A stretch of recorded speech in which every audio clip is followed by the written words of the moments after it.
and maintained on oxygen and nitrous. This is the photo of subtotal hysterectomy.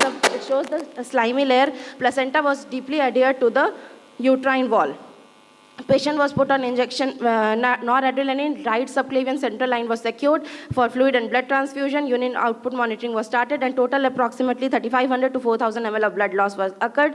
2 units of blood was transfused intraoperatively, and urine output was maintained at least 50 ml per hour. Hemodynamics were maintained within 10 to 20% of the baseline with the help of fluid and blood transfusion. Intraoperative ABG and blood investigations were within acceptable limits. In view of prolonged surgery, massive bleeding, and massive blood transfusion, patient was shifted to ICU with intubation for post-operative mechanical ventilation. Patient was maintained on oxygen and injection midazolam sedation with an injection atracurium at the rate 3 ml per hour. Vitals were maintained. Injection NORAD continued at the rate 2 ml per hour. Total of 3,000 ml of crystalloids, 4 units of PRBC, 4 units FFP, and 4 units RDP were transfused in the ratio of 1:1:1.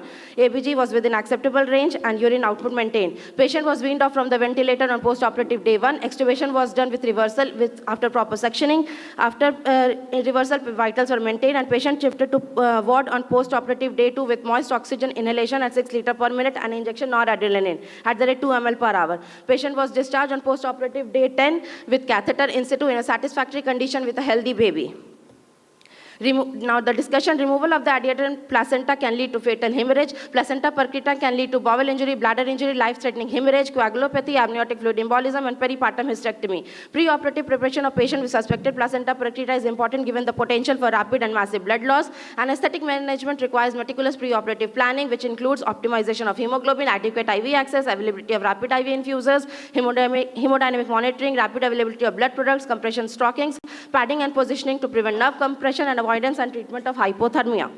Regional or general anesthesia can be used depending upon the anticipated blood loss and extent of percreta and duration of procedure. Regional anesthesia can provide better post-operative pain control, reduce risk of aspiration, reduce bleeding, and decrease exposure to drugs. Optimum management of placenta percreta requires early detection and planned cesarean hysterectomy at 34 to 36 weeks. Now to the conclusion: antenatal recognition of placenta percreta and careful planning by an obstetrician and anesthesiologist can decrease blood loss and reduce serious complications. A multidisciplinary approach by a team of experienced obstetrician, anesthesiologists, nurses, interventional radiologists, neonatologists, and urologists, as well as blood bank, ensures the best outcome. Now the take-home message: early anticipation prevents crisis, and a multidisciplinary approach improves outcome. This is the photo of the baby who the patient has shared with me recently. Thank you all.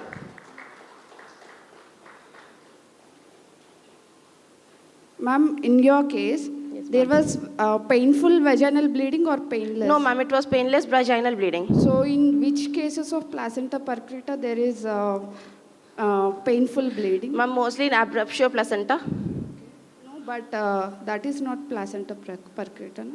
No, ma'am, that is not placenta percreta. So in any cases of placenta percreta, there is painful bleeding in any case? Like if there is invasion into any part of the uterus, is there painful bleeding? I think if there is bladder invasion... Bladder invasion was also there, ma'am. It was percreta, ma'am.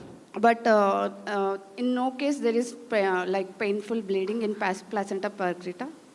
No, ma'am, I was informed for the case, so they said it was a no, first I'm not asking for this case. Yes, in any other case, is there like painful bleeding in placenta percreta?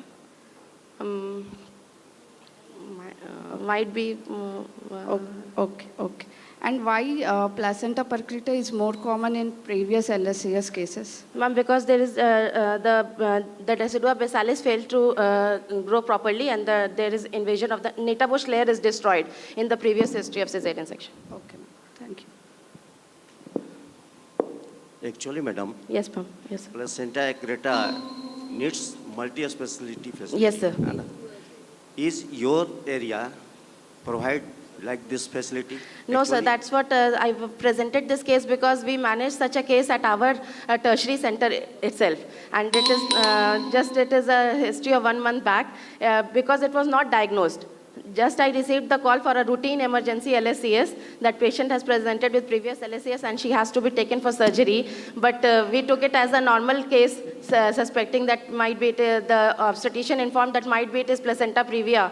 So we took up the case, and the previous ultrasound did not show any signs of placenta percreta. It was just a coincidental finding on opening the uterus. The gynecologist found that there is a bogginess, and she called for help. She informed that this might be this is the placenta, and there might be more amount of bleeding. So, sir, from there we started managing such a case. Okay, thank you. Time up. Thank you, sir. Thank you. The next case presentation is Speaker is Dr. Neha Kumari, Deputy CMO NCL. The topic for the presentation is postpartum portal hypertension with esophageal varices.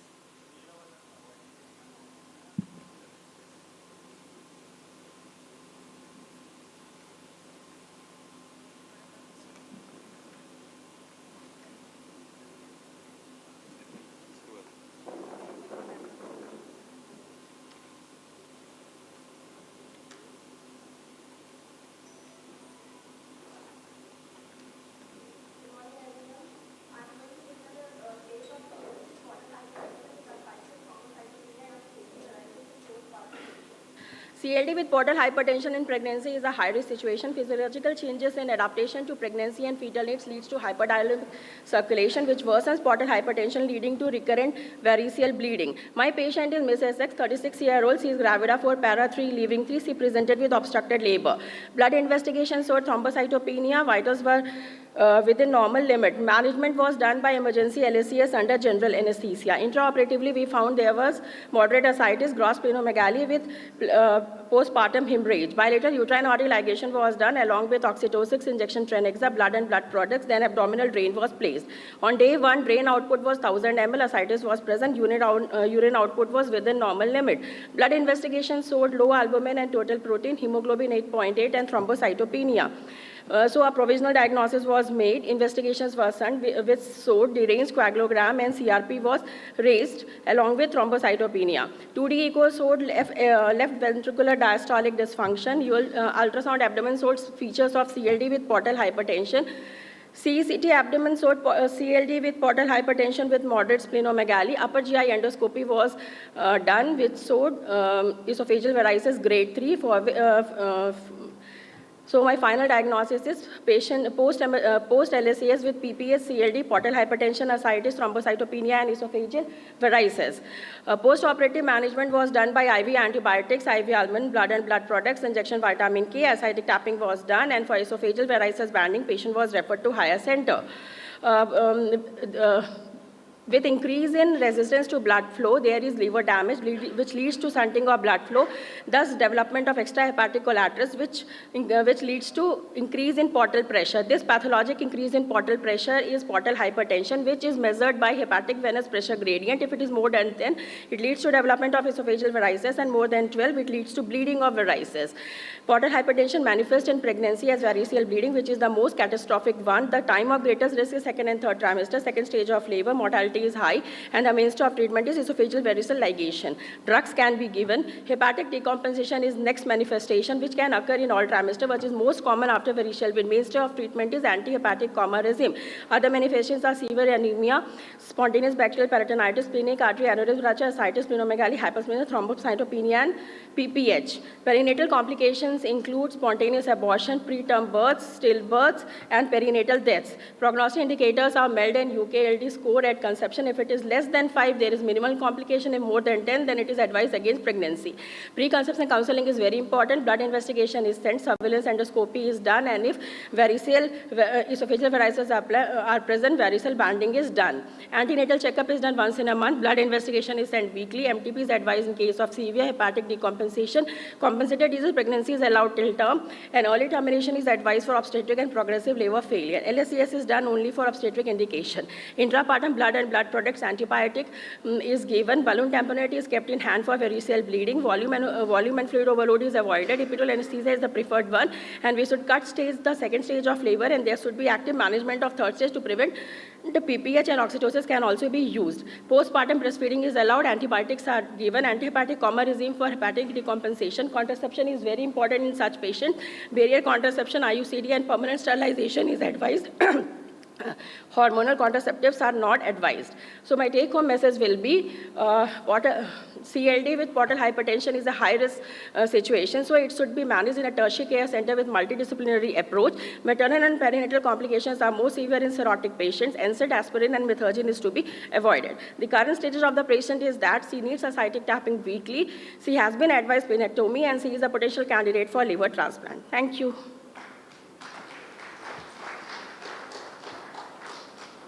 Madam, which mode of delivery is preferred, vaginal or C-section in this? Ma'am, we can do vaginal deliveries also, and LSAs is preferred only for obstetric indication. Okay. So vaginal delivery is preferred. If there is no obstetric indication. Ma'am, it is not a contraindication, Yes, but in case of obstetric indication, we do LSAs. But if at all the patient is if there is no obstetric indication, like which mode of delivery Ma'am, is? then vaginal delivery, it is the Okay. best. Okay. Thank you. Thank you, ma'am. I want to know, is the breastfeeding is safe for the baby, or Sorry, sir? is breastfeeding is safe for the baby? Yes, sir, breastfeeding is not at all contraindicated. It is best, always best for the baby. And what care you should take for baby? For baby, sir? Yeah. So as such, nothing, sir. Baby can be given breastfeed if mother is if the mother is not in a decompensated Actually, state. I want to know, baby taking feed, what should you take care? That the mother is not going into decompensated state, sir. No. Okay, thanks. Thank you, sir.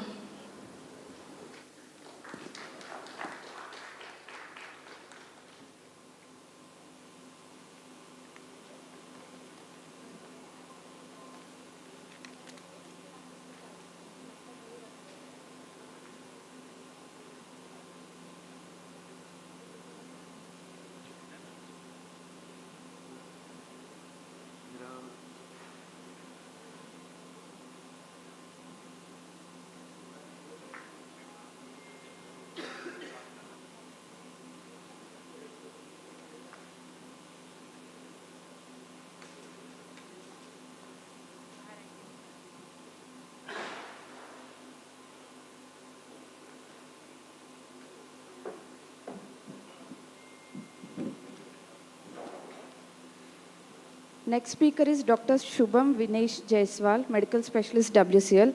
The topic for the presentation is prolonged fever with thrombocytopenia in a pediatric patient responding to doxycycline. Good morning, respected chairperson, senior faculty members, and dear colleagues. I am Dr. Shubham Jaiswal, serving as medical specialist in pediatrics at Barkoi Central Hospital, Pench area, WCL. I practice in an extreme peripheral setup where resources are limited but clinical challenges are abundant, which has strengthened my commitment towards evidence-based practice and rational pediatric care. It is a privilege to present my work today before this esteemed national forum. So the topic for my presentation is prolonged fever with thrombocytopenia in a pediatric patient. Clinical question. 5-year-old child with 15 days of high-grade fever and thrombocytopenia. Dengue is negative. What next?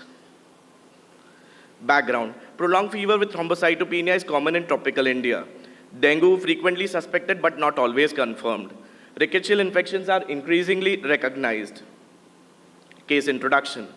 5-year-old child with fever for 15 days.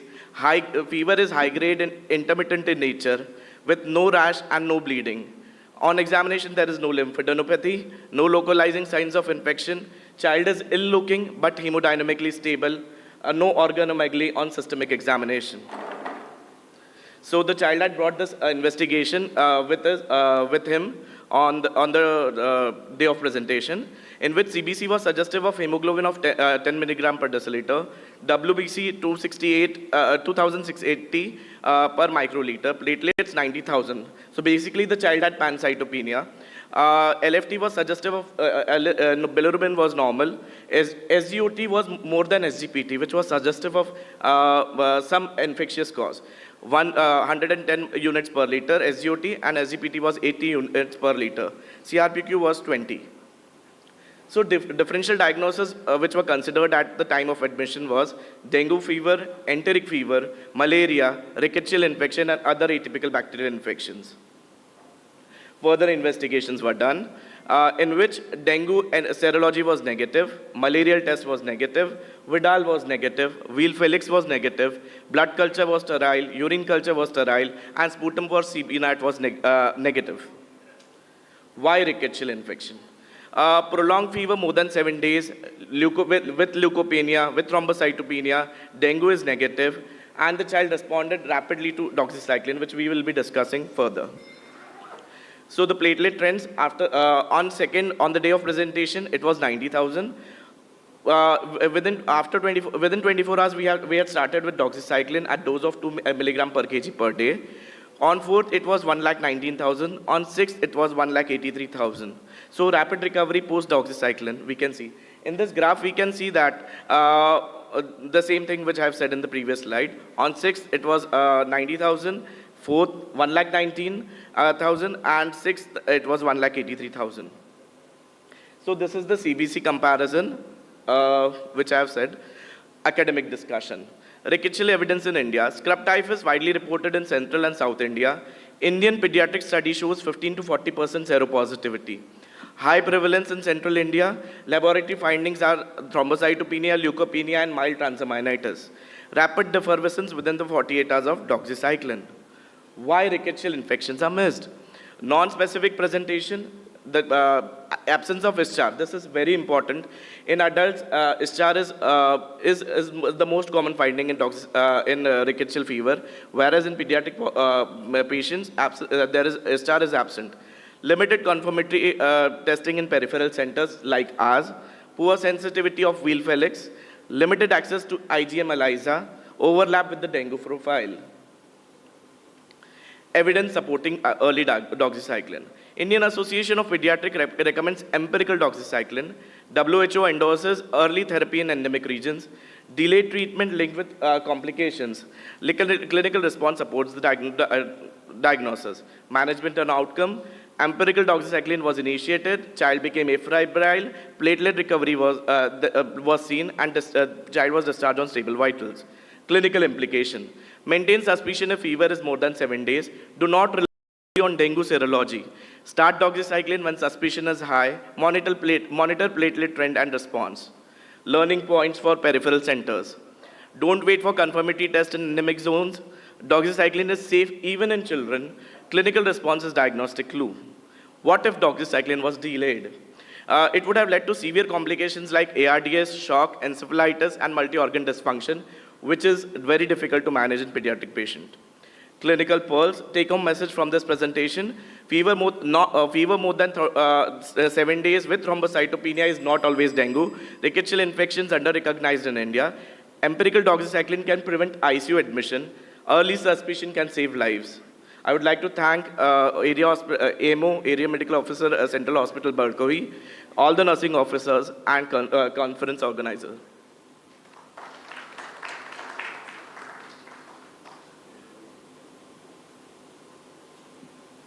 So is it the diagnosis of exclusion? Like there is no confirmatory test? Thank you for the question, ma'am. Yes, Wheel Felix is a diagnostic test which is done for rickettsial fever. It was negative. That's what my case presentation is, that empirical doxycycline should be started if there is a clinical suspicion. We should not always trust on the investigation reports. Clinical diagnosis is also important.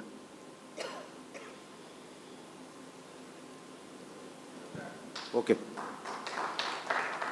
Thank you, sir. Thank you, ma'am. Next speaker, Indu Priya.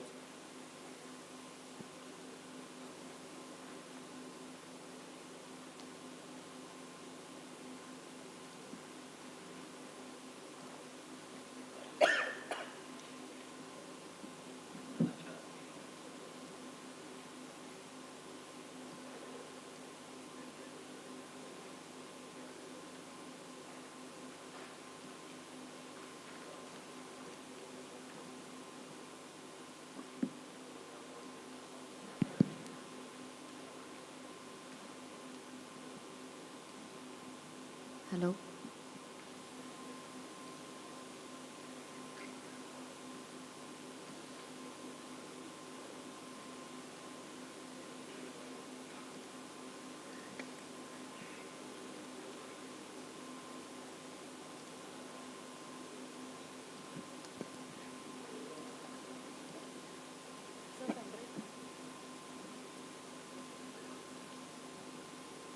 Respected judges, my dear seniors, and all my dear colleagues, myself, Dr. Indupriya Chaurasia, I'll be presenting, I'm a Deputy Medical Superintendent in NCH Gevra. I'll be presenting my case on cast partial denture against a complete denture.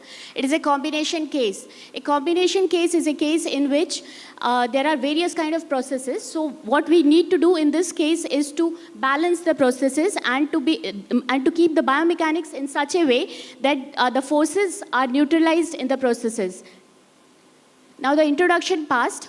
What is necessary in this is a stable rehabilitation. What a stable rehabilitation is? Stability is basically resistance towards the horizontal forces. What happens in a rehabilitation case when there are very few teeth present in the mouth is that the teeth, the periodontal ligament, they are not able to withstand the horizontal forces because the periodontal fibers to withstand the horizontal forces are very less, while the vertical forces are withstood very, very easily. So the basic thing that we have to take in this kind of considerations is the stable rehabilitation. What basically makes a stable rehabilitation is the balanced occlusion. I'll be speaking about balanced occlusion in the other slides. Now this is a combination case, and in routine practice, we always go for conventional acrylic dentures. But in this case, we have done some unconventional things. The unconventional things only will be discussed in this case. You can see this slide. This is a typical case of combination syndrome. I'm just giving an example. There can be various other cases. But in a combination syndrome, various combination of things keep on going in a cyclic way. You can see the edentulous maxilla and the dentulous mandible. Now this dentulous mandible keeps on hammering the maxilla in such a way that it leads to resorption of the maxilla. This can also happen in a poorly rehabilitated case. A poorly rehabilitated case can also lead to resorption of either of the ridges. You can just see this man sitting on a very small chair. So definitely the chair is going to break someday. This is what happens in such kind of cases. Now, what basically is cast partial denture? Cast is custom cast. These are custom cast partial dentures, which are basically made, customized according to the patient's ridge, patient's remaining teeth, patient's biomechanical forces, the TMJ of the patient, etc. Everything is well balanced in these kind of cases. I would not be going into details of a complete denture. Just to keep, just for the sake of this presentation, I'm telling you what actually complete denture is. Complete denture is what this man is wearing and walking on the snow. You can see the oversized shoes that he's wearing and still able to do his functions. Similarly, other complete dentures, no doubt, different other mechanics are also involved, but basic mechanics is this. This was our case. Case 1 was the Canadies class 1. Both of our cases were partially in edentulous Canadies class 1. In Canadies class 1, we have only few teeth present in the anterior of the ridge, and the posterior of the ridge is edentulous. Same condition, but there is a modification space. So there was a better holding of the log, better holding of the denture in this case. In case 1, we have an atropic mandible as well as the maxilla was atropic, while in case 2, the ridge was quite good. We did the surveying. In surveying, what we do is what exactly in engineering surveying we do. We did the surveying of the cast, we removed the undercuts, and what we reached is this. We finally decided to remove the undercuts with the means of fixed partial dentures. The fixed partial dentures were parallelized with each other. We did an eyeball survey. In the second case also, we got into the conclusion of reaching into the fixed partial denture. These are the components of the FPD. What is required is to know is about the clasp assembly of the patient. This was the major connector part of the patient. Major connector we gave is a Hosh step. This kind of a major connector, they are better able to withstand the forces, while a mandibular plate was given in the second case. This was the rehabilitation. The class assembly we gave is RPI system. In this also we gave a RPI system. The what actually is a clasp is, it is a kind of class 1 lever. The class 1 lever is the fulcrum which is in between, and the load and effort arm are at the ends of the denture. Now what exactly I want to say is, the more the farther is the load and the effort arm from the fulcrum, more will be the rotational forces. So to reduce the rotational forces, we have transferred this thing to the mesial proximal surface of the tooth structure.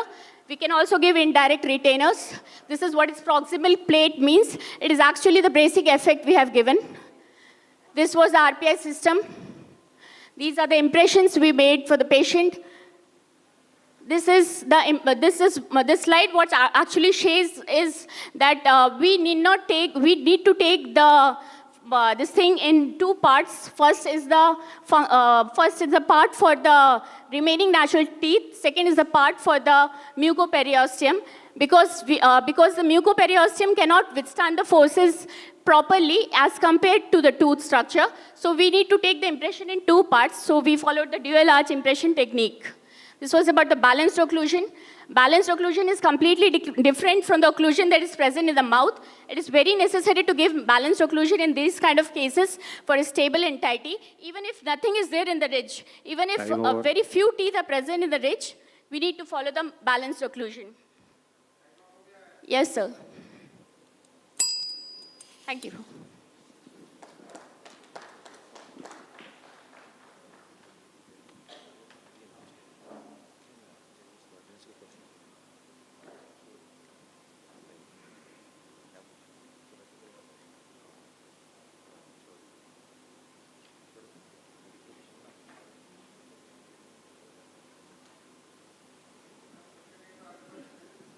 Okay, thank you.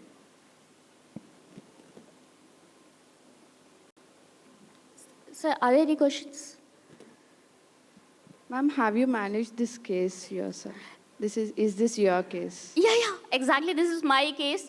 It was a breathless communication because it took around 3 to 4 months to complete this case. There are various steps involved in this case, not a single day job. It took around 4 months to complete this case. So how many sittings have you taken? Multiple sitting. I first tell the patient that you will have to come for 4 months, because it's not a day that this disease has occurred. It has occurred into a period of time. I told about the combination syndrome. Every passing day from edentulism leads to darkness in the case. So it took a long time to take this case. Okay. Thank you. Welcome. Thank you, one and all.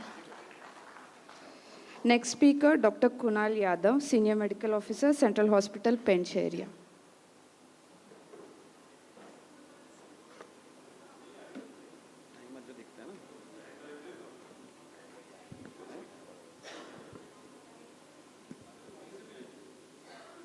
Good morning.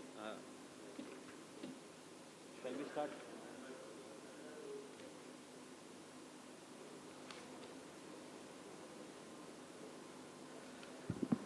Hello. Good morning all, respected chairperson, dear seniors and my dear colleagues. I am Dr. Kunal Yadav, presently posted at Barkwi Central Hospital. I am here with a case which is surgical management of displaced mandibular symphysis fracture. Brief introduction. Mandible is the most frequent fractural facial bone. Symphysis accounts 15 to 20% of mandibular fracture. Why mandibular fracture is unique? There are muscle spools, genoglossus, genohyoid, digastric muscle, which causes displacement either of the side. Treatment goal includes anatomical reduction, restoration of occlusion, and early functional recovery.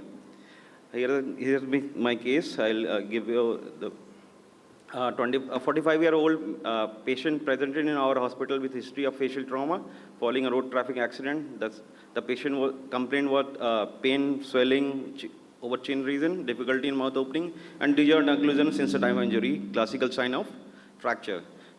There was no history of loss of consciousness, vomiting, and other associated systemic injury. On arrival, patient was hemodynamically stable and consciousness oriented with time, place, and person.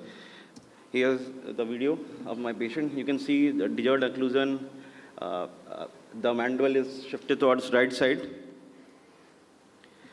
Clinical finding, extraoral findings, symphysis over, swelling over symphysis region, tenderness, step deformity were present, intraoral finding were malocclusion, gingival ecchymosis, mobility at fracture site, as there was no nerve involvement, no nerve vascular deficit was present.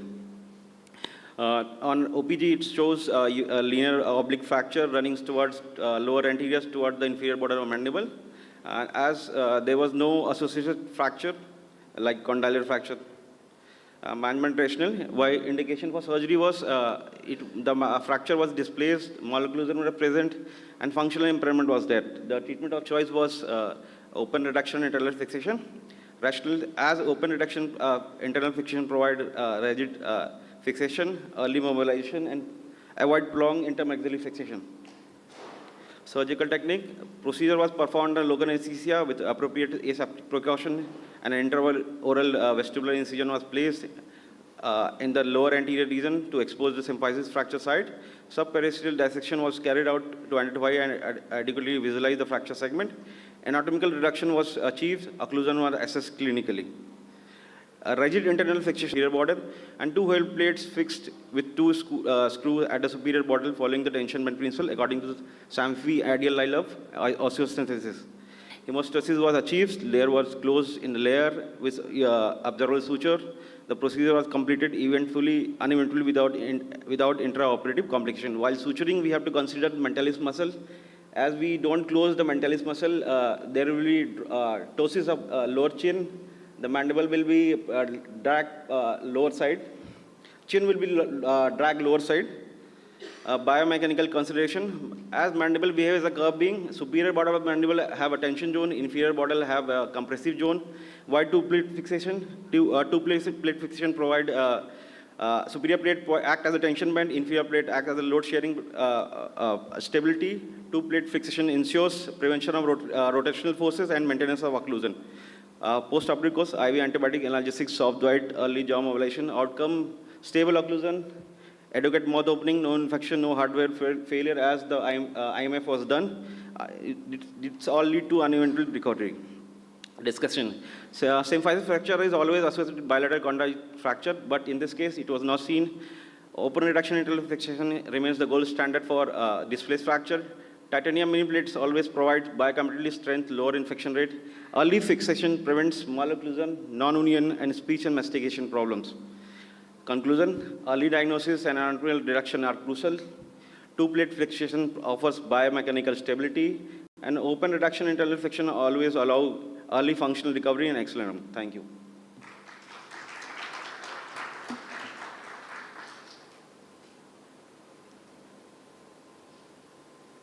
Thanks for nice presentation. Thank you, sir. I want to know the early complication. Early complication? Yeah. What are the complications developed in your, what are the possibility of complication? Infection, non-union, Or patient any, was not able to eat properly, facial aesthetic problem was there. any mental nerve, Sir? any nerve injury? No, sir, there was no possibility of- nerve involvement. At the fracture was running toward the lower anterior. There was no nerve involvement. If Okay. it could be at below, near premolar area, mental nerve will be involved, so there will be any. In your case, you need rigid fixation. Yes, sir. Is there a sufficient space for the fixation? Yes, there was two. We can place two plates there. Yeah. Or I want to know, you are using the plate, है ना? Yes, sir. Either you are using both sides or No, only we from use from front side only, na. Okay. Just below the roots of one plate is fixed, just below 1 mm, below the roots of lower anteriors, and lower plate is placed over chin area so that it provide. There are torsional force acting on mandible. Yes. Several forces. We have to plate like that only. Okay. Thank you. Thank you.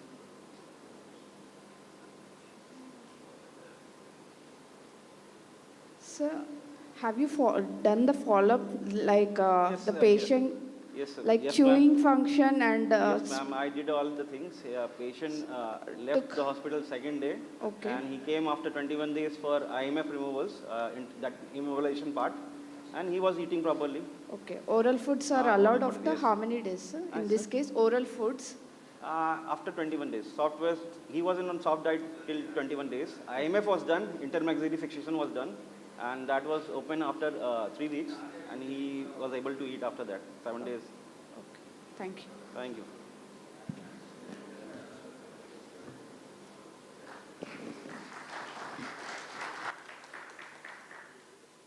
Next case, Dipti Khude, Thokal, Senior Medical Specialist, Vani area, WCL.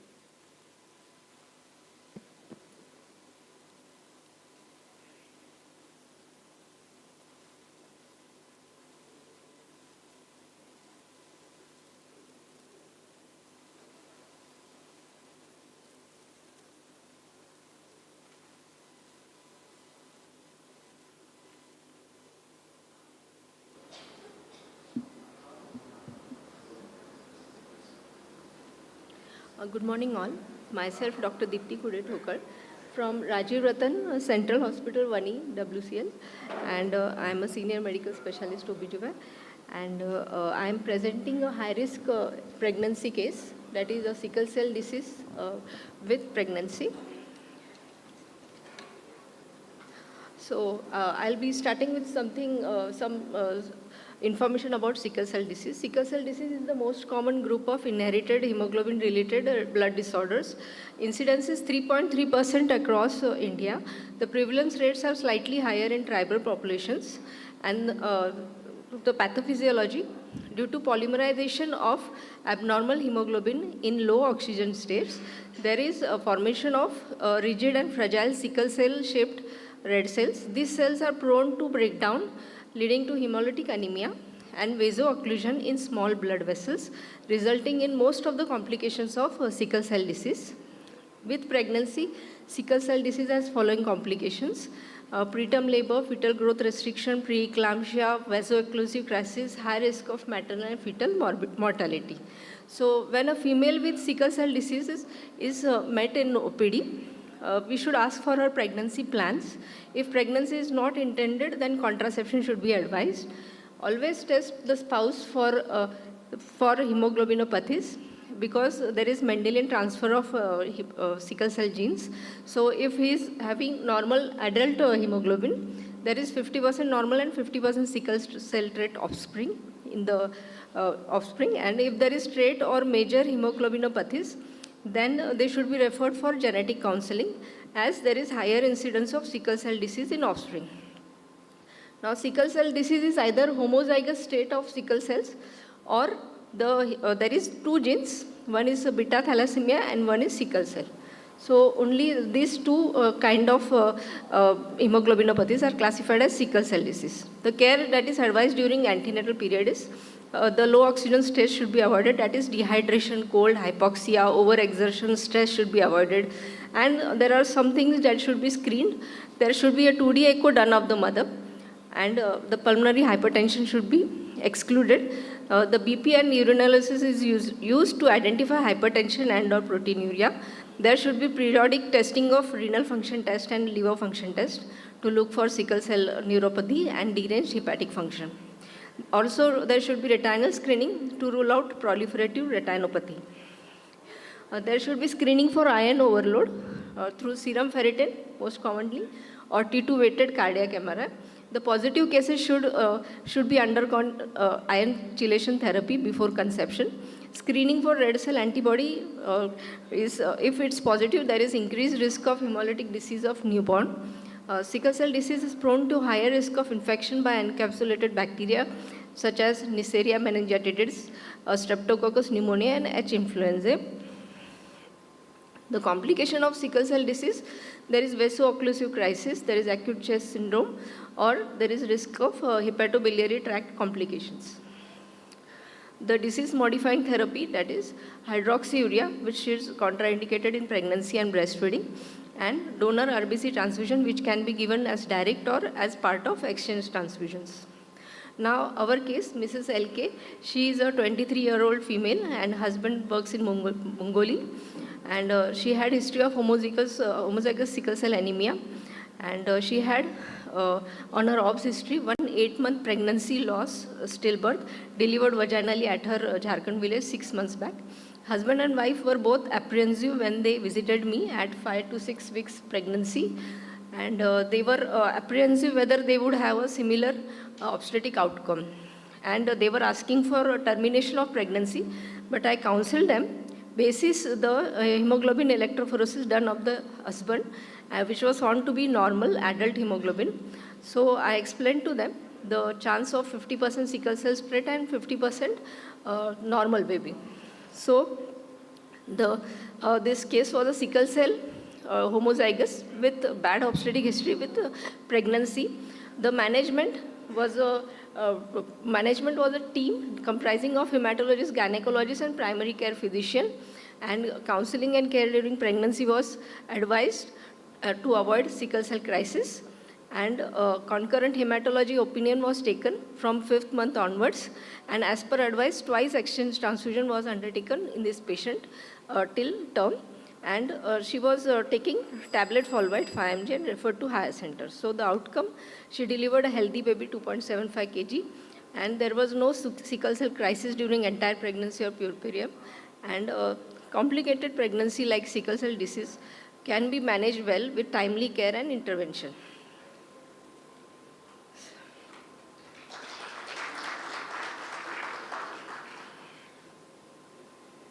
Child is a sickle cell positive or now delivered child?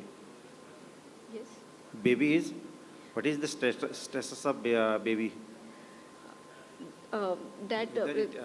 Baby is a sickle cell positive or not? Baby can normal, be a is it? sickle cell trait, or it can be, cannot have sickle cell disease as such. What is the status? क्या है? That we don't know. The patient did Follow not do. किया इसका फिर बताइए। हाँ sir, follow up किया. She had come a few days back. क्या parents कभी आके पूछे नहीं कि हमारे बेबी को भी क्या है? Then we have to undergo the hemoglobin electrophoresis for the baby. They have not done that test yet. Okay. Ma'am pregnancy में सिकल सेल क्राइसिस को आप कैसे हैंडल करते हैं? If there is sickle cell crisis, how do you handle during Yes. Pregnancy? Yes, during pregnancy, the main thing is कि we have to know the triggering factor. What is it? Dehydration. Sometimes hyperemesis gravidarum happens in pregnancy that can lead to sickle cell crisis, and we can correct by giving IV hydration and her painkillers. We can give only NSAIDs, no opioids, and this can be managed conservatively.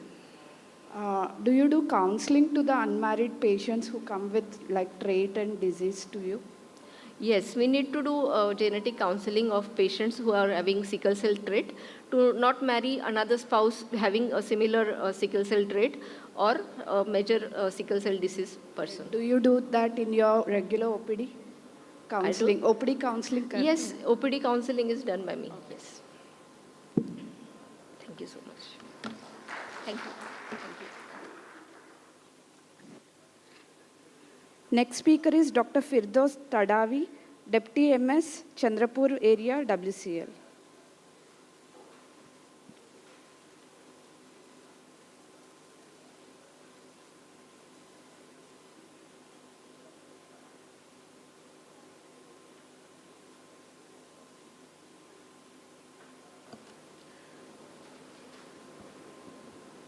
A very good morning to respected judges, organizing team, my dear colleague and delegate, myself Dr. Firdaus Shabbir Ka Tadvi, Deputy Medical Superintendent in Area Hospital Chandrapur, Lalpet, WCL area. Today I am presenting case of Cox abdomen in grade 4 hemorrhoids and rectal prolapse. Abdomen tuberculosis is the 6th most common form of extrapulmonary TB. It is notorious great mimicker that poses diagnostic challenge because of its non-specific symptom like abdominal pain, fever, weight loss, and often resemble chronic disease or abdominal malignancy. The primary aim in treating abdominal tuberculosis is early diagnosis to initiate prompt anti-tubercular therapy which successfully treat most cases and prevent complications like obstruction or perforation. My case report is a 37-year-old female working as a staff nurse in area hospital Chandrapur, Maharashtra, complain of bleeding per rectum, nausea, pain and burning over anal region since 2 days. A mass coming out from anus after every defecation from 7 years. She used to put it back. Since 2 days, mass coming out from anus is not reverting. Past history of severe constipation in second pregnancy with prolapse of rectum. Past surgical history of LSCS done for both pregnancy. No known case of diabetes hypertension. She was referred to general surgeon for further evaluation. She diagnosed as a case of rectal prolapse with grade 4 hemorrhoids with large redundant colon. Then patient further managed with laparoscopic colon reduction surgery, which is later converted to laparotomy. Then made transfer to sigmoid colon anastomosis was done. For hemorrhoid, hemorrhectomy was done. Histopathology reports colectomy specimen was negative for Cox and malignancy. Patient tolerated orally well after surgery. USG abdomen and pelvis done after 1 week of surgery, which is suggestive of minimal post-operative subcutaneous fat standing in midline at suture site. No other sonologically detectable abnormal seen. She responded well to given IV antibiotic and other supportive medication, hence discharged in hemodynamically stable condition after 13 days of hospital stay.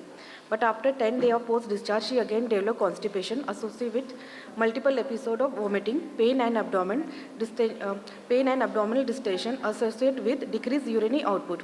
She was re-evaluated with USG abdomen and pelvis, which suggested of mild hepatomegaly, moderate to gross ascites. Further evaluation with CT scan, whole abdomen suggestive of acute cholecystitis with small bowel obstruction, secondary to inflammatory or infective etiology. Mild ascites with multiple lymph nodes are seen in pre and para-aortic and in mesenteric area.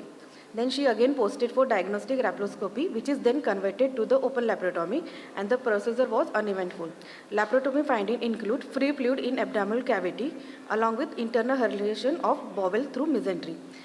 Ascitic fluid sample is tested for ADA level. The value of patient is 92 unit per liter, diagnosed as a abdominal tuberculosis. She responded well to given IV antibiotic and started anti-tubercular medication. She completed her anti-tubercular therapy for 6 months, recovered well and joined her duty back and also promoted to maternal. Recently, a 5 months earlier, her quantiferin TB gold blood test is also negative. So discussion part of this is the Cox abdomen. When it coexists with grade 4 hemorrhoid with rectal prolapse, this condition presents a complex surgical challenge. In abdominal TB, long and insidious incubation period with symptoms frequently developing month or even a year after initiate of infection ingested bacteria can lead to mucosal ulceration within a 2 to 4 weeks. But active symptomatic abdominal disease can take much longer time to manifest. Diagnosis delay because symptomatic other condition, Crohn's disease reflected. In this clinical case of Cox abdomen with hemorrhoid and rectal prolapse, successful management of grade 4 hemorrhoid with prolapse depend on treating abdominal TB with antitubercular therapy first, help to reduce intra-abdominal pressure. In endemic region, high suspicions of rectal TB for any chronic non-healing perianal lesion, rectal mass, even if it is look like a cancer. Anorectal TB often mimic malignancy, Crohn's disease, or severe persistent complex hemorrhoid. Because of TB can involve submucosal repeat biopsy. If the initial result of biopsy is negative, but suspicious is higher for tuberculosis. Take-home message for the doctor and paramedical staff are not immune to tuberculosis. Ignorance is a tuberculosis risk factor. Knowledge does not protect from tuberculosis, action does. Thank you so much.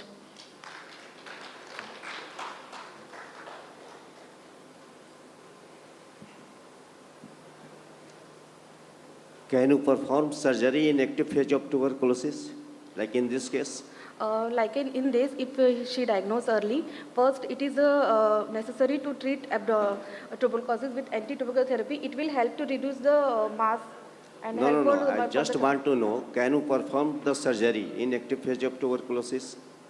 Yeah. Patient already in grade 4 hemorrhoid and prolapse. There is no possibility to manipulate manually. Yes. And patient is in pain and chances of strangulation. Then what should you do in active phase? In elective phase. Sir, we see the complication like in any case of not surgery performed, because before that we have to take fitness for the patient for correction of his if she is hemodynamically stable. Okay, thanks. Okay. So first you will treat the TB during active phase, then you go for surgery. Yes, ma'am. Okay. In what cases you prioritize surgery before treating tuberculosis in these cases? In case of perforation, Okay, thank you. thank you, ma'am. Thank you so much.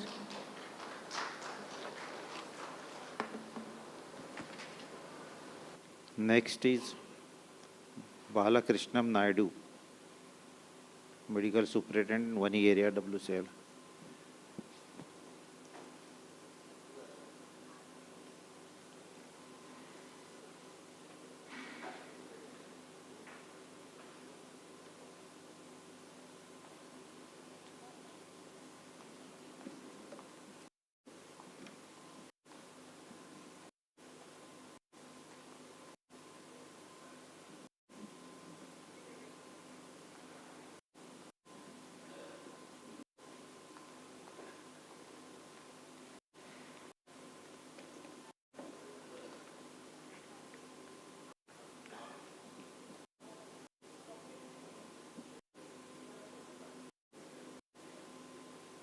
Dr. B.K. Naidu. Good morning, respected jury members and Coal India Medical Fraternity. Myself, Dr. B.K. Naidu from Juratan Central Hospital, 1 area WCL. Today, I am going to present a case report on acute Achilles tendon tear repair. Background. Achilles tendon is the strongest and thickest tendon in the body, and ruptures are more common in the middle-aged adults. Early diagnosis is primarily clinical, management, conservative or operative. And here I present a case of acute rupture with excellent outcome. Before going into the case, just I have shown the anatomical picture of the Achilles tendon formed by the lateral and medial head of the gastrocnemius and soleus. These are the powerful calf muscles which are required to propel the body forward. And this is the case sheet of the patient, admitted on 17th April, operated on 20th April, and discharged on 3rd May. Case summary: 42-year-old female dependent had a history of slip and fall at home, unable to walk and complaining of swelling and pain over left heel. And clinical examination: there is a clear palpable gap in the tendon and positive thumb and squeeze test, unable to perform the toe rise, and neurovascular status is intact. Diagnosed as acute complete of left Achilles tendon. Investigations required for the surgical profile are normal, and imaging is not required as it is a clinical clear-cut diagnosis, and surgical management after a pre-anesthetic evaluation.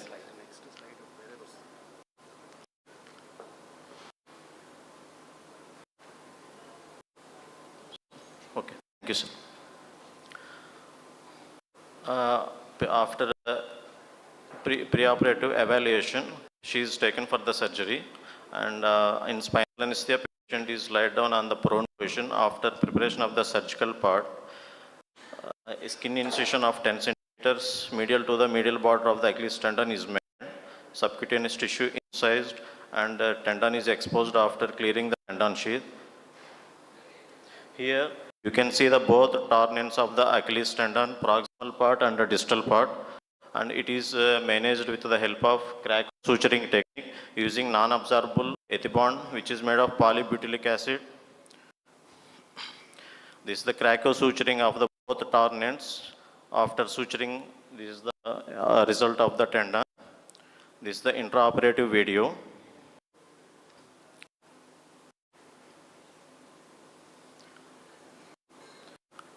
Tendon sheath is cleared and ends are cleared. It is sutured with the help of ethibond. This is the how cracko-suturing is done. Initial bite is taken through the substance of the tendon. It is come out dorsally, and other through and through bite is taken, and it is interlocked with the initial suture, and it is made to the complete tendon, both ends, and these are knot is made after tying them. Post-operative protocol: anterior slab is kept 30 degrees of plantar flexion of angle, non-weight bearing for 6 to 8 weeks, then followed by gradual full weight bearing, structured physiotherapy for range of motion, strengthening and gait training. This is the POD1 and POD4 wound picks. POD 8 and 12 wound peaks.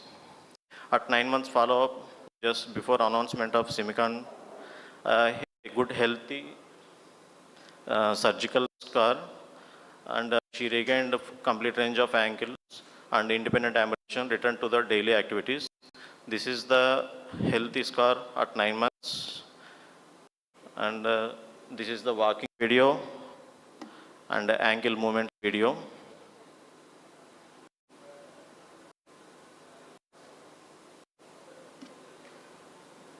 She is able to stand and toe rise.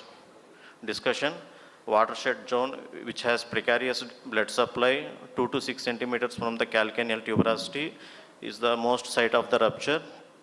Open repair has low re-rupture rates and better functional recovery, and surgical repair is preferred in active individuals. Take home message: Achilles rupture is a clinical diagnosis, and early surgical repair gives excellent results, and suturing provides good fixation, and rehabilitation is the key for recovery. Other suturing techniques are Kessler sutures, and mini open techniques can be done, and in partial ruptures, platelet-rich plasma (PRP) injections can be given. Conclusion: timely intervention and structured rehabilitation gives good outcome. Thank you. What was the cause of rupture? Sir, What was the cause of rupture in this case? slip and fall, sir. When the foot goes into sudden dorsiflexion, there is more tension on the tendon, and in watershed area, due to lack of proper blood supply, ruptures will occur. And it also main in the sports personnel, football players, and some people using Indian toilet, the foot goes into excessive dorsiflexion. What are the early protocol for the weight bearing? Initially, partial weight bearing, toe touch weight bearing is allowed, sir. Depending upon the patient acceptance, it is full weight bearing is Is allowed. there any periods, duration? Yes, sir. Initially, 6 to 8 weeks non-weight bearing. Then for 2 weeks intervals, it is initially partial and toe touch and complete weight bearing is allowed. And what is the role of heel wedge in this case? Sir, Heel wedge we are using during walking. Heel. Yeah, heel wedge. I am not Do you getting. know? Heel wedge. Wedge, heel wedge. Heel rise. Yeah, heel wedge, WEDG. Okay. What is the role in this case? No, just to prevent the tension on the tendon, sir. Okay, great. Dr. Naidu, here. Sir, You mentioned that Krakosuture is not circumferential, right? It's on the sides, is it? circumferential it is. It's circumferential Yes, sir. along with it? Yes, sir. Can you Yes. just show it?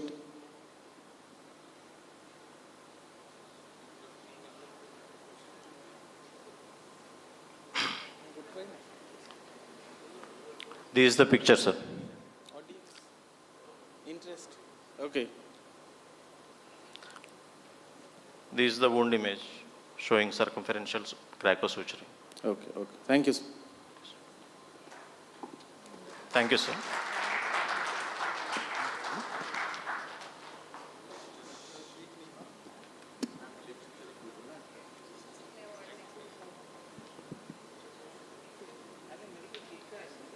Thank you, sir.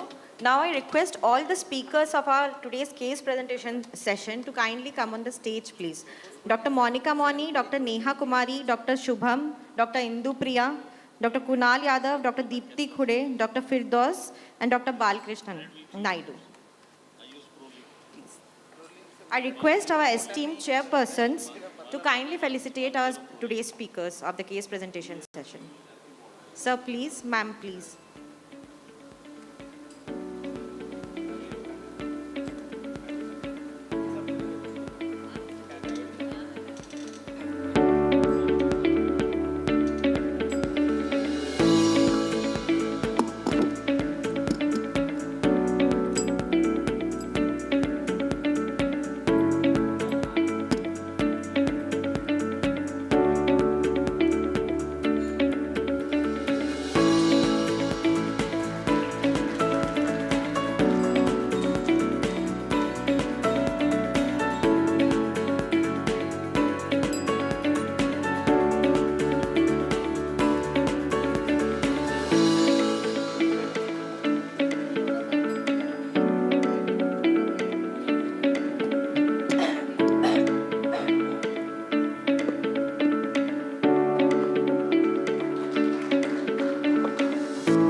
request Dr. Abhay Kumar. Now I request Dr. Abhay Kumar, sir, Area Medical Officer, Bhatgaon area, to kindly come on the stage to felicitate our judges of this competition, Dr. D.B. Sonkusri, sir, Dr. Ajay Kumar, sir, and Dr. Alaka Usha Rani, ma'am.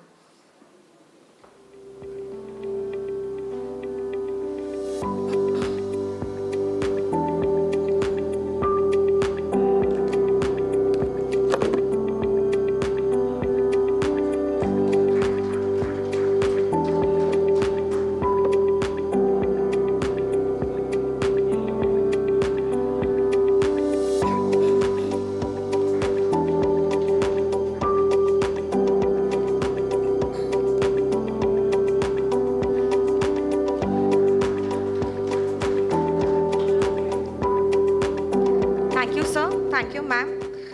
Now, for the next scientific session, I would like to invite Dr. Som Shubhra Das, Deputy CMO and Consultant Oncologist at ECL Hospital. The topic of his presentation is Cancer Immunotherapy, the Scenario in Our Patients. To chair this session, I would like to invite Dr. Debashish Nyogi, ex-CMO WCL, and Dr. A.K. Birarji, Area Medical Officer, Chirmiri area. Sir, please.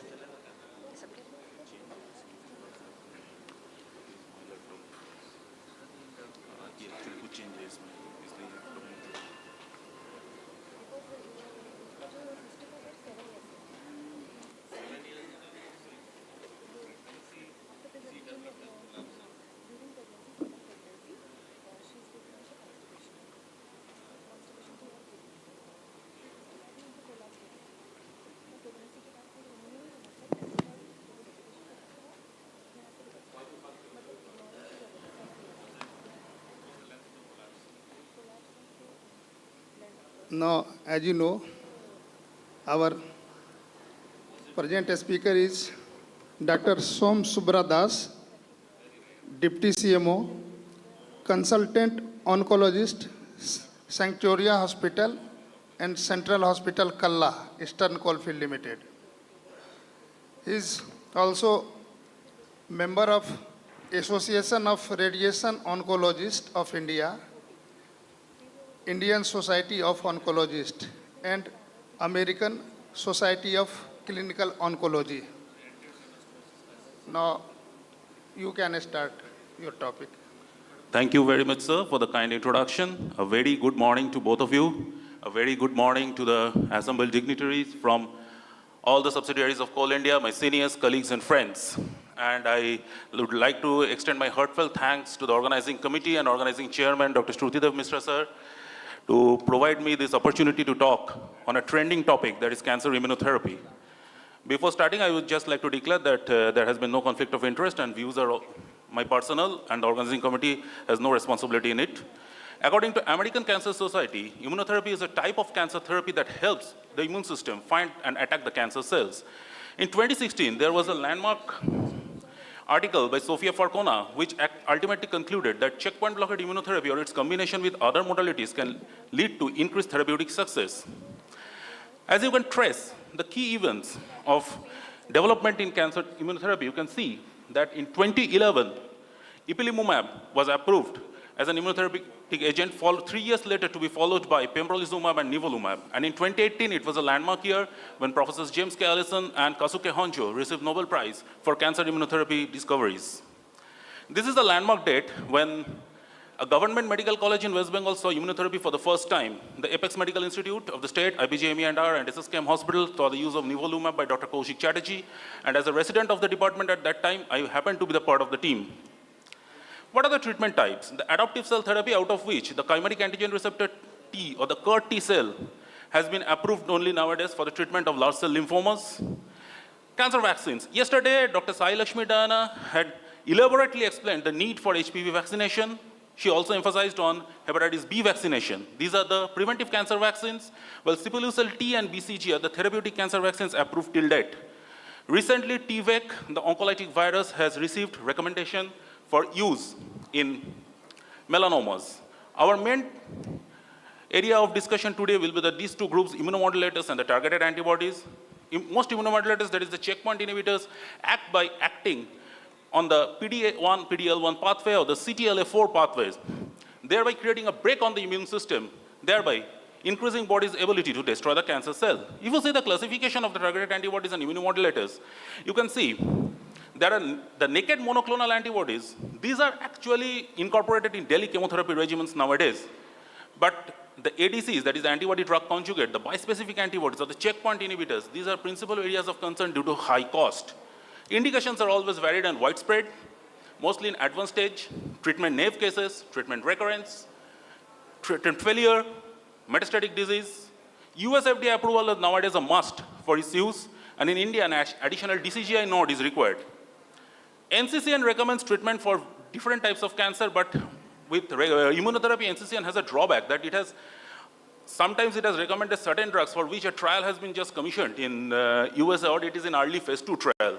So in our setup, adopting indications from Physician's Cancer Chemotherapy Drug Manual, which is a manual brought out every year in the month of December, it includes only the US FDA approved recommendations. Well, apart from this book, there is also this comes also as an app. It's available in the Google Play Store, around 4K per year. The app is updated every January. I'm coming to advantages later. Let me talk on the drawbacks. Cost is the principal drawback. There is no defined endpoint of therapy, only two endpoints, the disease progression or unacceptable toxicity. And another is important. Suppose the patient is financially capable. He has a valid prescription. He or she goes to the store, cannot buy immunotherapy drug on their own because these are designed for institutional sale only. Now coming to the scenario in ECL or other subsidiaries, whenever the cancer patients get referred, they're assessed at the referral center. If indicated, they're lined up for immunotherapy, we receive the requests, and then we have to act.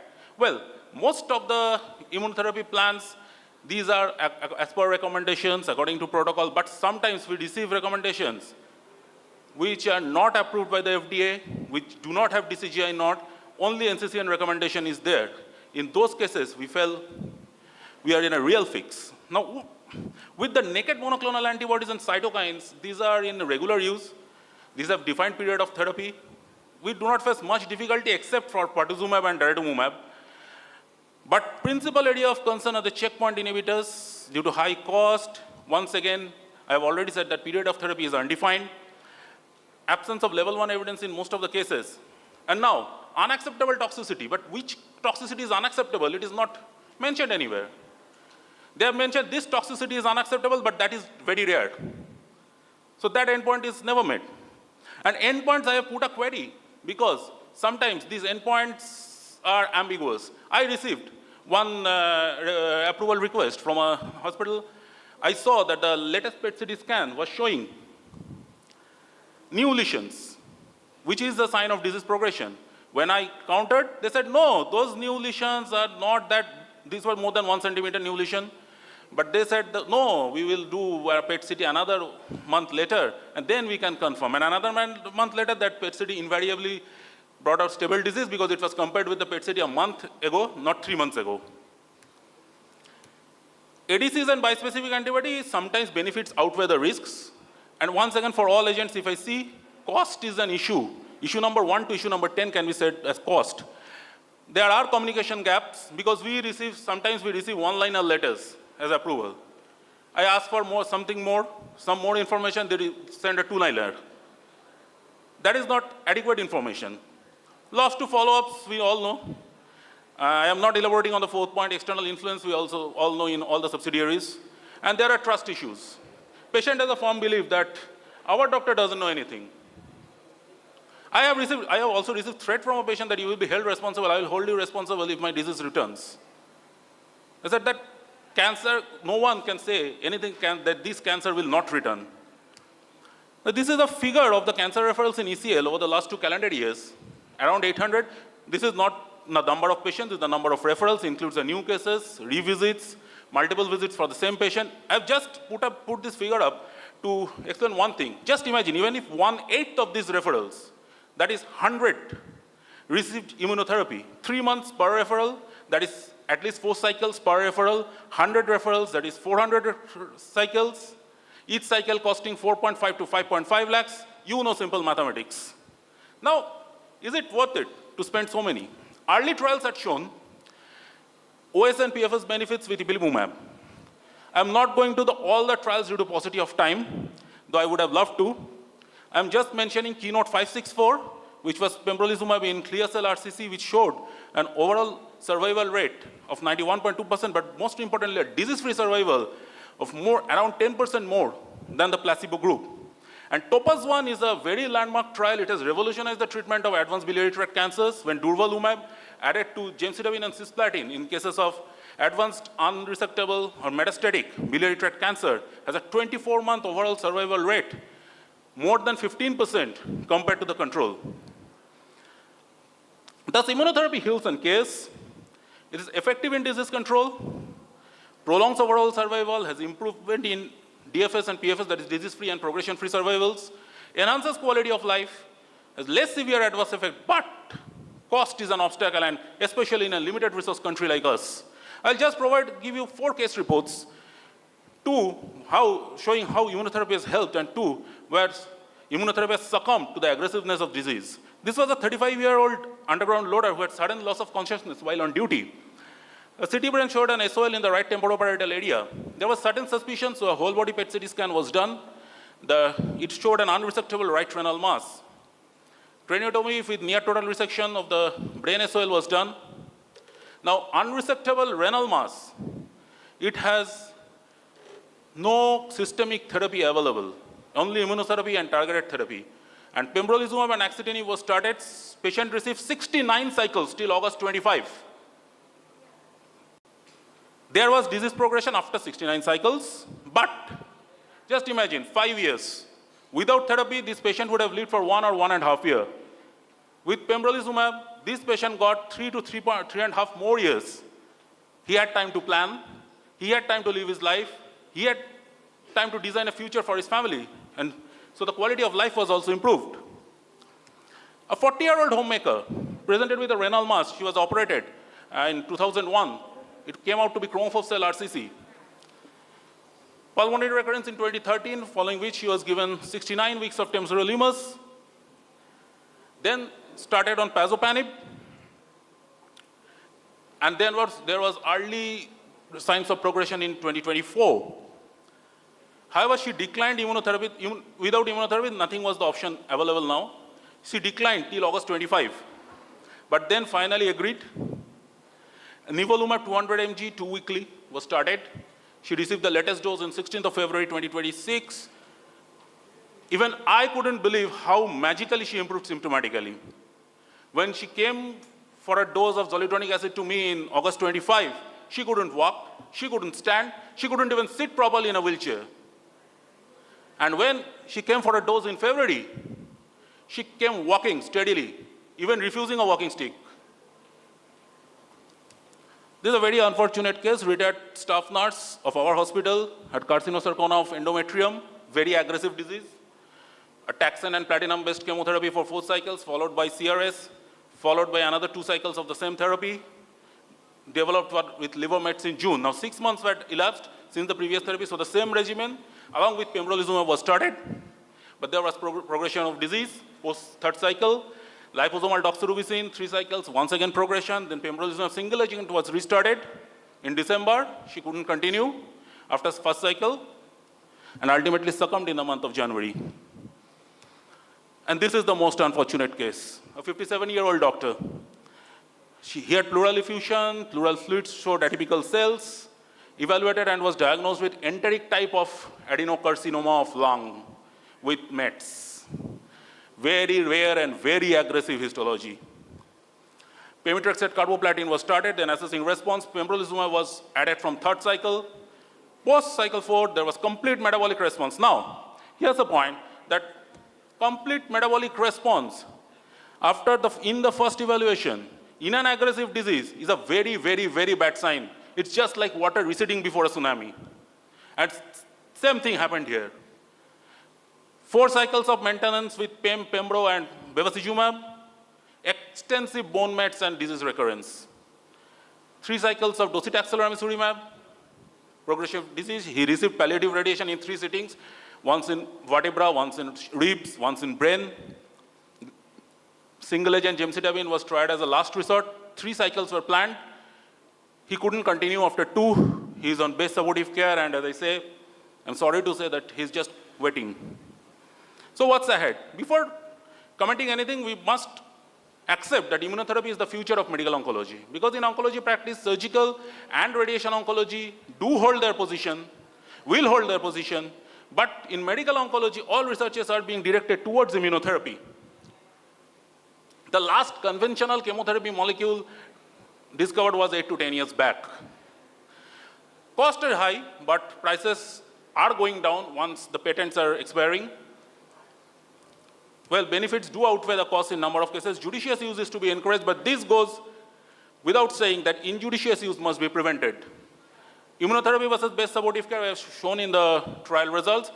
Now, OMCT, this is something very interesting. Oral metronomic chemotherapy, which is now being used with simple available drugs like celecoxib, methotrexate, oral cyclophosphamide in those patients, recurrent, metastatic, with poor GC, where no other treatment option is available. Well, the advocates of immunotherapy won't agree in this comparison, but there is one stalwart in this field, Professor Vijay Patil from Tata Medical Center, who is relentless in his work with OMCT. And OMCT is something I would like to present in our next CIMECON if given a chance. I'm just keeping this slide due to paucity of time. Now, what can be the possible strategies in our scenario? All cancer referrals to be routed through company expert.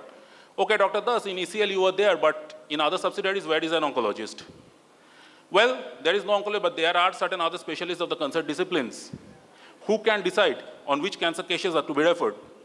Referring doctor is not a referral clerk. This can be imposed strictly. After each visit, you come back to the referring doctor, failing which, your next referral visit may be denied.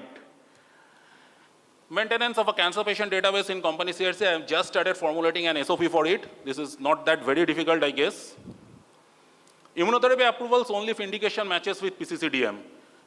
Buying a physician cancer chemotherapy drug manual or installing app in anyone's phone is not that difficult task, I guess.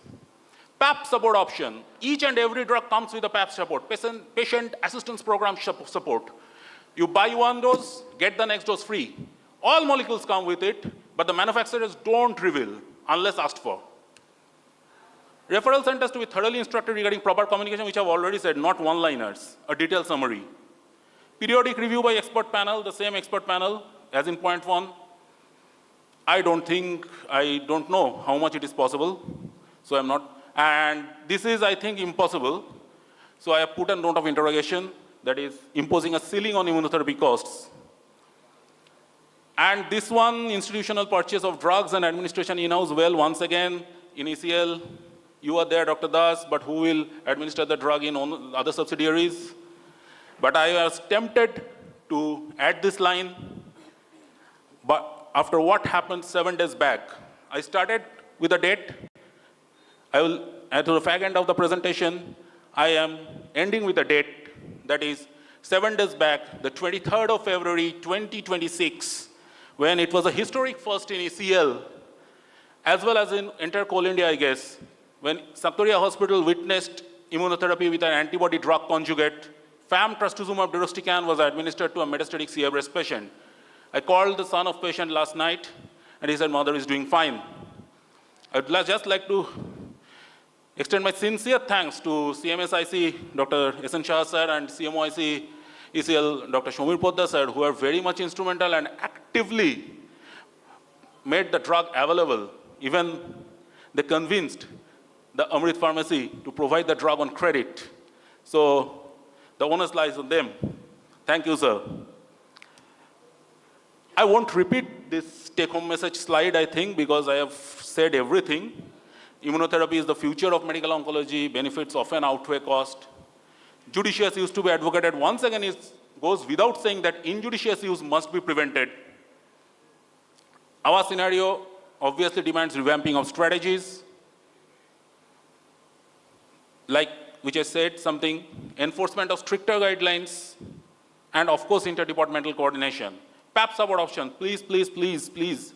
I'm just telling to representatives from all subsidiaries here, whenever you receive any immunotherapy request, please inquire that explored the PAP support option. All drugs, all molecules come with PAP support. Not only pembrolizumab, not only atezolizumab, not only trastuzumab deruxtecan, not only trastuzumab emtansine, all immunotherapy molecules except for the naked monoclonal antibodies, which have already been incorporated, like plain trastuzumab, bevacizumab, they do not have a PAP support. And the possibility of installation of therapy in-house, I know, once again. But following all these points together at once is not possible. But we should try to follow as much as possible so that our goal of strengthening healthcare across coal India can be achieved. I will just take a couple of seconds to convey regards to my mentors, my gurus. And thank you for patient hearing. I have put my number and email ID here, my contact details.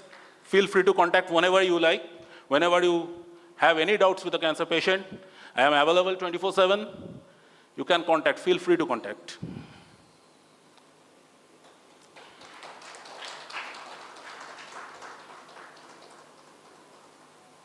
Dr. Som Subro, Yes, sir. is immunotherapy approved by National Cancer Control Program under the Ministry of Health and Family Welfare? Sir, the National Cancer Control Program, yes, it approves immunotherapy, provided the drug has DCGI node. And regarding our national policies like CGH and ECHS, they have included immunotherapy as a part of palliative care. But the government's health schemes have not. Is it for all types of cancers? It is actually, there are, at present, pembrolizumab has 43 indications approved by PCCDM. But DCGI has given only for 22. And if you go through those 22, you can find all type of cancers almost included from head, neck to skin. Can be used, immunotherapy, researchers are going on, can be used for each and every type of cancer because new trials are coming up nowadays, one by one. And actually, at present, there is, except for certain bone and soft tissue tumors, other types of cancer have some immunotherapy recommended nowadays. Now, since you are working in ECL, you can just draw out some SOPs regarding providing immunotherapy approvals to different subsidiaries. I'm working on it, sir. Yeah. So why not have a board sort of consisting of senior members, like you may be one of the members, and maybe some other senior physician from a different subsidiary who can charter out a series of SOPs which may be required for giving approvals because of the high cost of immunotherapy. Exactly, sir. Actually, I have already submitted a report to CMSIC ECL. He is also working on it and formulating the plans how to incorporate doctors from ECL and from other subsidiaries in this. And one more thing I would like to ask, what are the criteria you decide on while giving approval for immunotherapy at your subsidiary? Whenever I receive any approval mails, first of all, I just check with the PCCDM wherever for that cancer, for that stage, that drug is indicated. If there is no, then it's a no. I send a no unless they have certain other evidences in favor of them. If it's yes, then there are certain conditions which I always inquire for. Like there was one approval request for a multiple myeloma patient for teclistamab. Teclistamab is a very new molecule. So I just saw in the PCCDM, but PCCDM didn't have it. But since that patient was already a multiple time recurrent case, I just studied through the other evidences and saw that teclistamab, to administer teclistamab, the patient must have received at least 4 lines of previous therapy, 4 previous lines of therapy. One with an immunomodulator, one with an anti-CD20 agent, and one with a proteasome inhibitor, and another, any combination of the 3. I asked them, they provided yes, have received 4, but at that stage, seeing the condition and the benefit of the patient, I had to agree.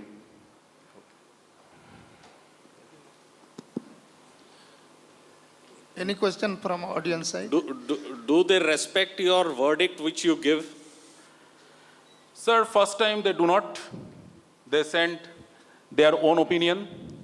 Then second time, then after 2 or 3 stages, just once, I will say, one patient, they had sent, it was PD1, PDL1 negative. Still, they wanted to use pembrolizumab. I just said that PD1, PDL1 negative and pembrolizumab attacks the PDL1 receptor only. Then why are you using it? Then the explanation was that even in negative cases, there has been 1 to 2% benefit. So I had to then write that no, it is nowhere indicated PD1, PDL1 negative, then pembrolizumab has no receptor to act upon. Where it will act? And I had just made 3 to 4 points and then said that cost versus benefit analysis shows that there is no benefit, so this should be rejected. And that got rejected and there was no further mail.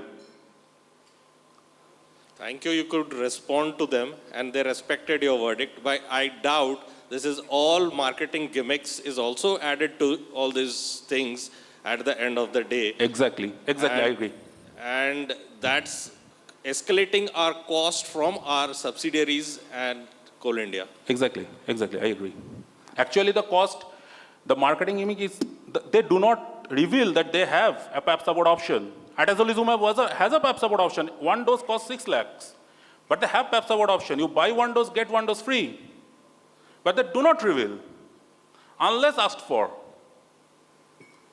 When said, yes, we can give 1 dose and you can have 1 dose free. So this is marketing gimmick, no doubt.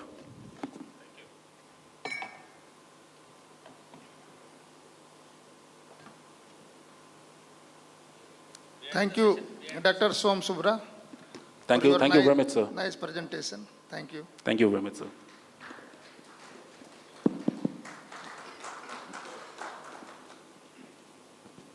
Thank you, sir. Now, I request our esteemed chairpersons to kindly felicitate our speaker, Dr. Som Shubhra Das, sir. Sir, please.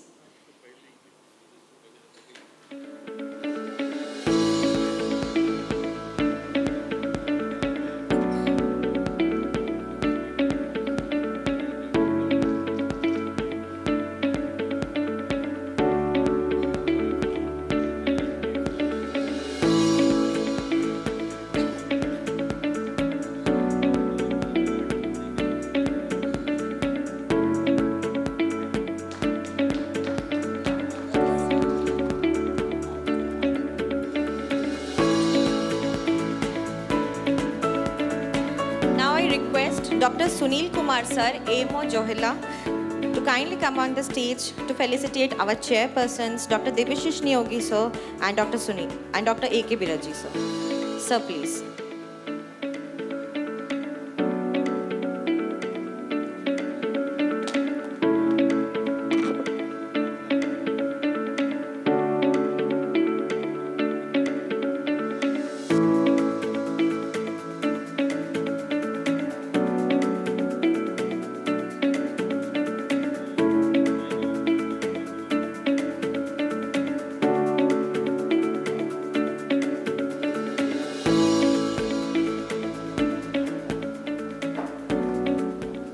Thank you, sir.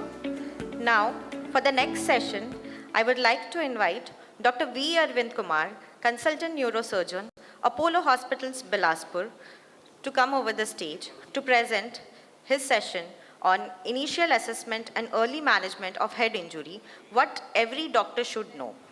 To chair this session, I would like to invite Dr. Manoj Rai, sir, Consultant Physician, Apollo Hospitals, Bilaspur, and Dr. U.S. Betha, sir, CMO and Area Medical Officer, Vishrampur Area, ACCL. Sir, please.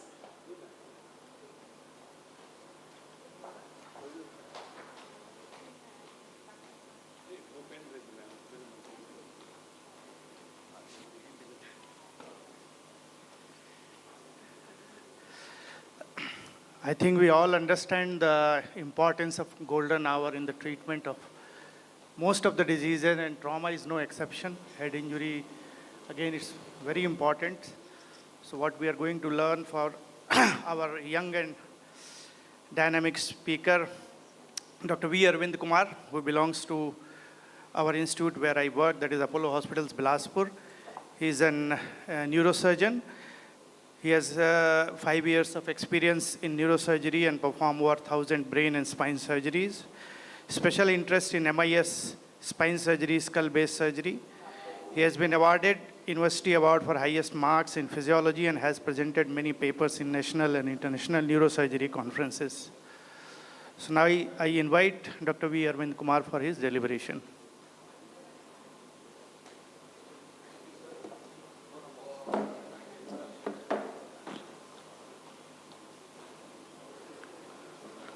Thank you, sir, for such a kind introduction. First of all, a very good morning to all the dignitaries, respected seniors and colleagues. At the outset, I would like to thank the organizing committee for this kind invitation and putting such a structured and academically enriching conference. I am Dr. V. Arvind Kumar. I am a consultant neurosurgeon at Apollo Hospital Bilaspur, and I have specifically chosen a topic which is very common, nothing flashy about it, but it is one of the most intriguing topics that challenges neurosurgeons every day. Now, every fourth minute, there is a traumatic brain injury in our country. And we as neurosurgeons are often the endpoints of the traumatic brain injury. So most people have this notion that it is the neurosurgeons who treat the traumatic patients, brain injury patients. But here is a catch. Most of the outcomes are actually decided well before the patient actually reaches the operating room. And why is it so? And what is the role of the doctors in the periphery? That I will try to touch upon. So, most of the traumatic brain injuries in a daily basis we see is due to road traffic accidents. 60% of all the traumatic brain injuries are due to RTA. 30% are due to falls and 10% due to assault. Nowadays, with growing wars and other disturbances around the world, penetrating and blast injuries are also getting more and more common. So, this is a very deadly figure. Around 1.5 to 2 million deaths in India every year we encounter due to traumatic brain injuries. And most of them are very young people, 40 to 50 years of age. And because of the lives lost during this productive age group, there is a great deal of financial burden on the society. Apart from the emotional loss to the families, the financial burden on the society is enormous, to the tune of $76 billion in the USA. Our data, we do not have any data regarding the financial burden. And most common cause of head injuries, RTAs, is alcohol consumption. This, topped with the treacherous conditions of our roads and other safety measures, RTAs account for a great deal of head injuries. Now, what is the pathophysiology? Why are we interested in the care at the primary and the secondary level? So cranium has a fixed volume, and the cranium consists of the brain. Within the cranium, there is the brain, CSF and blood. Brain accounts for around 80% of the total volume within the cranium. So whenever there is any trauma, wherever there is an EDH, for example, say EDH, SDH, or an edema inside the brain, one of the components can only compensate up to a certain limit. That is, the brain can only compensate up to a certain limit. And after that, the herniation symptoms ensue. Whenever there is a raised ICP, the CSF is the first component within the cranium that tries to adjust to the increase in volume within the cranium. Then comes the blood, and finally the brain. So we want to stop this cycle at any cost. That is the purpose of our talk. So what are the basic types of brain injuries? Pathophysiologically, there are two types. Direct mechanical injury, which is the primary brain injury, which causes permanent damage. You cannot prevent primary brain hours to days. What is the pathophysiology behind this? So whenever there is any kind of trauma to the brain, there is inflammation. There is ischemia, there is hypoxia. And because of the local hypoxia, there is lactic acid production. Because of lactic acid production, ion channels get disturbed. When ion channels get disturbed, there is an influx of calcium and sodium into the cells. This influx of calcium and sodium causes cytotoxic edema. Influx of calcium also causes structural damage and is responsible for cell death. Now, as this cytotoxic edema increases, it enforces a vicious cycle. Edema leads to more ischemia, more hypoxia, and then there is the recurrence of all these pathophysiological processes, and edema increases even more, which eventually leads to brain herniation and death. This secondary brain injury is preventable. So that is why we are focusing on how to prevent secondary brain injuries. And this prevention of secondary brain injury not only starts in the hospital setting, it starts from the site of accident, during transportation, as well as at the site of primary care. Now, there was a study which, to differentiate between the mortality rates in New Delhi and in Charlotte, USA. Now, New Delhi, being the capital of India, has got a number of tertiary care hospitals. But surprisingly, the mortality rates in New Delhi were 3 times higher than those at Charlotte. Why is it so? This is because only 2.7% of patients who met with RTA received pre-hospital care in New Delhi. That pre-hospital care was the game changer. So that is why in advanced countries, you now have air ambulances at crash site. Whenever there is a crash, you call the emergency number, air ambulances arrive, they pick up the patient, do the necessary resuscitation, and transfer them to the nearest tertiary care center. So how can we basically prevent secondary brain injury? When a head injury patient comes to you at the periphery setting, very basic. These are the basic points, but it goes a long way in saving a patient with traumatic brain injury. Avoid hypoxia at any cost. Avoid hypotension, hypoglycemia. If the patient is having post-traumatic fever, address the hyperthermia and address the seizures. And when we address all these points, we go a long way in preventing secondary brain injury. And this prevents increase in edema, transtentorial herniations, and death. So whenever we encounter someone, what are the golden priorities? First, ABCs, that is, assess the airway breathing circulation, look for any hypoxia, see what his saturation is, always maintain a saturation above 90%. That is the cutoff. It should not go down beyond 90. Avoid hypotension. The systolic blood pressure should always be above 100. Never let it go down beyond below 100. Whenever there is a large lacerated wound or some patient is bleeding, immediately first thing try to suture the patient, suture the lacerated wound, and then try to resuscitate.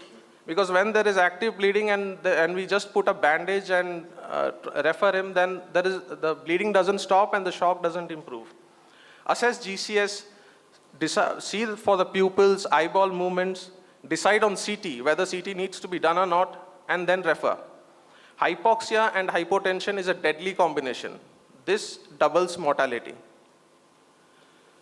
Now, whenever a patient comes to you, there are a few basics that remain pertinent to all trauma cases, not only head injury. That is the primary and secondary survey. That is the basic of trauma care. In primary survey, what do we do? First, ABC, airway, breathing, and circulation.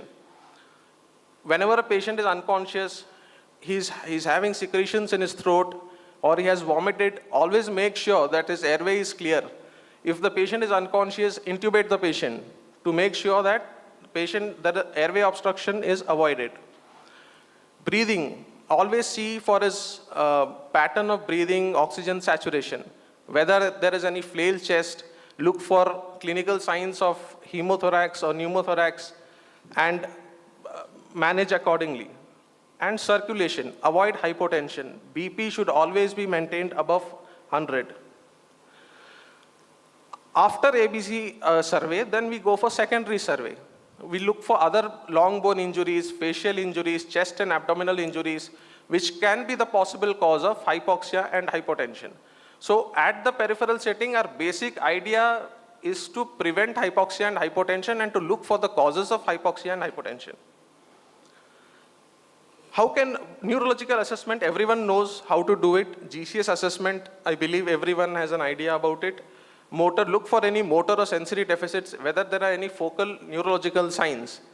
And pupillary status. If there is, suppose someone is having any weakness on one side following head injury, there is anisocoria, and if the concerned hospital does not have a CT facility, then immediately refer the patient after resuscitating. The Glasgow Coma Score, this is known to everyone, but I would briefly like to touch upon it. Maximum score is 15, minimum score is 3.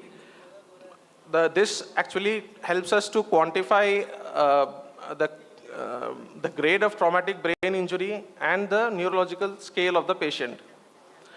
Pupillary examination, after GCS examination, always look for the pupils. Pupils are very, very important. Check for any asymmetry.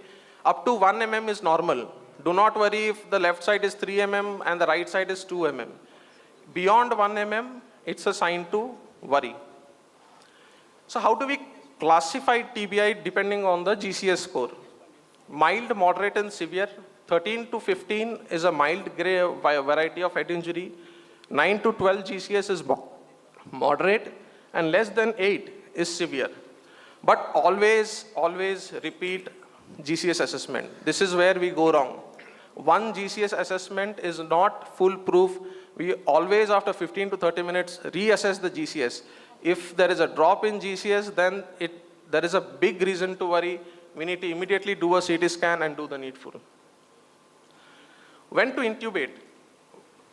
If the patient who arrives has a GCS of less than 8, in layman terms, he is in coma. So in that case, patient has to be intubated. This is to protect his airway.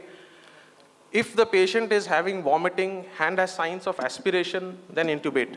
Or if the patient is severely agitated, then you need to intubate, sedate, and paralyze. Why? Because that reduces ICP. Maintaining an adequate mean arterial pressure is very important to ensure that the brain receives adequate cerebral perfusion. Whenever the ICP is high, mean arterial pressure also needs to increase correspondingly to make sure that the ischemic areas of the brain receive adequate supply. So various articles and various research materials have come to this conclusion that the systolic blood pressure should be maintained above 100 at any cost. And the mean arterial pressure should be between 80 to 90. Avoid hypertension. Why? Because hypertension, again, increase in blood supply, blood flow to the brain, it results in an increase in overall cerebral volume. Once there is an increase in cerebral volume, there is an increase in ICP. So that is why hypertension should be avoided. So what are the red flags when you assess a patient? Drop in GCS greater than 2 points. Just now I had mentioned that always make sure that there is a repeat GCS assessment. If there is a drop in GCS greater than 2 points, then it portends to a possible surgical emergency. If the patient has repeated vomiting, seizure, focal neurological deficit, and anticoagulation use, very, very important. Old age people, they come to your clinic taking anticoagulants. The history of anticoagulation is frequently missed. Patient remains all right for around 15 minutes, half an hour, 2 hours. Suddenly you see that the patient is going down. Because of anticoagulation, the bleeding doesn't stop. Even if there is a small hematoma, it goes on increasing, and then it lands him up in a surgical emergency. So when we encounter someone who has raised ICP, if you find patients who show signs of raised ICP, like vomiting, headache, focal neurological deficits, what can we do at the peripheral level?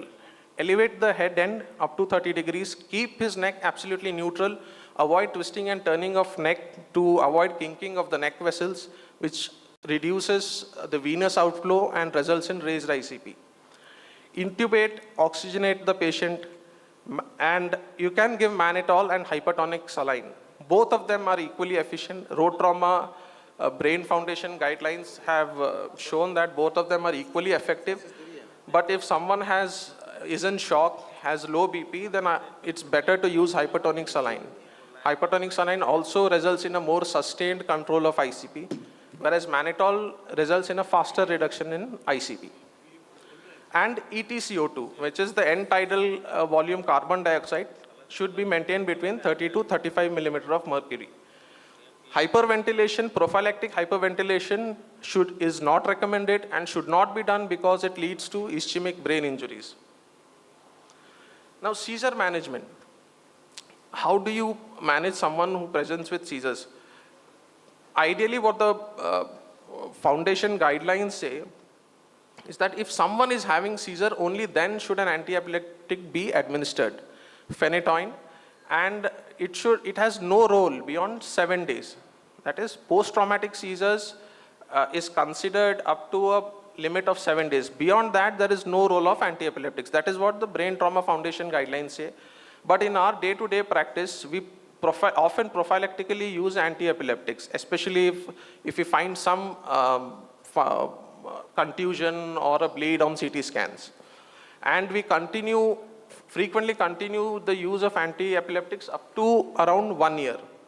Because lack of awareness amongst the patients, and even if someone throws up a seizure in the periphery, there are inadequate setups to deal with it adequately.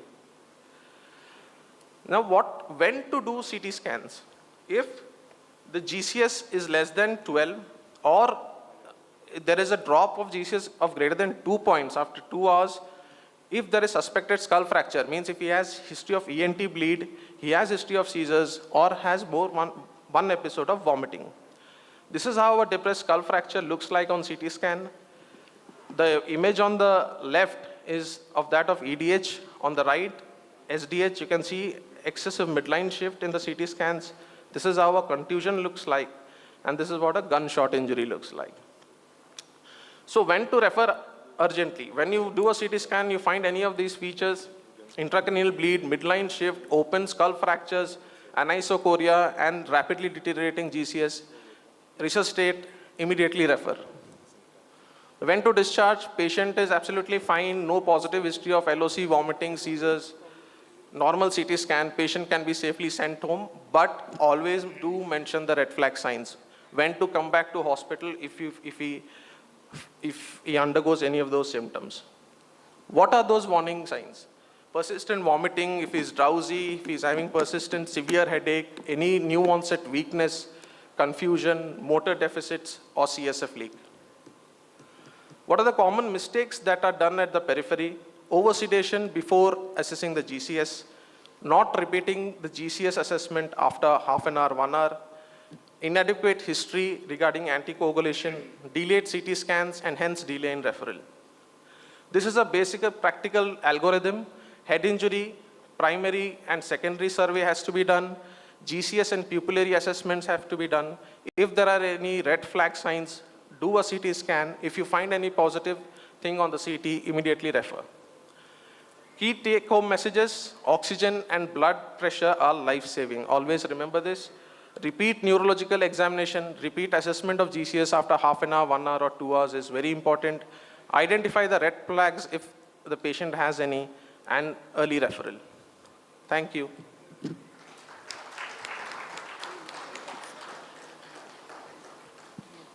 I think very well elaborated, Dr. Arvind. Probably, as you have said, the very important and often ignored part is the initial or the treatment before it reaches the neurosurgeon. Exactly, sir. And most of the lives, most of the battle is lost there. And I think what I have seen in last couple of decades of my practice, I don't see any improvement as far as the trauma patients in general are concerned. We have developed a lot of infrastructure in form of, transport ambulances, which were not there earlier, a lot of paramedic staff. But there is a lack of protocol, the basic protocol, what should they do, what should they not do, exactly, the basic teaching. Yes. So we have accumulated wealth. We are the fourth largest economy, but the basic civic sense and the basic infrastructure, the respect for life is not there. Absolutely. I think it goes beyond this conference to, teach those paraphernalia which is available with us but not being utilized properly. I think if there are any questions and sir wants to add anything. Sir, most of our doctors are working in peripheral area where CT scan are not available. What are the earliest signs and symptoms which require urgent referral? Sir, And what precautions should be taken during management of the head injury? as I've said, sir, the red flag signs, if the patient is drowsy, if he is having vomiting, focal deficits, if you see that pupils are sluggishly reacting, there is anisocoria, history of seizures, open depressed fractures, in those cases, it's better to refer. Do not keep them at the peripheral setting. If the patient has had a history of, say, a brief LOC and is now absolutely stable, after coming to hospital, he is not showing any new signs of deterioration, then probably he can be observed at the peripheral level and then can be discharged home with the, after being apprised of the warning signs, of the symptoms, which if he has those symptoms, then he should immediately come back to you. Always, we should prioritize that. And one thing I would like to impress upon is that everyone in the periphery should also know how to intubate. Most of the patients who come to us in the trauma setting are not intubated, they're gasping, saturations are low, up to 50%, there is severe acidosis, and that has a very, very bad impact on the brain. Due to paucity of time, we would like to conclude the session, sir. Yes. We are running behind schedule.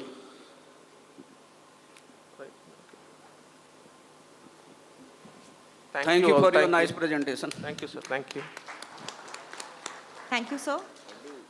Now, I would request our esteemed chairpersons to kindly felicitate our speaker, Dr. V. Arvind Kumar. Sir, please.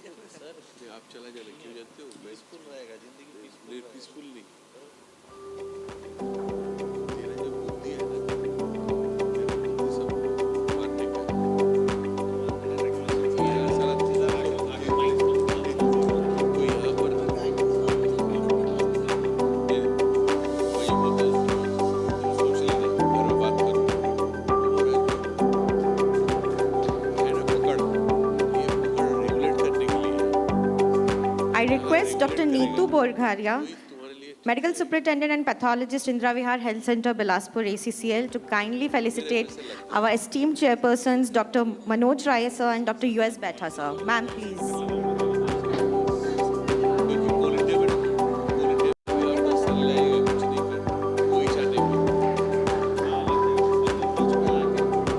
Good morning everyone. Doctor Sanjeevani इतने अच्छे से announcement कर रही हैं, good morning sir, good morning, thank you sir. Actually for इस august gathering I want to inform doctor Arvind is a better half of doctor Sanjeevani, है ना। So it is, we doctors are not so formal. मैं doctor Arvind को, संजीवनी को बोलूँगा आके थोड़ा सा कुछ खुद बुके दे दें एक, है ना। अब ये नहीं पता स्लाइड्स किसने बनाई घर में। Anyway, I request Arvind to please come. You are my guest as a SECL fraternity on behalf of organizing committee, and now I request for next.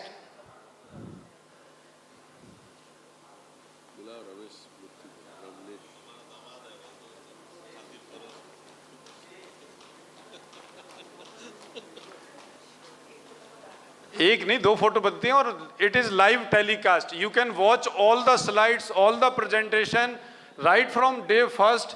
It is live on YouTube, so don't dear. कल 3,500 लोग देख रहे थे। मैं ये नहीं कह रहा हूं कि वो डॉक्टर्स थे। Now for next talk is none other than by our own Bilaspur Medical College, prestigious medical college, Dean CIMS Bilaspur. I invite Dr. Ramnesh Murthy sir for his talk, which is very practical and invaluable on antimicrobial resistance. And for chairing the session, I request Dr. Kamlesh Maurya sir to please chair the session, and Dr. Siddharth Verma sir.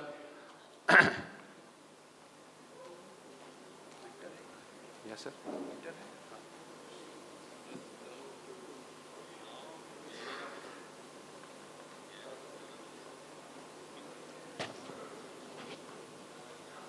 So today Dr. Ramnesh Murthy sir will be speaking on antimicrobial resistance. This is a very common and practical topic we use to prescribe antibiotics every now and then in our OPDs, in our wards, in our ICUs. So we should have a basic to up to advanced knowledge for this particular topic. Dr. Murthy sir, please continue with your talk. Good morning all. Just 1 minute, a brief introduction of sir. Dr. Ramnesh Murthy is an accomplished and highly respected microbiologist with strong academic credentials. He is widely recognized as an eloquent speaker and a renowned microbiologist. He is known for his expertise and contributions to the field of microbiology. He is currently the Dean of prestigious Bilaspur CIMS, and he has published many papers in the field of antibiotic resistance, and we have all benefited from his experience. Thank you, sir. Thanks, Kamlesh and Siddharth, for those kind words. At the outset, I would like to thank the organizers, Dr. Shrutidev, Dr. Arihant, Parvali, and all bigwigs, the directors and management committees for inviting me. In fact, I want to join them to welcome delegates from nook and corner of India to this prestigious scientific extravaganza. I have been given a very important topic in present day world, as the world is witnessing war and war is raging in the Gulf region. Another war is going on stealthily but surely, that is the microbes and the human beings. We are at the brink of, we have come to such a pass that probably we are not left with many armamentarium vis-a-vis management and antibiotic management of infections and emergencies. We have this tendency of utilizing anything and everything that comes to you without any judicious planning or meticulous execution, and antibiotics are no exception to that. I bring wishes from CIMECON Bilaspur. With the advent of antibiotics, Sir Alexander Fleming got them in 1928, but it was only in 1941 that it came into use. And John Radcliffe Hospital in 1940, the first recipient was a soldier with IV penicillin for purulent staphylococcal infection of head, neck, and whose one eye was enucleated. I want to make you through the timeline, the chronology of discoveries of antibiotics. It came into being in 1941. Again, the resistance started the same way. On the left side of it, you see the discovery. On the right, how quickly and how fast the resistance has developed. Vancomycin came in 1956. Methicillin was introduced in 1960. The resistance developed 1 year later.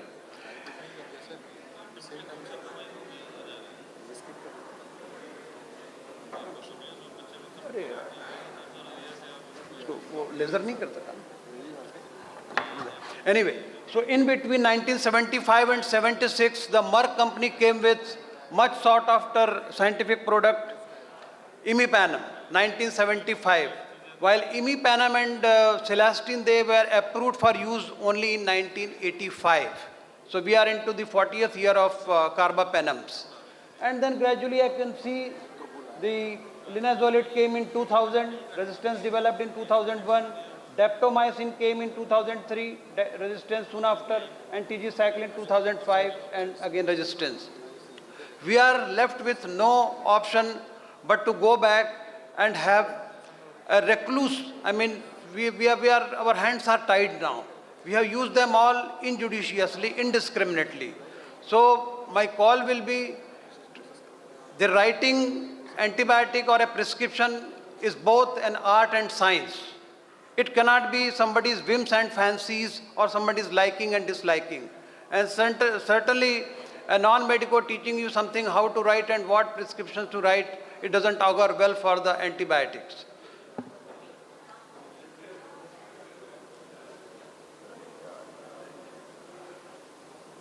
So what is an MR?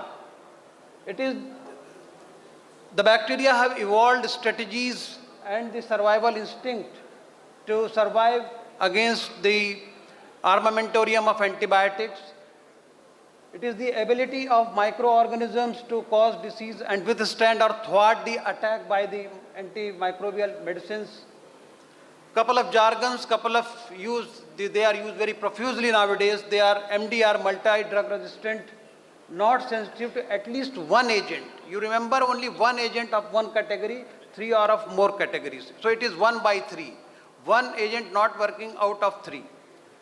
Extensive drug resistant, not sensitive to at least one agent in all categories of except 2 or 3. So it is 1 by 2 or 1 by 1. And pan drug resistant, resistant to all of the antibiotics of all categories. So that is pan drug resistance, and gradually, slowly and stealthily we are reaching to this state wherein we will be left with nothing to choose from or to treat. It was a big hut or a small house in when the penicillin came in 41, and in the 40s I am talking about, through the 40s and 50s it was a small house. Now it has become a mansion. Nosocomial organisms, they have taken over all over, and now they are proposing as a mansion, an apartment, big huge apartment. So that is the state nowadays. Classes of antibiotics, going through your pharmacology classes, I mean not in detail, but just to give an overview of recall. They can be cell wall synthesis, they can be protein synthesis, nucleic acid synthetic inhibitors. You all know all the examples, cell membranes like polymyxins, metabolic pathway inhibitors, anti-metabolites including sulfonamides and trimethoprim, and cell membrane integrity potential disruptors. They are example include daptomycin, the recent one. How do they cause resistance? On the right side you can see by efflux, antibiotic resistance. These are the ways that we have classes we have. Efflux, pumping out, fluoroquinolones, immunity and bypass, that metabolic pathway I spoke about, the sulfonamides and trimethoprim. The target modification, they can produce resistance, and by producing inactivating enzymes like beta-lactamases and macrolides and so on and so forth. So these are the possible mechanisms of antibiotic resistance. These are the tests we employ to detect, identify bacteria in our microbiology lab. We have to have a robust, well-functioning, well-oiled laboratory. In this evidence-based, data-driven, patient-centric approach era, we cannot remain oblivious to these things, and antibiotics, even the empirical one, have to be written as per the CLSI or Eurocast guidelines. Whatever you follow, it cannot be somebody's whims and fancy. Now, having identified, how did it look back, say 15 years back?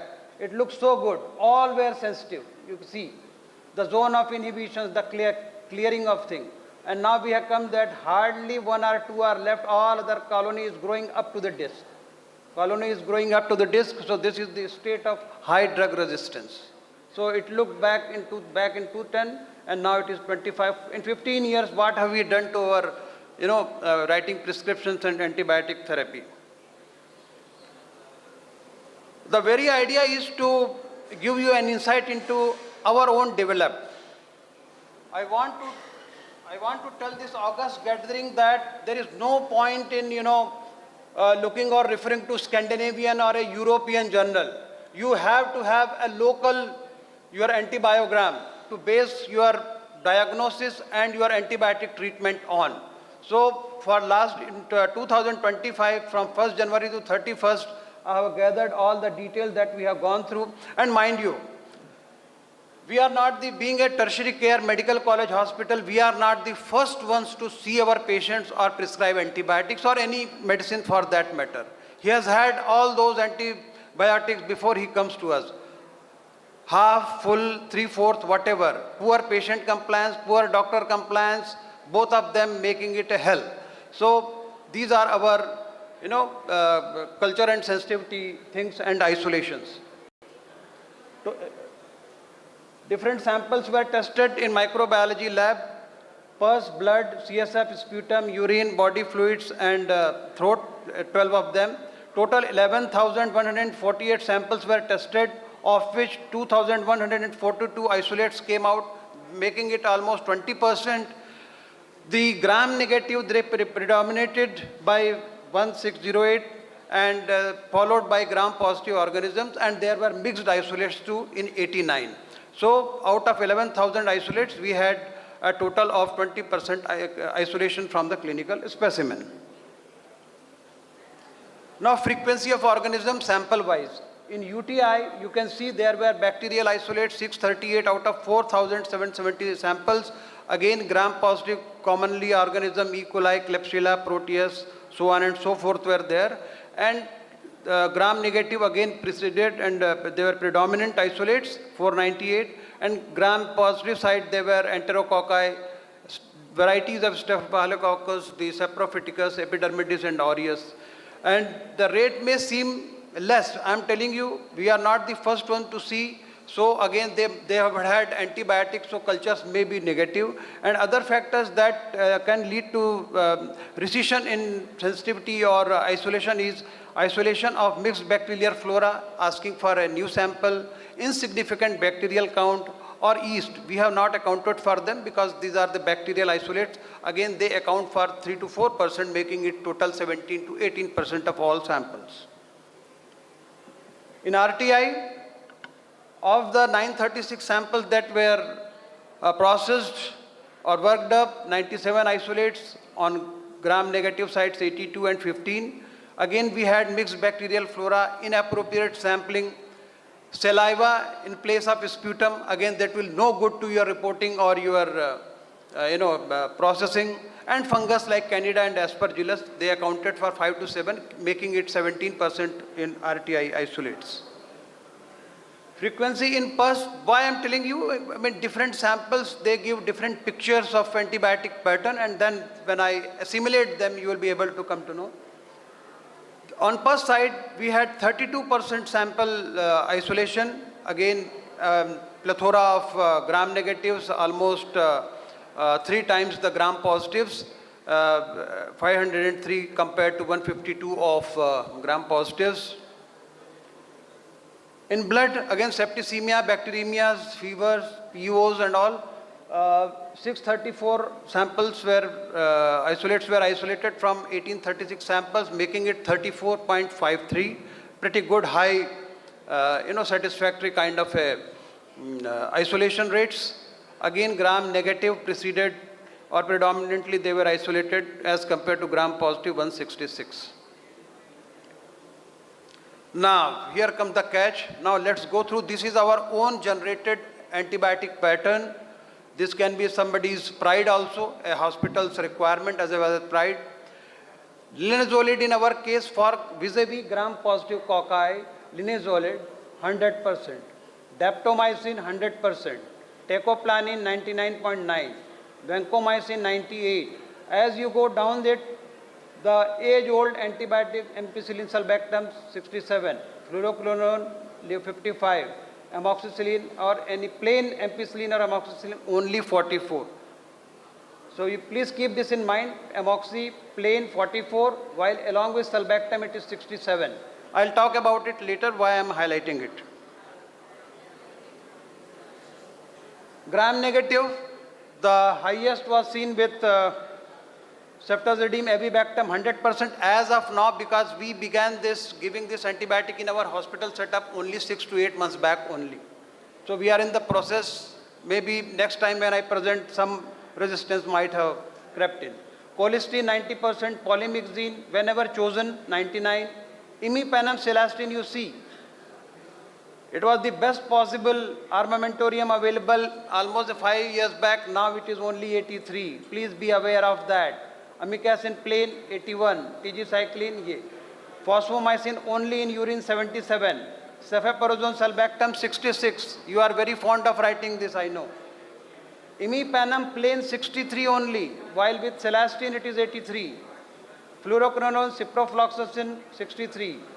Then going down the line, cotrimoxazole only 23. So ceftazidime, avibactam hai.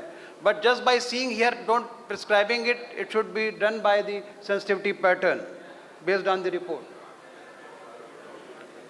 Now, non-fermenting gram-negative bacilli, they are in a class of their own, the Pseudomonas and the Acinetobacter in the NICUs for hospital-acquired infections. You see, cephalosporin, avibactam. Now, for a common bacteria, gram-negative bacilli, it was 100%. But for Pseudomonas, you see that 1% has already crept in. Cholesterol 98, polymyxine, imipenem, celestine 76, comparing well, phosphomycin 50. I am talking about Pseudomonas and Acinetobacter. They are in a class of their own. They are not ordinary gram-negative bacilli like E. coli, Klebsiella and Proteus. So this has to be kept and borne in mind. And cefuroxime 8, ciprofloxacin, quinolones हम जबर दे देते हैं. But we hardly have any resistance left for them, sensitivity. Ticarcin, clavulinate 43. So this is the starting from ceftazidime, avibactam, going through down the line. Somewhere here it is all 50-50 now. So you should be very aware of these antibiotics, when to write, and it should be based on a robust, well-calculated microbiology report. Antibiogram of urine is specific. Dr. Kamlesh, it should be of interest to you. Nitrofurantine, this has made a comeback. You knew? Nitrofurantine, वो अपना झंडा समेट रहा था 10 साल पहले. We gave them this report and he made a comeback. The mortifer, the 100 milligram QID, जब कुछ काम नहीं आता, nitrofurantine, it works very well. So again, not many know, we read it in pharmacology, but it's very useful, I am telling you. But it should be well rotated. Phosphomycin 70%, norfloxacin 45, oflox 39, and cotrimoxazole 23 for urinary isolates. Now comparison of antibiotic sensitivity of same antibiotic for the gram positives and gram negatives, taking together. Amikacin 85, TG-cycline 80 for gram negative, for gram positive it is say 95, and so on and so forth. Imipenem 63, 72. Now this has to be kept in mind before when you prescribe. I have got this from my own center, and based on this only, I am in such a position that no molecule can enter SIMS without antibiotic sensitivity. No new molecule can be written without any sensitivity till we do for almost 3 months. So inference, gram negative precede or they are more resistant than gram positives, oral have more positives, genitourinary have gram negatives, non-sterile set are more resistant than sterile sites, and beta-lactamase producing bacteria are less sensitive to beta-lactamase antibiotic than non-beta-lactamase producers. Now tell me, what is this? Why should we not depend on Scandinavian report? Can anybody tell me what is the difference in the quality of bacteria that we isolate here? हमें Canada या America के reports पे ध्यान नहीं देना चाहिए. We should have our own reports to choose from. Why? Because of the simple fact that 95% of our bacteria are ESBL producers, while they are only 5% in US. You are fighting with a different enemy in US and different enemy in India. Our ES production is 95%, while they produce only 5%. So how can you compare their results with our results? You have to generate your own set of reports.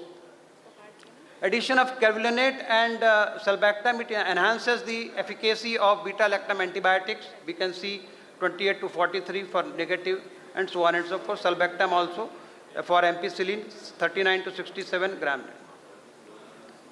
This is our culture report in microbiology. We can do up to 3 organism isolation with same antibiotics. What has led to antibiotics? You know, indiscriminate use of antibiotics, OTC selling, unnecessary prophylaxis. Antibiotics used in viral infection in rhinovirus and common cold and coryza. So it has antibiotics in animal and fisheries. Yeah. I'll just go through. Impact, it is enormous on economy and development too. So it calls for a crisis, a disaster. So increase of resistance, limited antimicrobial drugs, so it's a problematic scenario. So it serves different purposes for different people. For a clinician, it could be to start empirical therapy. For a microbiologist, resistance monitoring. And for an administrator, deans and MSS, policy formulation. And so it calls for antibiotic policy, having clinician, microbiologist, pharmacist, based on local microbial data. I'm insisting on this. You should have local microbial data. cost of drug, availability in the pharmacy, age of the patient. AMSP, this is the stewardship program. Stewardship is nothing but पहरेदारी या चौकीदारी. आप क्या कर रहे हो, किसको दे रहे हो? It is right patient, right test, right diagnosis, right drug in right dose at right time. It serves purposes in One Health, the prestigious, ambitious project of our Prime Minister. So these are the principles of stewardship, all rights, patient, test, drug, dose, route, duration. This is very important, all of you see. This we have come with and we have implemented in our college hospital 72-hour antibiotic timeout, wherein he gives something empirically and then the doctor revisits for the stoppage, de-escalation or to discontinue or continue. Benefits, it significantly increases the rate of de-escalation, reduces total antibiotics and shortens hospital stays. So this is the checklist for 72. I call upon you to have this 72-hour timeout. This is going to help you in a great deal. All of the hospital will do well to incorporate this in their armamentarium and monitoring towards AMSP, that is antimicrobial stewardship program. Rotation will do. I told you, कोई दवाई 3 से 4 महीने तक मत लिखें. Rotate them every 3rd monthly or 4 monthly, like nitrofurantoin, then Cipro, then go back again cefepime. Like that, you have to rotate based on your report. Principles of combination therapy, we all know why we give ampicillin, sulbactam, amoxicillin, clavulanate, ceftazidime, avibactam. There is a rationale behind it that with non-overlapping toxicities, they have different mechanism of actions, optimal dosage, and improving clinical outcomes in complex biofilm-related, especially biofilm is a big thing Dr. Kamlesh will appreciate in urinary tract infections. New antibiotics, a word about it, it should be of some interest to you. There is a nephithromycin in pipeline. It binds to bacterial ribosomes and is used in community-acquired bacterial pneumonia. And lariosodine, again under clinical trial, it again binds to ribosome and it has found to be useful in Staphylococcus aureus and Enterococcus fecalis. No talk is complete without a word about intervention, and with the advent of artificial intelligence, they have a role in predictive decision support, de-escalation, monitoring and detection of inappropriate use, and finally in drug discovery and development. So I end here. Thank you very much for your patient listening. Together we can and we will make a sure difference. Thank you very much. It's a very eye-opening talk, and this is very important nowadays because the cost escalation occurs because of the higher antibiotics. We see in the ICUs, Dr. Siddharth will agree. मैं जाने के पहले एक वाक्य बोल के जाता हूँ. ध्यान रखें, राम बाण को आम बाण मत बना दिया जाए. राम बाण को आम बाण मत बनने देना, यही जीवन की सीख है. नहीं तो आज से 2 साल 5 साल के बाद आपके पास लिखने के लिए कुछ नहीं रहेगा. जब टीवी सीरियल भी चलता था तो पहले छोटे छोटे पाशुपत और ब्रह्मास्त्र आखिरी के टीवी सीरियल के 100वें एपिसोड में चलाए जाते थे जब रावण को मारना होता था. आप पहले उसके एपिसोड में ही अगर ब्रह्मास्त्र और पाशुपत चला दोगे तो सीरियल आगे बढ़ ही नहीं पाएगी. इसलिए राम बाण आम बाण ना बने, इसका ख्याल रखा जाए. Thank you, sir. Now I request our esteemed chairpersons to kindly felicitate our speaker, sir, Dr. Ramanesh Murthy, sir. Sir, please.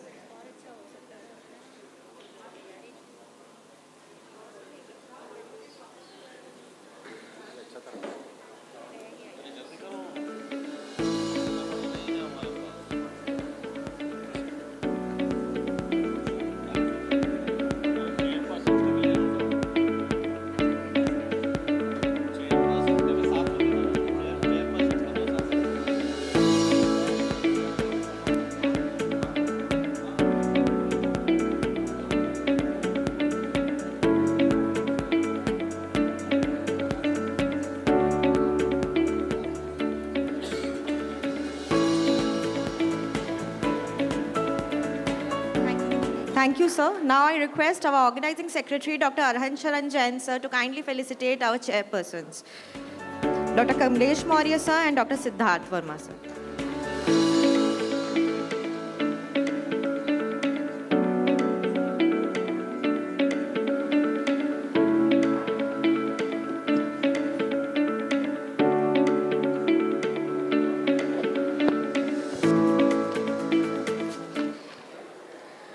Now, for the next session, I would like to request Dr. Jignesh Pandya, sir, Consultant Nephrologist, Apollo Hospital, Bilaspur, to kindly come over the stage to give his presentation on approach to CKD. Chairpersons, I would also like to invite the chairpersons, Dr. R.P. Mishra, sir, Director, RB Hospital, Bilaspur, and Dr. Ram Krishna Kashyap, sir, Chest Physician and Director, Life Care Hospitals, Bilaspur. Sir, please.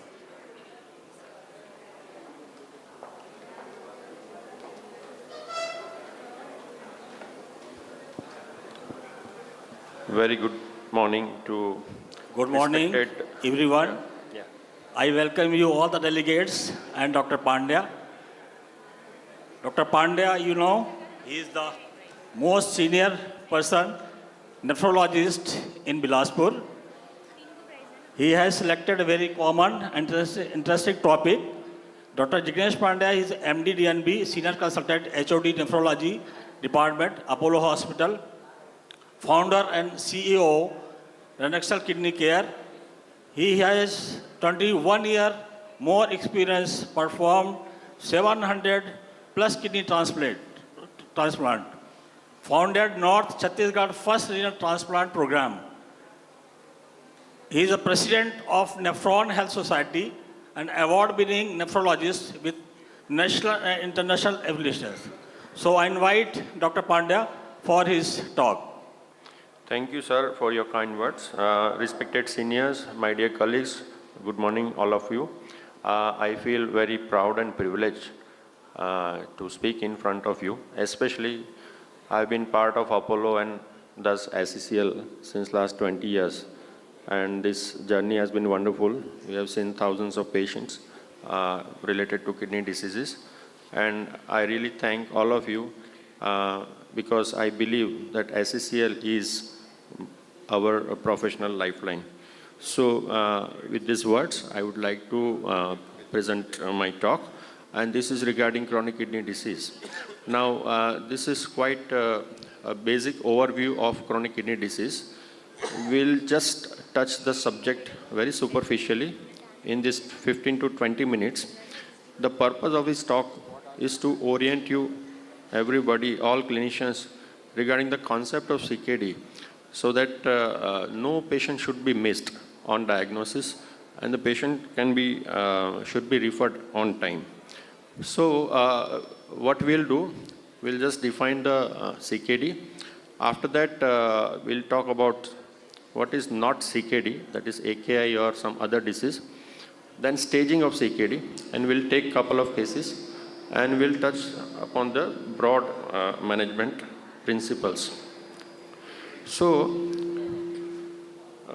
before talking about CKD, we need to revise the knowledge of very, very basic. What is the function of kidneys? So the function of kidneys is not only excretion of metabolic waste products, that is in form of urea and creatinine. So we know kidneys by only one thing, most of clinicians, that kidney is related to excretion of metabolic waste products, that is the maintenance of, so that it is reflected in the function like creatinine and urea. So this is one part of the kidney function. This is not all. The function of kidneys go beyond this basic thing. So metabolic waste product excretion, then maintenance of acid, base and electrolytes. This is very, very important.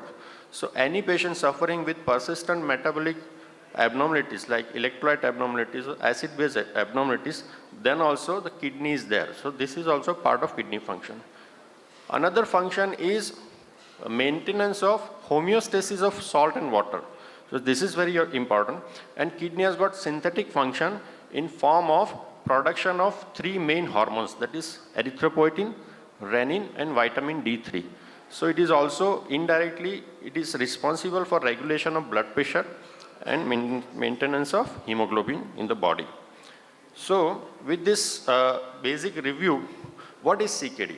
So CKD is nothing but any abnormality in structure and the function of the kidney. So function I already told you. Any abnormality in the structure and the function of the kidneys that persists for more than 3 months. So this has to be documented. So most of the times we have to remember that the chronicity is very, very important, right? So now function of the kidney, we know what are the tests to be done. We'll just take a further view. That is GFR, and GFR is basically dependent on the value of creatinine. GFR is not a test. Remember one thing, GFR is not a test. GFR is a calculation of glomerular filtration, which is based on the value of creatinine and age and sex. These three things are, so there are various formula available. Anybody can have access to internet. The formula available on the apps also. There are apps also. GFR apps are available on Android and iPhone. So anybody can use. Like for example, CKD EPI. That is one of the formula that we use in day-to-day practice. That is one thing. Then another thing is urinary analysis. It is very, very important. So the most important thing is the proteinuria, right? So any degree of proteinuria is not normal. So we'll go into the detail. And the structural markers. Now structural markers is basically, we have to remember, as all clinicians, we have to have idea about the measurement on of the kidneys on sonography. This is very basic thing. So we need not to be nephrologist to do this. So the size of the kidney is very well defined. So on sonography, kidney size would be, size means the length of the kidney is between 9 to 11 centimeter. And the corticomedullary differentiation should be normal. So anything which is not compatible with this finding on sonography, that we would call structural abnormality. Right? The kidney size, if it is 7 to 8 centimeter with lost CMD, that is not normal. So that is reflection of CKD. That there is a shrinkage, and shrinkage is a reflection of chronic ongoing, disease, which has maybe silent to begin with. So this is CKD. So chronic means that is what is fixed, that is which is not reversible. It's not, we are not going to modify. You cannot reverse this. So that is chronic. So chronic kidney disease, function or structure abnormality persisting for more than 3 months. Now chronic also means that this is not acute. Then what is acute? We all know. Acute is sudden deterioration in renal function, right? Because of obvious reasons. And in acute setting, we would say that there is clear-cut history in the clinical background. If you take proper history, the dehydration, infection, sepsis, non-steroidal anti-inflammatory drugs, nephrotoxic drugs. So these are all examples of acute deterioration of kidney function. And previously the kidneys were healthy. There is another term called RPGN. What is RPGN? RPGN is like deterioration in kidney function for which you are not able to find any external factor like dehydration, sepsis, hypotension. Nothing is there, but still the patient presents with renal failure. In this type of kidney disease, when on investigation you go and see that in the urine you will find a proteinuria, microscopic hematuria, sometimes RBC casts, granular casts. So this is all reflection of something intrinsic going on in the kidney. So there is some intrinsic disease in the kidney which is affecting glomeruli, from which we are getting these findings in urine. So that is RPGN. Now we should not miss RPGN. So what I mean to say is urine is extremely important. It is more important than blood tests. If you omit urine examination in your clinical workup, you are doing as a clinician, it is a criminal negligence. So urine is very, very important. Anything which is going on the kidney will be reflected in urine most of the times. So this is RPGN. And why it is so important to have that concept of RPGN is, like there is very little window in the diagnosis of RPGN. RPGN basically, it is like intrinsic disease of kidney, like crescentic glomerulonephritis. And we have to act very fast. Within days, we have to do biopsy, we have to diagnose. And these type of patients will require intense immunosuppression, sometimes plasmapheresis. This can be reversible, this can be halted, right? So this is, and there is another thing is acute on CKD. So any acute factor affecting in the course of the disease for the patient who is suffering with CKD. Now, CKD is always silent to begin with. We have to remember. So we have to have an idea about a target group. So who are those patients who are likely to develop CKD? So this is very important. So not in all patients will screen for CKD, but of course, those patients who are having systemic diseases like diabetes, hypertension, sometimes autoimmune disease like SLE, right? So these type of diseases, one needs to go and screen the kidney function all the times. So in a diabetic patient, for example, you go for blood investigations, creatinine, urea, electrolytes, urine examination, fundus examination. If necessary, then you can go for sonography examination. If everything is normal, you have ruled out, right? But again, for this particular patient, even if it is everything normal, then only annual checkup is necessary. The same test should be repeated again and again to screen, because if you screen early, if you pick up the disease early, then only you can treat CKD effectively. Otherwise, it will be too late. While the symptoms are coming, it is always too late. By the time, a significant loss of kidney function will be there. Any patient suffering with family history of CKD, you need to screen, right? Irrespective of symptoms. Any patient who is suffering with any heart disease, especially coronary artery disease, heart failure, cardiorenal metabolic syndrome, obesity, these all patients are at very high risk to develop chronic kidney disease. Those patients are on continuous non-steroidal anti-inflammatory drugs or community alternative drugs, that is herbal drugs or Ayurvedic drugs. We have to check renal function, we have to check urine. Now once the patient is having CKD, then we have to remember there are several factors which are responsible for fast progression of loss of GFR. So what are these factors? CKD progression, cardiovascular disease, untreated, always fast progression will be there. Degree of proteinuria correlates with the CKD progression. Any acute factors, smoking, all of our Indian race is like Asian race, also high risk of developing CKD progression, fast progression. Now how do we stage? We are all familiar with this diagram. So there is something called G and A. G is GFR staging, A is albuminuria staging. So GFR again dependent on creatinine, age and sex. You can calculate by the formula. More than 90, stage 1. 60 to 90, stage 2. 45 to 60, it is stage 3A. 30 to 45, stage 3B. And anything less than 15, it is. So as you go down, as your GFR worsens, you will see that there is the risk will increase. Now what is this risk?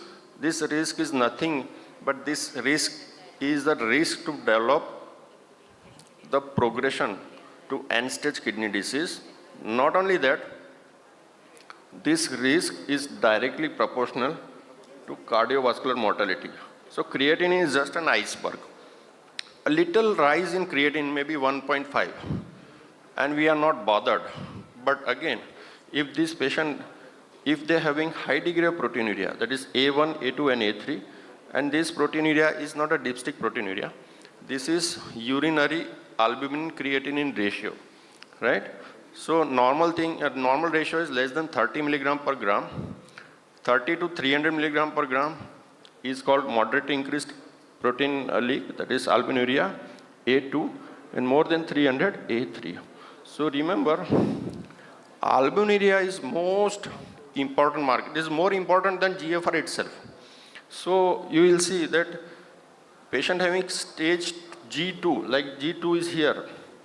Stage G2, A3 is here. So GFR may be almost near normal, but proteinuria is high. So G2A3 has higher risk than stage G3 worse GFR with little proteinuria. So relatively preserved GFR with high proteinuria has got higher risk than high GFR, low GFR with higher proteinuria, right? So low proteinuria. So risk is proportionate to albuminuria and GFR. Now diagnosing CKD, what are the markers? Kidney function dependent on creatinine. Another thing is protein in the urine. And we will always consider urine albumin creatinine ratio. Although dipstick is a very good screening method, so it will just quantify, it will just a semi-quantitative method, but UACR is more specific than imaging. So kidney sonography is very important. Anything which deviates from the size of the kidney, like in that matter, suppose if the patient is having multiple cysts in both sides, that is AD, PKD. So irrespective of GFR, if the patient is having AD, PKD, we will label this patient as GFR. This is a deviation, right? And we'll take this case, like this is a male patient with long-standing history of hypertension. And on normal examination, his creatinine was found to be high. So what is high? This is in micromole, so it is around 1.6 to 1.7 milligram. And little increase in proteinuria, that is 68 milligram per gram. So this is A2. Kidney size is normal on sonography, right? So would you label this as CKD? So we are not sure because this patient has presented for the first time. This patient can have CKD, cannot have CKD because there is additional factor of non-steroidal anti-inflammatory drugs. So for this patient, we will just observe.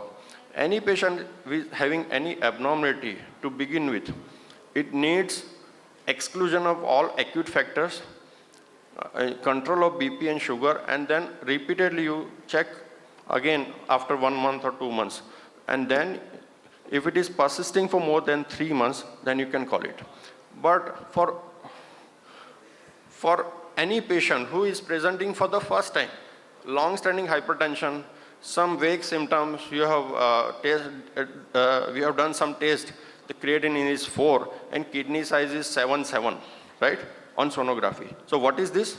This is CKD. So for this patient, you need not need for 3 months to label this as CKD, because it is already CKD. Although you are, detecting for the first time, but at the first time itself, the kidneys are shrunken. So this falls in the definition of CKD. For not, right? Now, why we fear CKD so much? Because CKD has got very high mortality, and as you progress in the disease, as the GFR worsens, you will have phenomenal increase in the cardiovascular mortality. So even before, for a typical diabetic patient, diabetic kidney disease, even before the patient reaches to end-stage renal disease or on dialysis, even before that, there are very high chances of death of this patient because of cardiovascular mortality rather than reaching to dialysis. So we have to remember cardiovascular mortality is very, very high. These all things are familiar, you are familiar with increasing creatinine at later stages. One will find anemia of kidney disease, hyperkalemia because of tubular dysfunction, CKD, mineral bone disorder, hyperphosphatemia, hypocalcemia, right? So these are all associated with advanced kidney failure. This is a typical diabetic nephropathy. What is diabetic nephropathy? We have to remember one thing. For all patients who are having diabetes, especially type 2 diabetes, we have to screen every year. This is mandatory. What screening must be done? Urine examination, UACR, kidney function, and fundus. So fundus, if it is showing diabetic retinopathy, and if this is persistent proteinuria, then this is diabetic nephropathy. So this is an example of that. For these patients, we would cover this patient with, and these all patients will be having invariable degree of hypertension. So we will cover with ACE inhibitor or ARB and SGLT2 inhibitors. We have to remember these are two main pillars of the kidney treatment in the diabetic kidney disease. So management pillars, control of blood pressure and proteinuria. Proteinuria control is done by basically BP reduction, ACE and ARB, SGLT2 inhibitor, and then we have two more pillars. One is finerenone, that is mineralocorticoid receptor antagonist, and another is GLP-1 analogs. So if we combine all these four pillars in optimal doses, we can retard the progression of CKD or diabetic kidney disease, so these patients remain stable for more number of years. Apart from that, glycemic control need not mention, cardiovascular protection all the times. We have to screen for cardiovascular morbidity and manage complications. Drug dosing should be remembered, NSAID should be avoided. ACE or ARB, if you are prescribing, hyperkalemia should be watched. There will be some loss of GFR, 25% GFR decrease is expected in many patients after ARB or ACE, but if it is more, then you can stop it. When to refer to nephrologist, all patients with having first time diagnosis, if you have dilemma in diagnosis, then always refer. Later stages of GFR, advanced stages, stage 4, always refer because it will need planning for vascular access. Rapid deterioration in kidney function, you have to always refer. Resistant hypertension, you have to refer. The checking should be done at least 3 months interval if the stage 3 or beyond is there. But if it is stage 1 or 2, one can check 6 months or annually. This is the checklist. Order both eGFR and urine ACR. Now, eGFR you don't have to order, you just have to calculate. Confirm CKD when two readings more than 3 months apart. NSAID must not be prescribed. Patient should be referred on time because this patient will require vascular access. These are the resources and the guidelines. This is my final take-home message. CKD is a cardiovascular disease. It is not a renal disease. Treat your kidneys to save the heart because a patient is more likely to die of heart disease rather than kidney disease. ACR, UACR is not optional, it is mandatory. 4 pillars we already discussed. So thank you. Then this is the last. See, the best nephrologist is a general practitioner sitting in periphery who catches CKD early enough that a nephrologist is never needed. Because if you pick up early, this patient may not require a referral to nephrologist sometimes. Thank you. Thank you. Thank you, Jignesh sir. It's not only privilege and I'll to say it's a boon for you in the Bilaspur city and especially for the CKD patients and kidney patients, those you are treating over here in the Bilaspur city. That's wonderful that you are very good, not only clinicians, also very good teacher. Thank you, sir. Thank you, Jignesh sir. Thank you. Any question from audience? Sorry, sir, we cannot entertain any questions. We are running late. I want to final note. See, for whenever we are talking about sonography, you have to remember the most common cause for CKD is diabetic nephropathy or a kidney disease related to diabetes itself, which causes some specific changes in glomeruli. This disease has nothing to do with sonography because on sonography, diabetic kidney disease patients' kidneys will look normal. There will be no shrinkage. Sometimes you may find enlarged kidneys. So the kidney size is normal. So the normal kidney sizes, there are 3 main diseases. Diabetic kidney disease, which is the most common disease. Another thing is multiple myeloma, if you are able to suspect. And third thing is ADPKD. The kidneys will not be shrinkage. But all other diseases like glomerular disease, chronic glomerulonephritis, chronic interstitial nephritis, over the times the kidney will shrink. Thank you. Thank you, sir. Now I request our esteemed chairpersons to kindly felicitate our speaker, Dr. Jignesh Pandya, sir. Sir, please.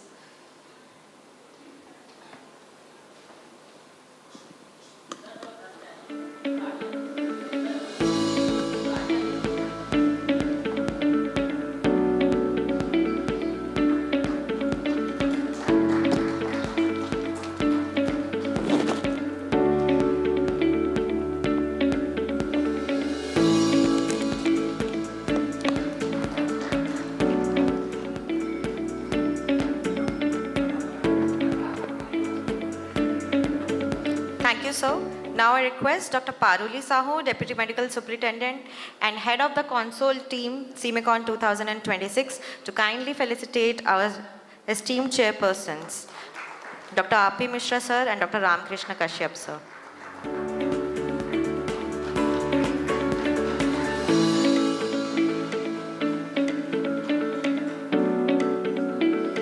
Thank you, sir. Thank you, Dr. Paruli.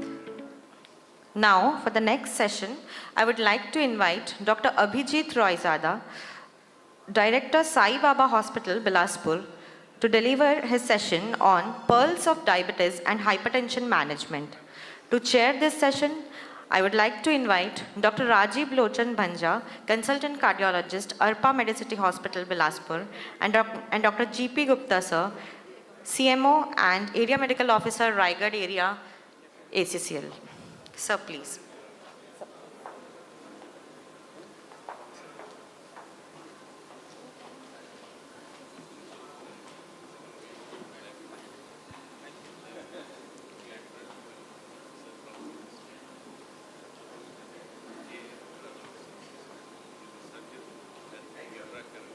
Hello.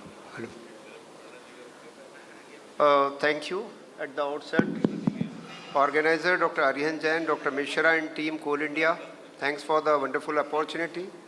Sir, 1 minute. Dr. Rajada is one of the senior most physician in the Chhattisgarh state, and he is involved in many conferences like API, RSSDI, even Cardiological Society of India. At presently, he is the Joint Secretary EPICON 2025, and he is involved in many diabetic and kidney program. He was the first dialysis setup in Bilaspur. He has done. So I request Rajada sir to deliver it. Thank you at the outset, Dr. Aryan Jain sir, Dr. Mishra and team SECL for this wonderful opportunity. The topic I am going to cover is half covered by Dr. Jignesh Pandya, because whenever we talk about diabetes and hypertension, our vision is to prevent kidney and heart. Whatever dreaded diseases Dr. Rajiv Bhanja is treating for last 15 years with a stent and a pacemaker, I think we are responsible, the physicians who have not treated our patient according to the guideline. It is a little bit harsh, but the matter is your future is created by what do you do today, not tomorrow. This is very true about the diabetes and hypertension, what topic is given to me.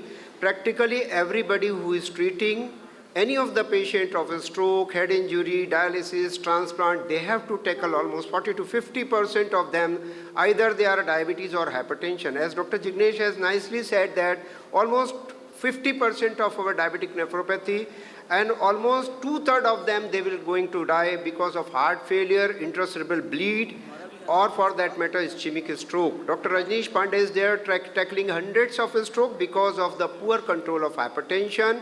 Whenever we see diabetes and hypertension, it is altogether a dreaded symptom. Diabetes is responsible for total 4% of mortality. Hypertension alone is for almost 7 to 8%. But stroke, AMI, heart failure, intracerebral, almost 1/3 of the population. That is the major killer. And these are the mechanism: hyperglycemia, RAS receptor, immune activation, oxidative stress, inflammation, leading to macrovascular, microvascular complication. That may be heart failure, CAD, or for that matter, amputation and blindness. The rule of half of the people with hypertension are either undiagnosed, half of them, they never take treatment. They are not treated at all. Once we are treating, writing one amlodipine or A, B, C, D, whatever, amlodipine, beta blocker, calcium channel blocker, and diuretic, but that is not according to the dose required. That is, the dictum is treat to target. Whenever you are treating, treat to target and achieve 130/80 for non-diabetic patient, and for diabetic nephropathy, sometime even more. And this is the very complicated mechanism, systemic and metabolic factor that may lead because of the diabetes and hypertension.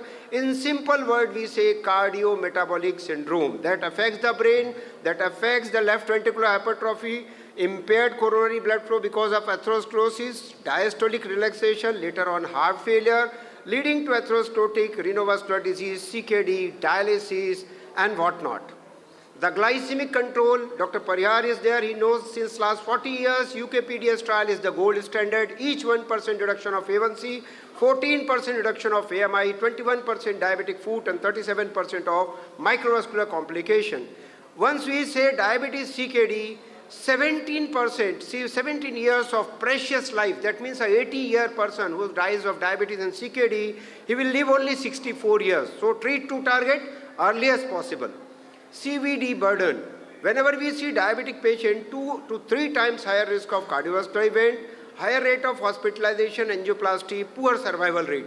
37 to 40% albuminuria may lead to CKD. Out of them, 2/3 will not reach to end-stage kidney failure. When we see diabetes versus non-diabetes, kidney failure is 10 times in diabetes as compared to non-diabetes. This slide I will skip, already mentioned by Dr. Jignesh Pandya, that USCR reduction by 30% or more is a guideline mediated. How to do it? ACE and ARB, Finrenon already mentioned by him. But important is what is the inflammation. Inflammation apart from euglycemia, dyslipidemia, BP control, and EGFR. These are the 4 cornerstone. These are all the guidelines, ADA, KDIGO, and AC. Means the nephrologist, the cardiologist, endocrinologist, they say whenever you are treating correct diabetes and hypertension, you are preventing heart failure and mortality. Office BP, we are the guardians of blood pressure measurement patients. So our target should be 130/80. But what is home measurement?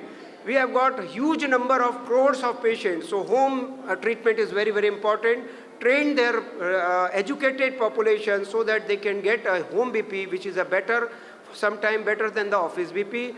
This is the standard method how to office BP blood pressure measurement. Sitting, keeping the blood pressure machine at the level of heart, taking 3 or 4, one outside the clinic, one by the paramedical staff, take the lowest one as the standard one. Office BP measurement is very important because we, the doctor, who decide whether to give amlodipine, ACE, ARB, or the beta blocker. Home BP is important because the white coat hypertension and the false type of reading may be escaped. But most important part is ambulatory BP meter. This is very important because it rules out white coat hypertension, mass hypertension. Under treatment is dangerous, but over treatment is even more.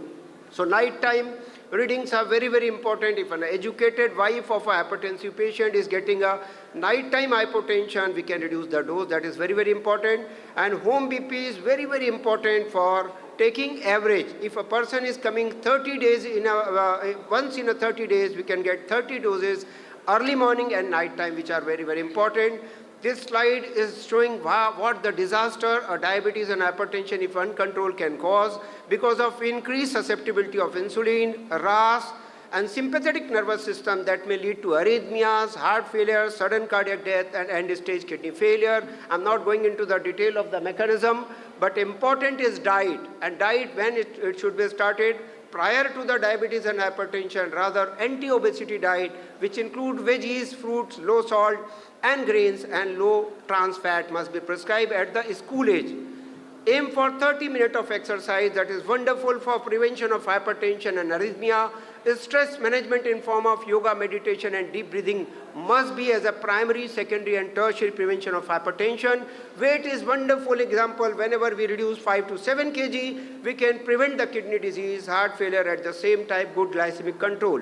These are 4 or 5 drugs I will tell in detail, but metformin can be a preventive for gestational diabetes as well as the pre-diabetes. SGLT2, if reducing 3 to 4 kg, can reverse or delay the diabetes. GLP analog is a wonderful drug, liraglutide and semaglutide we are getting in our clinics, which can reduce the BP. And ACE, as Dr. Pandya has said, that has got the wonderful results, as well as the real-time word also we have used in millions of patients. Not to forget about statin. Any diabetes and hypertension, optimal dose of statin must be given to every patient. BP target 130/80, A1C near to 7, but in old age it should be 7.5 to 8. Balanced diet and exercise I have explained. BMI is very, very important. 10% of our population needs weight reduction. Quit smoking because it increases the mortality by 3 times. And most important, adherence to medication and social stigma at the level of doctor, at the level of patient. Half of the patient, they stop medicine, they take their own. So always take the measurement must be taken by the patient, but the drug stoppage must be decided by the doctor only. Pillar 1 is confirm the hypertension and assess the cardiovascular risk by diastolic dysfunction, ECG, urine albumin creatinine ratio and lipid profile. Pillar 2 is lifestyle intervention. In spite of the drug, we should insist upon the weight loss and dietary sodium reduction. And pharmacological treatment, A, B, C, D, ACE inhibitor, ARB, ARNI, or arkamine, whatever you are prescribing, but one drug should be ACE inhibitor. Take less than 3 months to get a 130/80. Add-on drug must be calcium channel blocker or thiazide-like diuretic. And most important is resistant and uncontrolled hypertension. These are the cases where nephrologist role comes because the rare drugs like alpha blocker and arkamines are sometime in help. UKPD's trial clearly shows euglycemia prevents the mortality. HOT trial supports the role of antihypertensive, particularly ACE and ARB. So this should be the first line drug. Always in diabetic and hypertension, ACE and ARB in the suboptimal dose. Add-on drug I have already mentioned. Combination therapy of anti-diabetic and antihypertensive must be prescribed for practically everyone.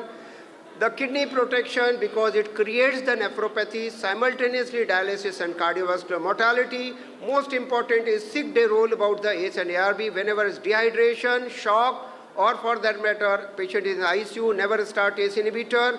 Elderly and CKD patients, sometimes higher doses of calcium channel blocker may be benefit. Pregnancy and breastfeeding, it is a strict contraindication. The blood pressure target 120/80 in diabetic nephropathy, otherwise 130/80. First line medication I have already mentioned. Home BP monitoring is a must. Every patient relative must be trained for this, and cardiovascular risk assessment must be counseled in a sober manner. Why diabetes treatment is so important? Because risk of blood vessel, endothelial damage, insulin resistance and all-cause mortality is increased by 3 times. High blood sugar level with hypertension cause vascular stiffness. Stroke 3 times, peripheral artery disease 5 times, and India is the leader of diabetic nephropathy. That is not a word for which we should be proud of. Kidney failure, stroke is a smaller thing to mention, but the highest burden of financial as well as the ICU burden is there. Family history is very, very important. If a brother or a sister is dying of CKD, we should be aggressive in treatment of diabetes. The SGLT2 is a newer drug which shows slow progression of diabetic nephropathy, weight reduction of 3, systolic by diastolic 6/4, and most importantly, inflammation is reduced. Vaccination is very, very important. Once we are treating diabetes, hypertension, COVID has taught us that COVID vaccination, flu and hepatitis B prevents the mortality in diabetic patients. Our duty is to do awareness program, treat to target, mention the number, use the digital tool, but all the record must be on black and white. This is how the age more than 70 is high risk. Male, it is very high risk, but postmenopausal women, the risk is higher than male. Racial, hyperglycemia, hyperlipidemia needs aggressive therapy. See, insulin was a wonder drug, but the newer drugs having a better mortality data. Hyperinsulinemia must be addressed by GLP analog. Obesity is a drug, it is a condition which increases the mortality. Diastolic dysfunction, MASLD, and most important, diet sodium reduction. The most important message is whenever diabetes and hypertension is there, is smoking should be stopped then and there. And these are the pathophysiology. I'm not going into the detail, but most important is salt sensitivity.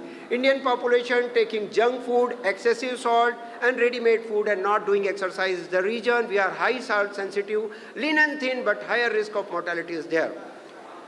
These are the very important things, but impaired hypercoagulability, renal dysfunction, and lack of nocturnal dip must be treated aggressively. And this is the guideline of ADA 2025 that shows whenever you are using any BP more than 150/90, use 2 drugs. If you are using more than 160/100, use 3 drugs. And whenever it is more than diastolic 120, a cardiologist's opinion must be taken. Most important part is ECG, because in such diabetic patients, sudden cardiac death, heart failure, and acute AMI are the modality. 2/3 of them, they die of the heart failure. 1/3 only are atherosclerotic. So treat the ACE inhibitor and ARB and statin into maximum tolerated dose. We have seen 10 to 20 milligram atorvastatin. Rather, it should be 80 milligram atorvastatin and the rosuvastatin on 14, certain subset of patient. 3rd line, 4th line, and 5th line drugs are MRA, SGLT2, and GLP analog. This is very, very important slide showing dyslipidic patient, smoker patient, and those who are having diabetic retinopathy must be screened for kidney and the heart failure. Important is cigarette smoking. Why I'm saying it increases the stroke 5 times and cardiac failure 3 times and sudden cardiac death in very high number of cases. This is the holistic approach, lifestyle modification, physical activity, SGLT2 inhibitor, which is supported by guideline. Metformin is not contraindicated up to eGFR 30. RAS blockade the benefit must be given to every diabetic patient. GLP analog must be a part if the patient is BMI is more than 24 and is insulin resistance. And most important part is combination of all these modality so that we can maximum benefit as high as 70% mortality prevention. This is a new concept, fine renown, that reduces the inflammation. Previously, we used to think that diabetic nephropathy cannot be delayed, not be prevented, but this molecule has reduced the fibrosis and inflammation and changed the scenario. And once we treated the diabetic nephropathy, we got the wonderful result in heart failure and CAD mortality too. And same is the Figaro, which was done for heart failure, but we got the cardiorenal benefit. And most important part is the additional 15 to 20% reversal of CKD and mortality data is achieved. So drug must be part of our prescription. DAPA CKD trial, in last 10 years, we have saved wonders and we have delayed a huge number of patients by using this particular molecule. Important part is whenever we are using all 3 or 4 drugs, we are reducing the UACR, preventing the mortality and all-cause death. So is the result of EMPA kidney trials. Dr. Bhanja has seen so many atherosclerotic cardiovascular diseases, but once EMPA is used, their mortality, their readmission, their all-cause mortality reduced by 30 to 40%, and so is the result of canagliflozin. So this class of drugs should be first-line drug in early onset diabetes because it has role of primary, secondary, and tertiary prevention. The newer research with FLOW trial and SELECT trial clearly shows earlier the introduction of GLP analog, better will be the cardiac outcome. 100 years of insulin legacy is there, but is still unable to prove any mortality benefit. But this particular molecule, A1C reduction of 2.6, 10% weight reduction, alteration in lipid profile, and all-cause mortality. So once it is according to our pocket fit, it should be used in all the diabetic patients. Data is wonderful, showing all the 10 or 12 trials. And most important KDIGO guideline, as Dr. Pandya has mentioned, I want to highlight that SGLT2 inhibitor, fine renown, ACRB in combination with calcium channel blocker, and multidisciplinary team. Cardiologists, gastroenterologists, and nephrologists must be referred in the early stages so that the disease can be prevented. Cystatin C is one thing I want to highlight. This particular test screens out the kidney disease in very early stage. So 10 key points are: first, classify cardiorenal syndrome, which increases the mortality as high as 40%. So if you are treating a diabetes, it is a future kidney disease or heart failure. 80% of CRAS is preventable. Use the glycemia, A1C reduction to 7, BP control by 130/80, statin as much as possible, and early introduction of echocardiography, because diastolic dysfunction, once detected early, can prevent the heart failure. Once it is stage 2 heart failure, it is going to cause 50% mortality in next 5 years. So A for amlodipine, A for ARNI, A for ercamine, whatever drug you are using, treat to target.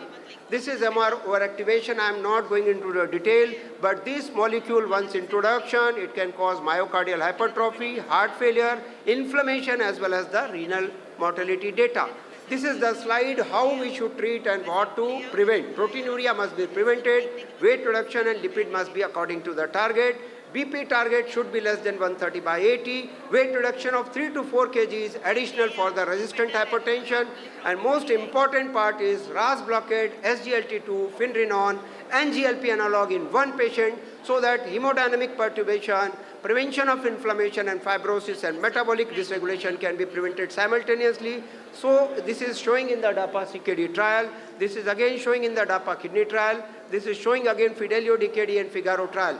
These are number of trials which support the albuminuria reduction, ACE and ARB. I am not going into the detail, but this all trials shows that diabetic nephropathy must be treated maximum permissible of ramipril, enalapril, lisinopril, or telmisartan, olmesartan, or losartan at maximum. Here the upper dose of antihypertensive also can be used to prevent the aggression of the disease. All this CKD trial, again, the trials related to hypertension, clearly show that multifactorial approach is there to reduce the risk of diabetic complication. It is not only the sugar control, blood pressure control, lipid control, and the newer drug which prevent the mortality. Post-AMI beta blocker should be used only in post-AMI or young hypertensive with the tachycardia or hypertensive with the heart failure. Chlorthalidone is a wonder drug. It is third or second drug supported by all head trial. Electrolyte must be monitored, but it is a very good drug. Regular BP monitoring must be done by patient as well as the relative. Mind you, it is the responsibility of paramedical doctor and the patient himself. DASH diet, low salt diet and a regular exercise is a key message. ACE and ARB must be first line drug. And the kidney function test must be screened every 6 monthly apart from the retinopathy. Eye examination is a very good, it is an engine of a train that all the microvascular complications once screened for nephropathy, albuminuria and retina, we can prevent the life. Lipid management is almost always missed by the periphery doctor, should use aggressively statin. Once there is evidence, aspirin is a key, but it should not be used as a primary prevention. Avoid nephrotoxic drug, particularly we are doing pre-op cases in orthopedic, avoid amikacin, gentamicin and diclofenac in certain subset of patients. Old age, stop orthostatic hypotension and avoid food care. Thank you very much for your patient listening, and these are the carry home message. We are open to answer your questions. Thank you, sir, for delivering a very good, nice topics and interesting topic, hypertension, diabetes management. Sir, I want to know one answer, sir. That is, any other tests? Usually we do HbA1c. Sorry, sir, no questions will be entertained. DHR is on the way for the valedictory function. Thank you, sir. Any question from audience? I will answer in person, sir. Thank you, Chairperson, for... Thank you, sir, for your presentation. Thank you. Thank you very much. Thank you, sir. Now I request our esteemed chairpersons to kindly felicitate our speaker, Dr. Avijit Royjada, sir. Sir, please.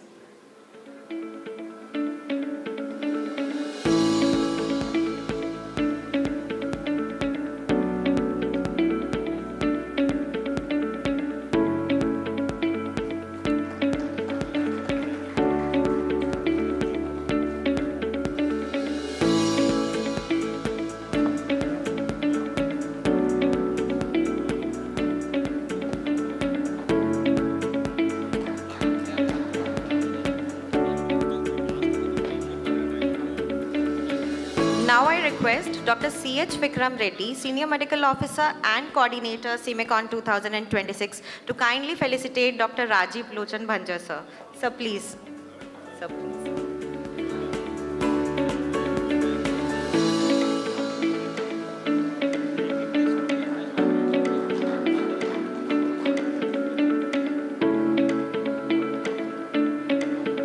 Now I request Dr. Anu Neha, Deputy Medical Superintendent, and from the Souvenir and Welcome and Registration Committee of CIMECON 2026 to kindly felicitate Dr. G.P. Gupta, sir.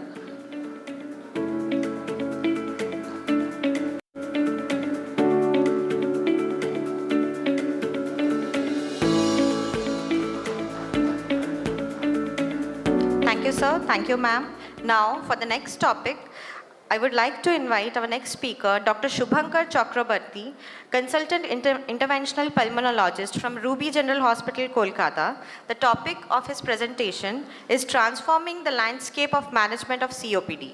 The chairpersons, I would also like to invite the chairpersons for the session, Dr. Rajneesh Pandey, sir, Director of Pratham Hospital, Bilaspur, and Dr. S. Mins, ma'am, Area Medical Officer, Beconfur, ACCL. Sir, please. Ma'am, please.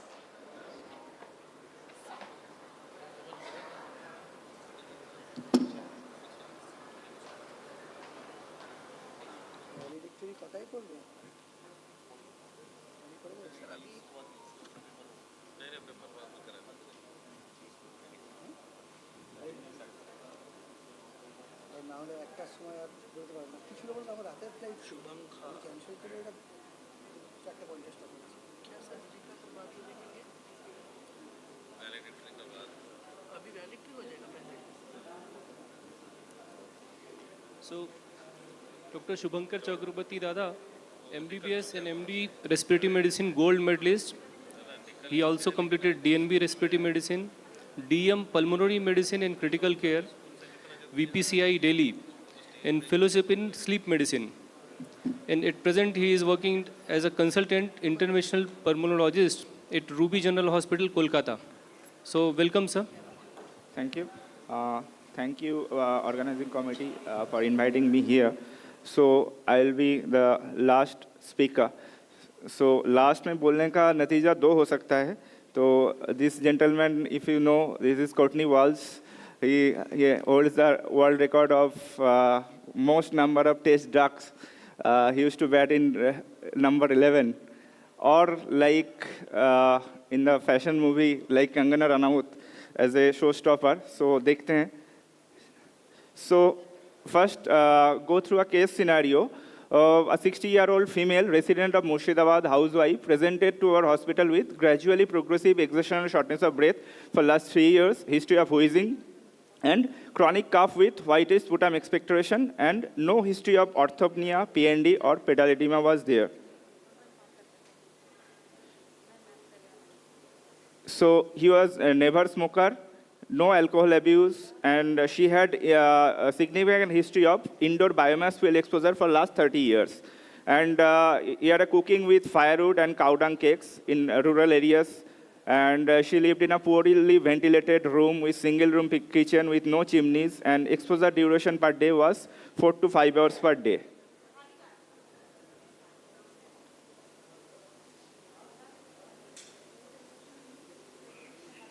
It's not working.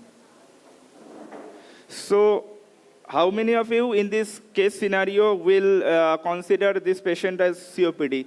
Just raise your hands in this case scenario. Who will consider COPD in this patient? No one. So, diagnosis of COPD in this patient, in any patient, we can consider if he or she had progressive exertional shortness of breath, this patient had. Chronic cough, this patient had. Sputum production, this patient had. Recurrent lower respiratory tract inpatient, this patient didn't had. And history of significant exposure risk, either as a smoking or non-smoking, like biomass fuel. This patient has a biomass fuel exposure. So, would you consider if this patient is 62-year-old lady, if she is 42-year-old, still you consider COPD in this patient? Yes or no? Still yes, because age is not a bar nowadays for diagnosis of COPD. The history of progressive shortness of breath, which is not intermittent. In case of asthma, we get usually intermittent symptoms, but in case of COPD, it is progressive shortness of breath without any relief throughout the year, and significant exposure history should be there. But to diagnose or stamp as COPD, along with this symptom, we should have a PFT also. To stamp as a COPD with appropriate clinical context, the PFT should show the post-bronchodilator FEV1 by FBC should be less than 70% on 0.7. So this is the spirometry of this patient. We can see this FEV1 by FBC post-bronchodilator is 65. And to mention, this FEV1 by FBC is not the percentage of these 2%. It is the percentage of the absolute value. This 65, there is not 85%. So this 65% is the post-bronchodilator FEV1 by FBC. So it is less than 70%. We can stamp it as COPD. After stamping it as COPD, we should grade the severity of obstruction, which we done usually with FEV1. So this here the FEV1 is 60%. So it is moderate obstruction. So we grade obstruction with FEV1. If FEV1 is more than 80%, it is mild. If it is moderate, it is 50 to 80. If it is 30 to 50, it is severe. And if it is less than 30 FEV1, it is very severe. So chest X-ray was done. The chest X-ray, as is in this patient, shows hyperinflation, severely hyperinflated lung, a tubular heart, and there is flattening of the diaphragm. All the classic symptoms of emphysema are present. And in CT, we can see there is centrilobular emphysema as well as paraseptal emphysema. One question arises, does every COPD patient needs HRCT thorax?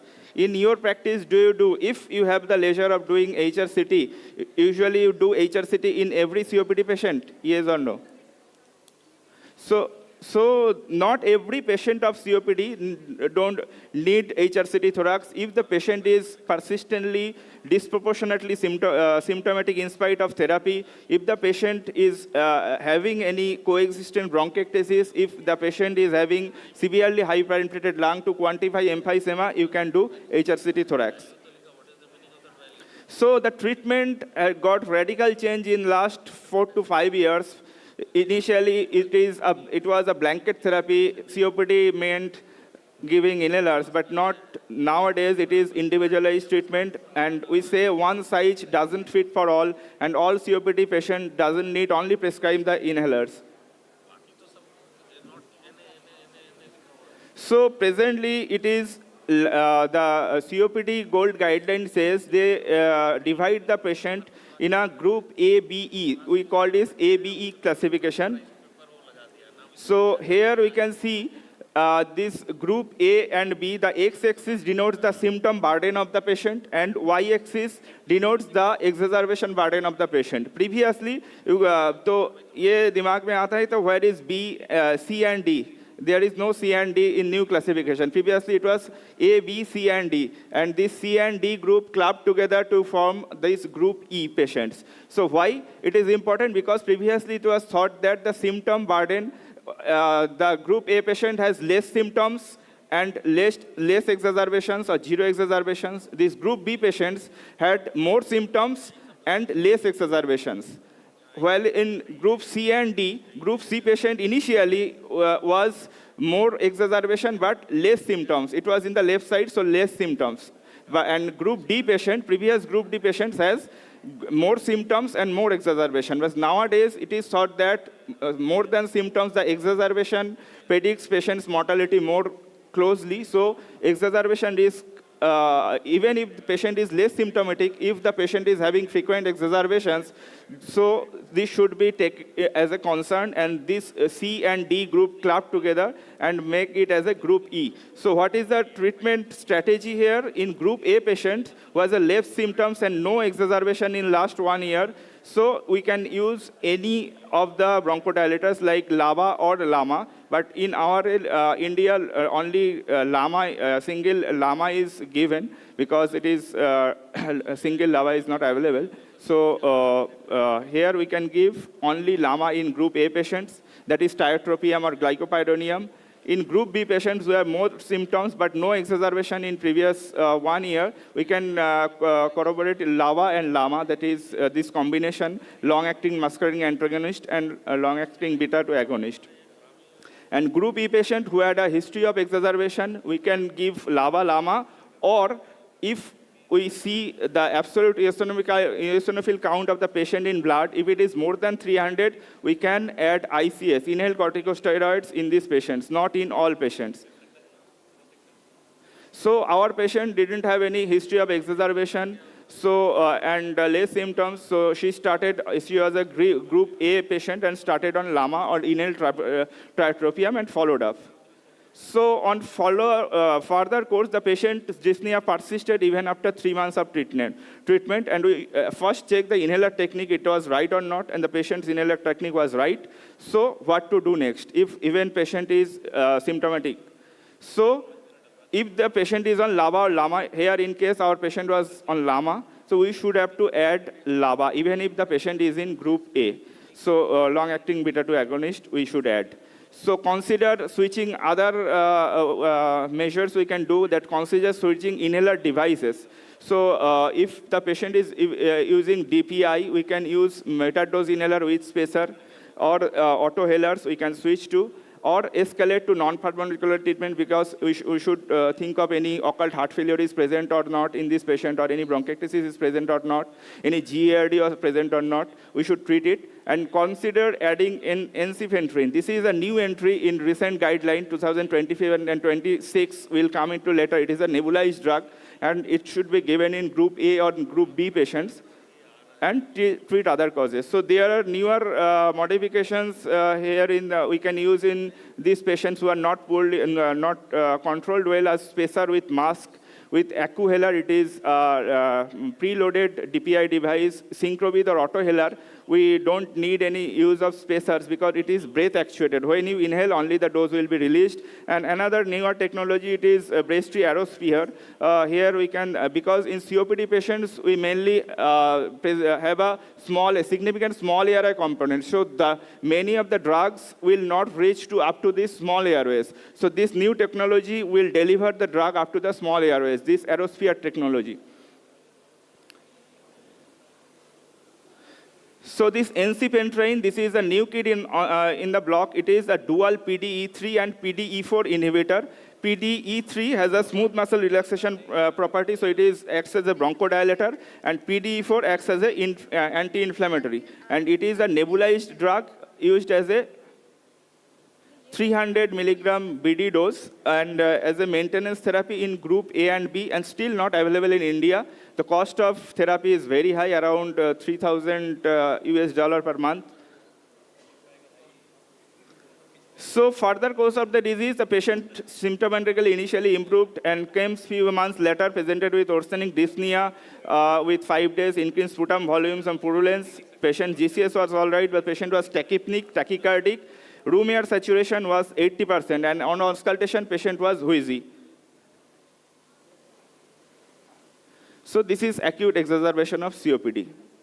So whenever patient is having exacerbation, previously there was no clear-cut guideline to modify to grading the severity of exacerbation. Nowadays, Rome's classification was introduced, is mild, moderate, and severe exacerbation depending on patient's dyspnea grading. If patient is not that much dyspneic, respiratory rate is less than 24, heart, not that much tachypneic or tachycardic, and saturation maintaining. Room air saturation is more than 92%. It is mild exacerbation, can be treated at home. If it is moderate exacerbation, any 3 of the 5, it is dyspnea, respiratory rate, patient is tachypneic, respiratory rate more than 24, tachycardic, heart rate more than 95, and resting air saturation is less than 92. And if you have a facility of CRP, it is more than 10, then you can classify it as moderate exacerbation.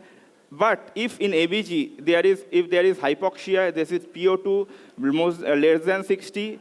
If there is any hypercapnia, this is PaCO2 more than 45, or any acidosis, respiratory acidosis, that is pH less than 7.35, that is severe exacerbation, that should be, this moderate and severe should be admitted and treated.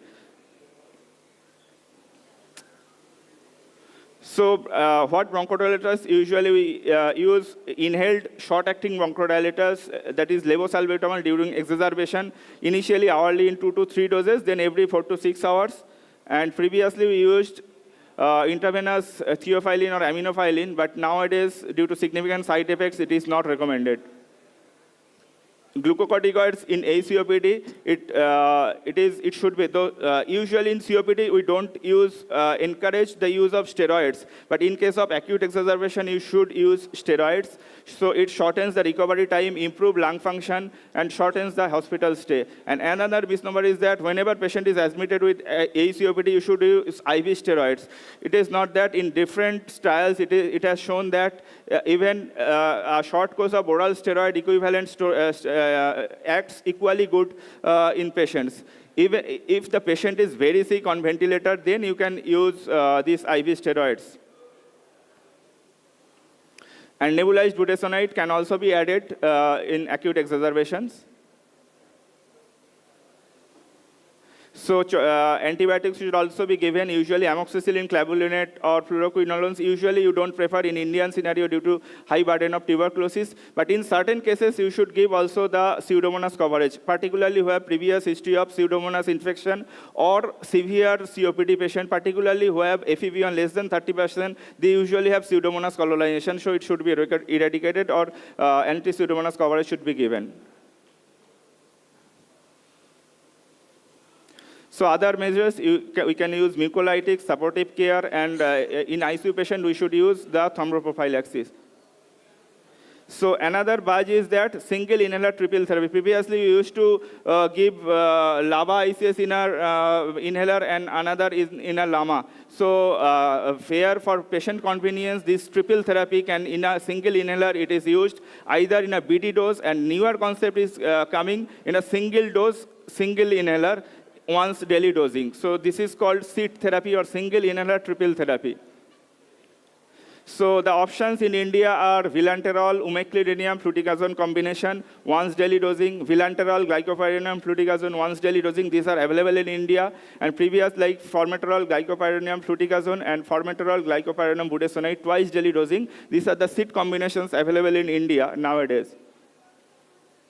So if the patient is currently, many patients come to you with LAVA ICS because physicians will refer to you, patient is taking Seroflow for Foracort and these things, patient are doing well. So what to do in these circumstances? If patient is on LAVA ICS and patient is doing good, you can continue. But if the patient is having exacerbation, in spite of taking LAVA plus ICS, you can add on a LAMA. And also see the eosinophil count. If the eosinophil count in this patient is less than 100, you should not add ICS. You should continue LAVA and LAMA. And if it is more than 100, so you can use LAVA, LAMA plus ICS. So eosinophil count is important in COPD nowadays. So patient is coming to the ER and patient is already in group E because patient had a history of severe exacerbation previously. So what we have other armamentarium in our management protocol. So these are the biologics. These are coming. No biologic in guideline yet recommended.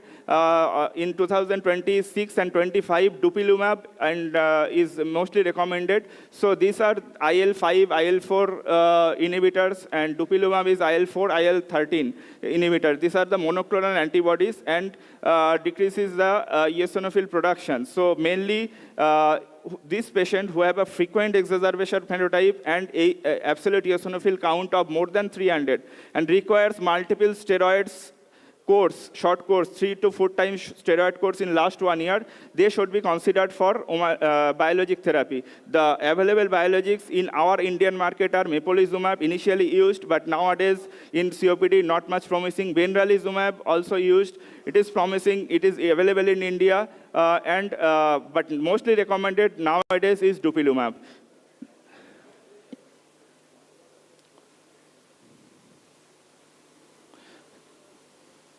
So anti-IL-5 inhibitor benralizumab given in 100 milligram subcutaneous dose 4th weekly.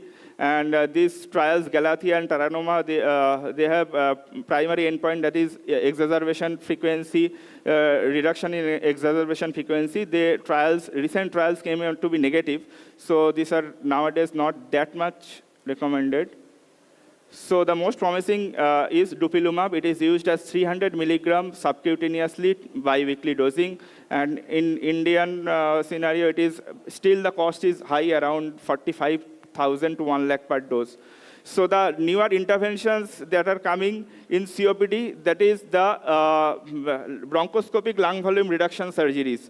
So what is bronchoscopic lung reduction surgeries? In particularly in case of severe emphysematous who has focal emphysema, not the homogeneous emphysema, who has focal heterogeneous emphysema, particularly upper lobe predominant, they can be, the motto of this surgery is if this emphysematous area getting the blood supply, but they are not ventilated. So there is wastage of this perfusion.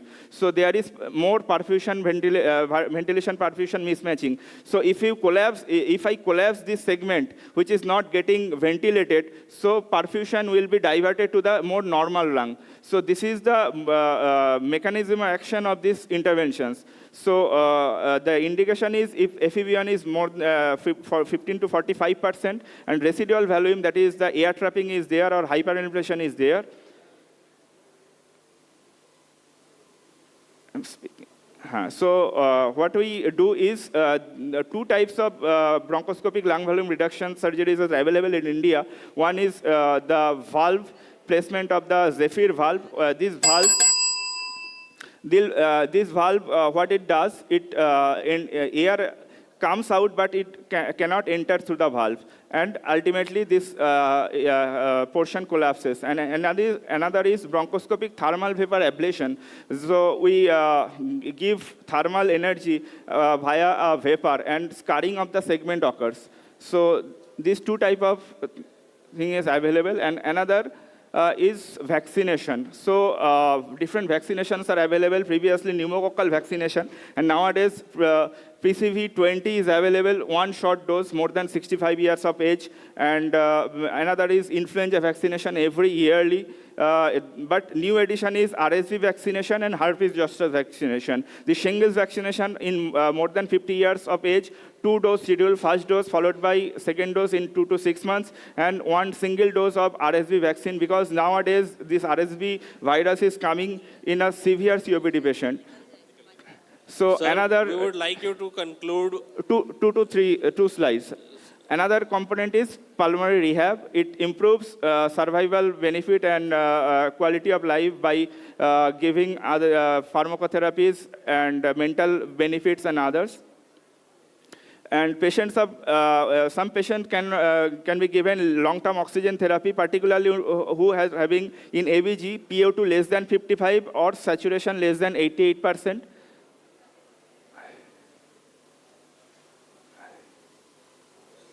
And domiciliary NIV in some COPD patient, particularly who have severe hypercapnia, particularly an intubation event, post-hospitalization, ABG showing more than 52 PCO2. AI is coming, some CT severity scoring through AI, and some software is coming for spirometric interpretation also. So take-home message is AB classification, exacerbation is the main key, single inhaler triple therapy, mainstay of therapy.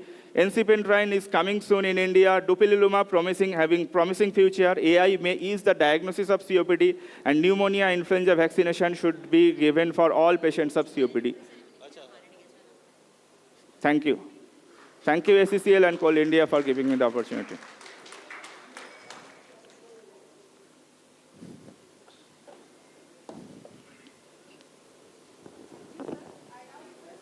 Persons to kindly felicitate Dr. Shubhankar Chakraborty, sir.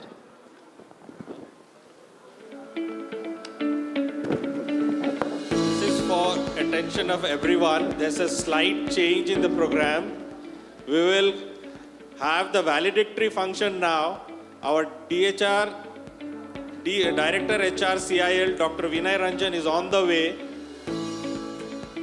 I request Dr. Sanjeevani Panigrahi, Deputy Medical Superintendent, SECL and Coordinator CIMECON 2026 to kindly felicitate Dr. Rajneesh Pandey, sir.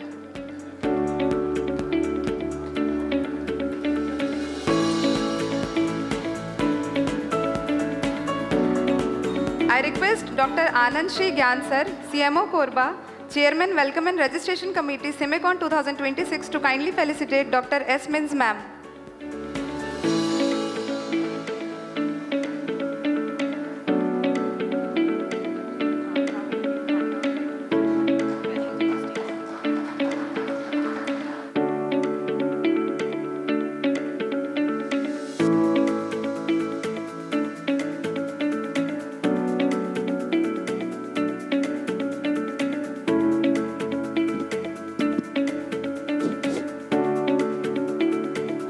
Now, we are preparing the stage for the valedictory function.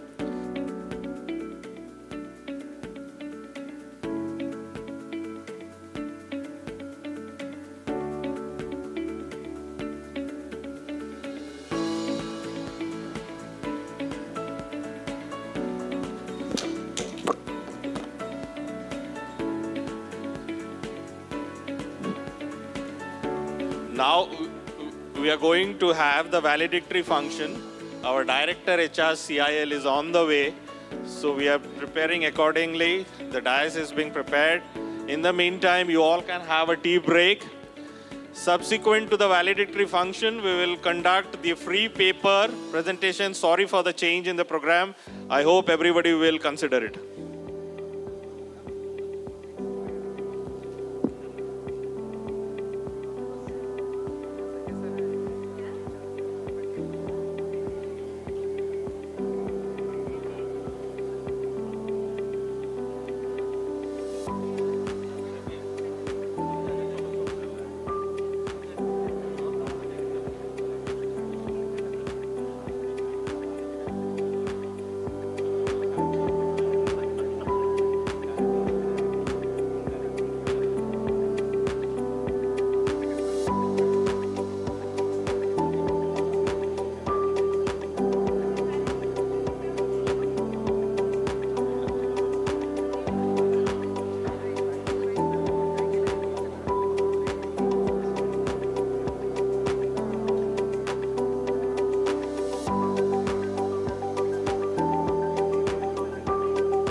हमारे आज के इस valedictory session के मुख्य अतिथि माननीय doctor विनय Ranjan sir, निदेशक मानव संसाधन कोल इंडिया लिमिटेड, हमारे बीच आ चुके हैं। साथ ही साथ विशिष्ट अतिथि श्री बिरंची दास सर, निदेशक मानव संसाधन SECL।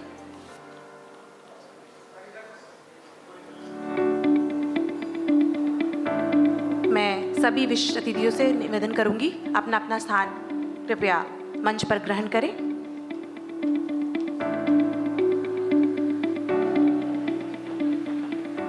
मैं अब डॉक्टर संजीवनी से निवेदन करूंगी कि आगे की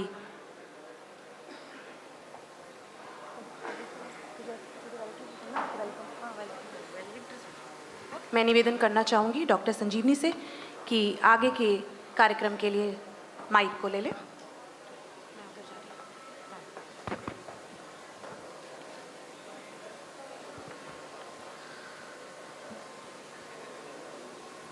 Very good afternoon to all of you. Respected today's chief guest, Director HR CIL, Dr. Vinay Ranjan sir, our guest of honor, Director HR ACCL, Shri Biranchi Das sir, Organizing Chairman CIMECON 2026, Dr. Shrutidev Mishra sir, Organizing Secretary, Dr. Arihan Jain sir, HOD Medical CIL, Dr. Som Shubhra Gupta sir, CMSs from all other subsidiaries, our HODs, ex-CMSs of ACCL, distinguished delegates, esteemed faculty members, and dear participants. I, Dr. Sanjeevni Panigrahi, Coordinator CIMECON 2026, take immense privilege and honor to welcome you all to the most awaited valedictory ceremony of CIMECON 2026.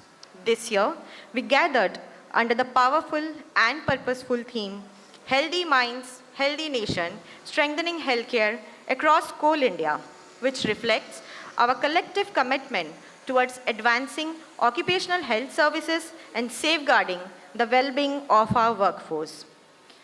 We shall now proceed with the Coal India Corporate Geet, celebrating the spirit, strength, and unity of our great organization. May I request everyone to kindly rise for the Corporate Geet.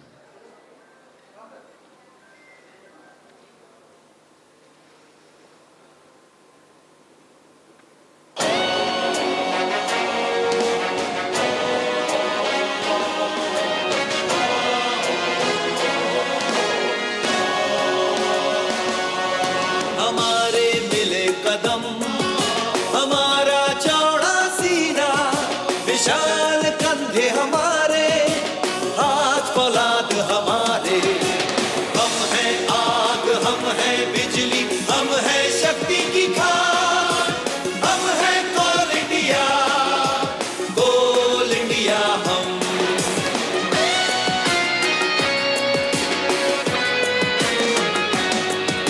अंधेरे से खोद लाते हम उजाले खुशियों के, चट्टाने फोड़ जुटाते हम ईंधन लाखों के। हम हैं कोल इंडिया, कोल इंडिया हम।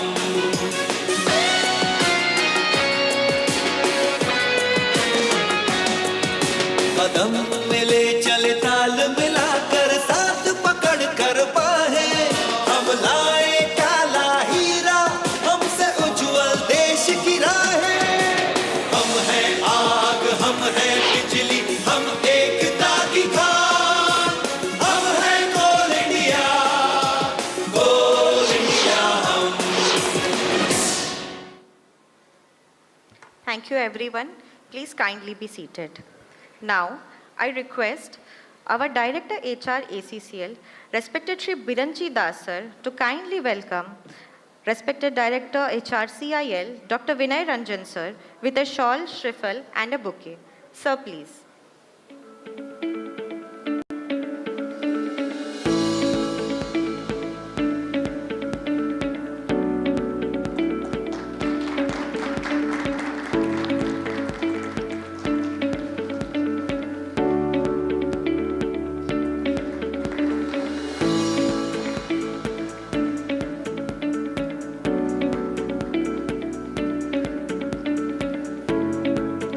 Now I again request our organizing chairman, Dr. Shrutidev Mishra sir, to welcome Director HR CIL sir, Dr. Vinay Ranjan sir, with the CIMECON memento.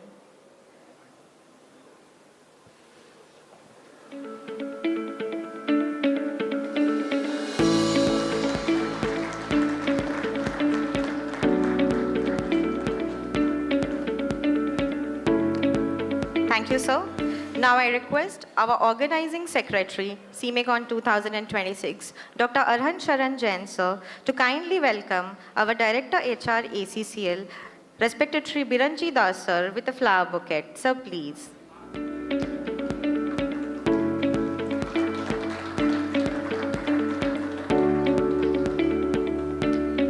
Now I again request our organizing secretary, Dr. Arhan Sharan Jain, sir, to kindly welcome HOD Medical CIL, Dr. Shom Shubhrab Gupta, sir, with a flower bouquet.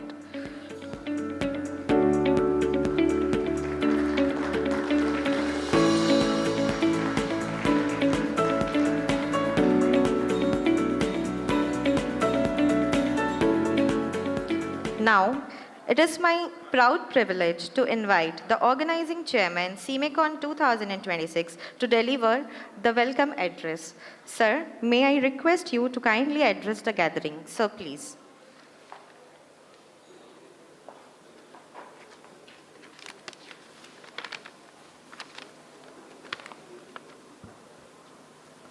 Thank you, Dr. Sanjeevani. Good afternoon, all.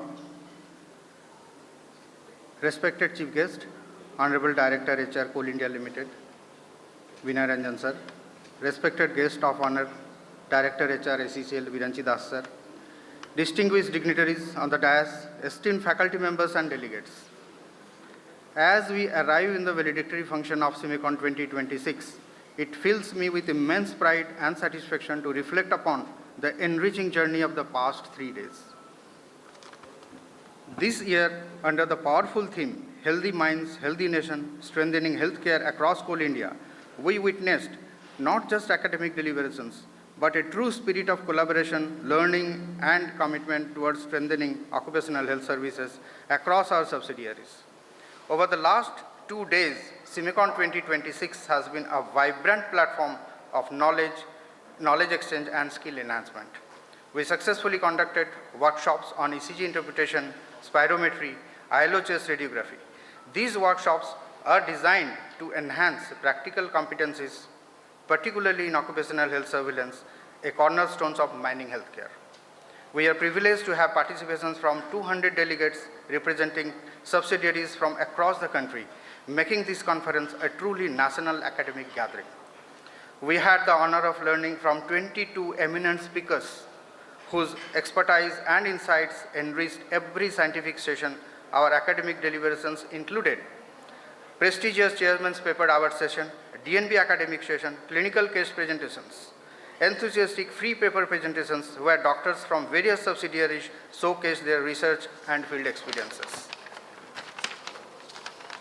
The enthusiasm, scholarly engagement, and quality of discussions reflected the growing academic culture within Coal India's medical fraternity. I would like to express my heartfelt gratitude to our respected Chief Guest, Honorable Director HR CIL, for graciously sparing his valuable time to be with us at the valedictory function. Sir, your constant encouragement and visionary leadership strengthen our resolve to build a robust occupational healthcare system across Coal India Limited. I also extend my sincere thanks to our esteemed guest of honor, Director HR SECL, for his unwavering support and guidance throughout this conference. My gratitude extends to all functional directors, CVOs, senior officials, faculty members, scientific committee members, organizing committee, and every delegate who contributed to the success of this conference. ये खाली gathering नहीं था. हम 32 साल पुराने हमारे दोस्त को खोज निकाले जो कि सामने बैठे हैं. हम एक हॉस्टल में रहते थे. CIMECON 2026 was not merely a conference. It was reaffirmation of our collective responsibility towards the health of our miners, our workforce, and ultimately our nation. As we conclude these 3 days of academic excellence, may we carry forward the knowledge gained, collaborations built, and the inspiration ignited. Let us continue working together towards our shared vision, healthy minds, healthy nation. Jai Hind, Jai Coal India, Jai SECL.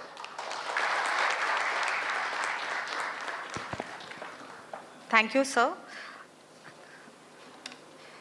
As we would like to know about the experiences, what you felt about ACCL, the hospitality of ACCL and the conference as well. So I would like to invite somebody from any of the subsidiary, any of the delegate who want to come here and experience and share their experiences with us.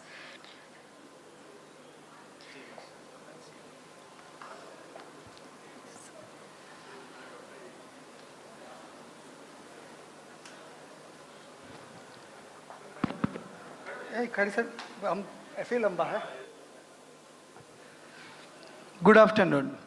Respected Director HR, CIL, Director HR, SECL, Organizing Chairman, Dr. Mishra, Dr. Jain, and all respected delegate present here. First of all, I will congratulate the whole team of SECL CIMECON for organizing this excellent academic extravaganza, which encompasses the faculties from the different fields of medicine all over the nations, including the Coal India internal faculties also. That includes the chairman's award, free papers and case presentations, everything. I am thankful to them and congratulate them again for their warm hospitality. I want to emphasize on the one thing: the doctors of Coal India are not inferior to anyone. We are capable to the national level if we are provided the adequate resources and infrastructures. And we have proved that. I want to mention one thing. Director HR is here. He was then in the COVID period. We had worked under his guidance and visionary leadership. We had done a mammoth job during that period. And since then, the healthcare image of ECL has changed. And our team is now continuing that legacy. Again, I will congratulate all of you for making this conference a grand success. And at the end, I will invite all of you to the upcoming Coalfield Diabetes Conference in the month of October. I will send you details. Thank you, everybody. Jai Coal India, Jai Hind.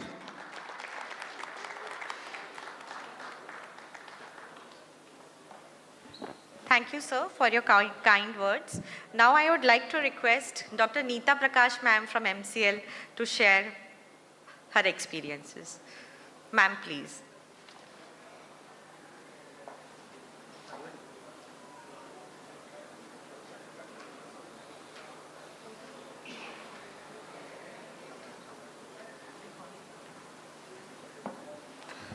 नमस्कार, आप सबको मेरा हार्दिक अभिनंदन।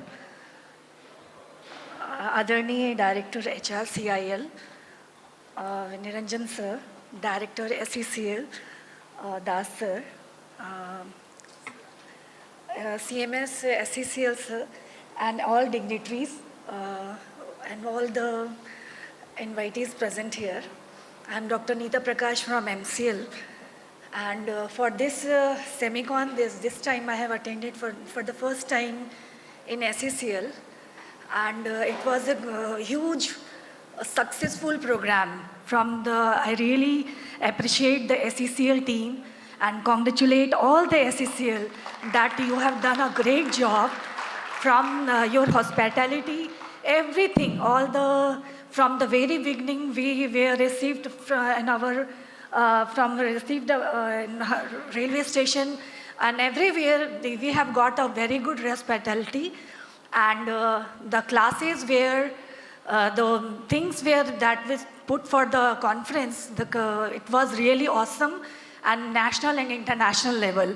That's what doctor told, that we have the team of MCL and all the dignitaries who are present here. They are really, we all Coal Indians we should be very much proud of us, because we are not less than anyone. I'm very much thankful to all of you for inviting us and conducting such a beautiful conference. Very thankful to you, sir. Thank you.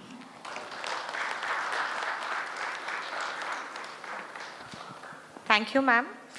Now I would like to invite Dr. Vivek Khare, sir, CMS NCL, to share his experiences with us. Sir, please.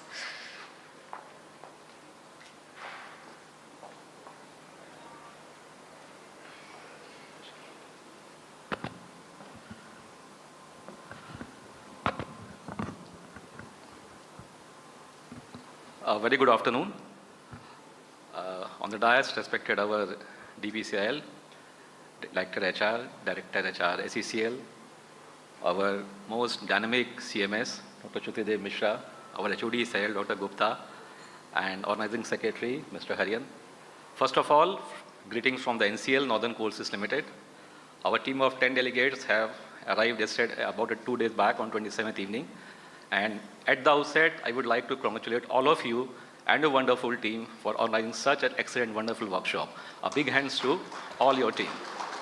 Right from the beginning, right from the planning, your message, your correspondence, through the messages, through the WhatsApp group, we're all team, including the team who were looking after the vehicle arrangement, who were looking after the accommodation, for the food, all were excellent. For last few years, we were used to visiting CCL, a team of CCL has come, and we were used to getting this meeting organized at CCL only, but SECL has left no stone unturned for making this event a grand success. The heartiest congratulations. And best part of this was the venue. Undoubtedly, one of the best venues which we had visited for holding the CIMECON or any of the conference, all at under one roof. Whether it's the study, whether it's the accommodation, entertainment, fooding, the conference venue, our family members, kids, all have enjoyed and will remember it for a very long time. As for this Cole Medical Conference, all the presentations, all the papers, all the guest speakers who came from Delhi, from the SECL, from Bilaspur, from the various private hospitals, they all gave excellent presentation.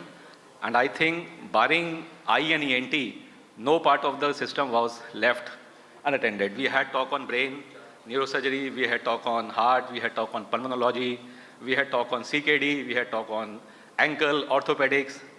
Hardly eye and ENT were left, otherwise all presentations were very nicely planned and they're very informative to all our GDMOs. As we know, under our guidance of Director HR CAL, various reforms are being made, various policies are under consideration, considering shortage of manpower.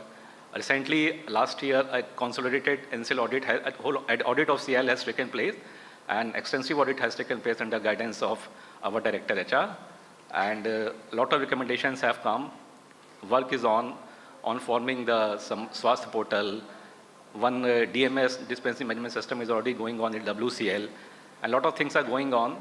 Some issues needs very urgent attention, like rapid attrition of the doctors, frequently retiring. Forthcoming, so many doctors are retiring as compared to the doctors we are hiring. Shortage of key specialists like radiologists, anesthesiologists. These are the we are lucky to have an oncologist in whole of coal India, and ECL is the luckiest one to have oncologists in their role. And we hope in coming times, under the guidance, under the prompt dynamism of our Director HR, we will able to have and overcome all these shortcomings. Once again, my heartiest congratulations to Team SECL, and we hope to meet it frequently.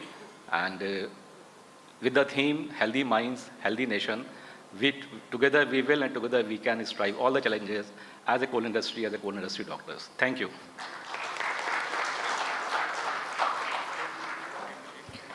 Thank you, sir, for your kind words. Now I invite Dr. Rajkumar, sir, CMO in charge CCL, to kindly share his experiences with us. Sir, please.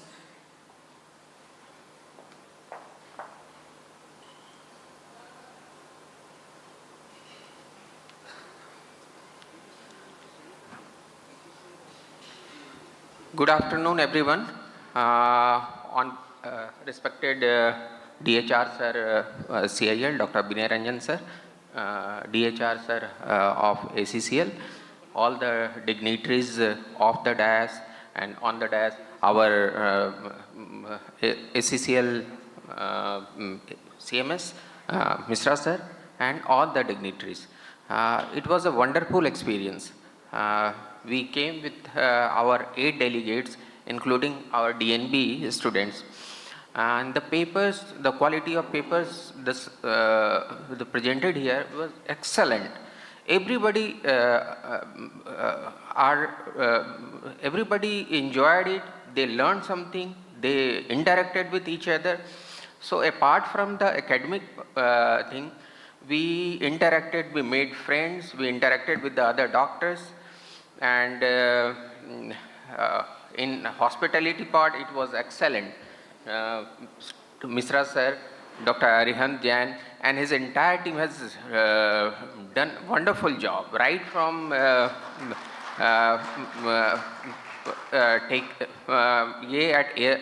railway station to this hotel, and they have done a commendable job. So hats off to them. So thank you once again, and we learned many things like occupational side. We have been enlightened by many speakers, like how to read the ILO X-rays, spirometry, interpretation of ECGs. So it was overall very, very informative, and we are going back with lot of good memories of this conference, and wishing them all the very best. Thank you, sir. Thank you.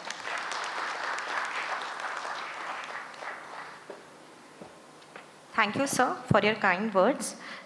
It is now my proud privilege to invite our esteemed chief guest of today's valedictory ceremony, Director HR CIL, respected Dr. Vinay Ranjan, sir, to address the gathering. Sir, please.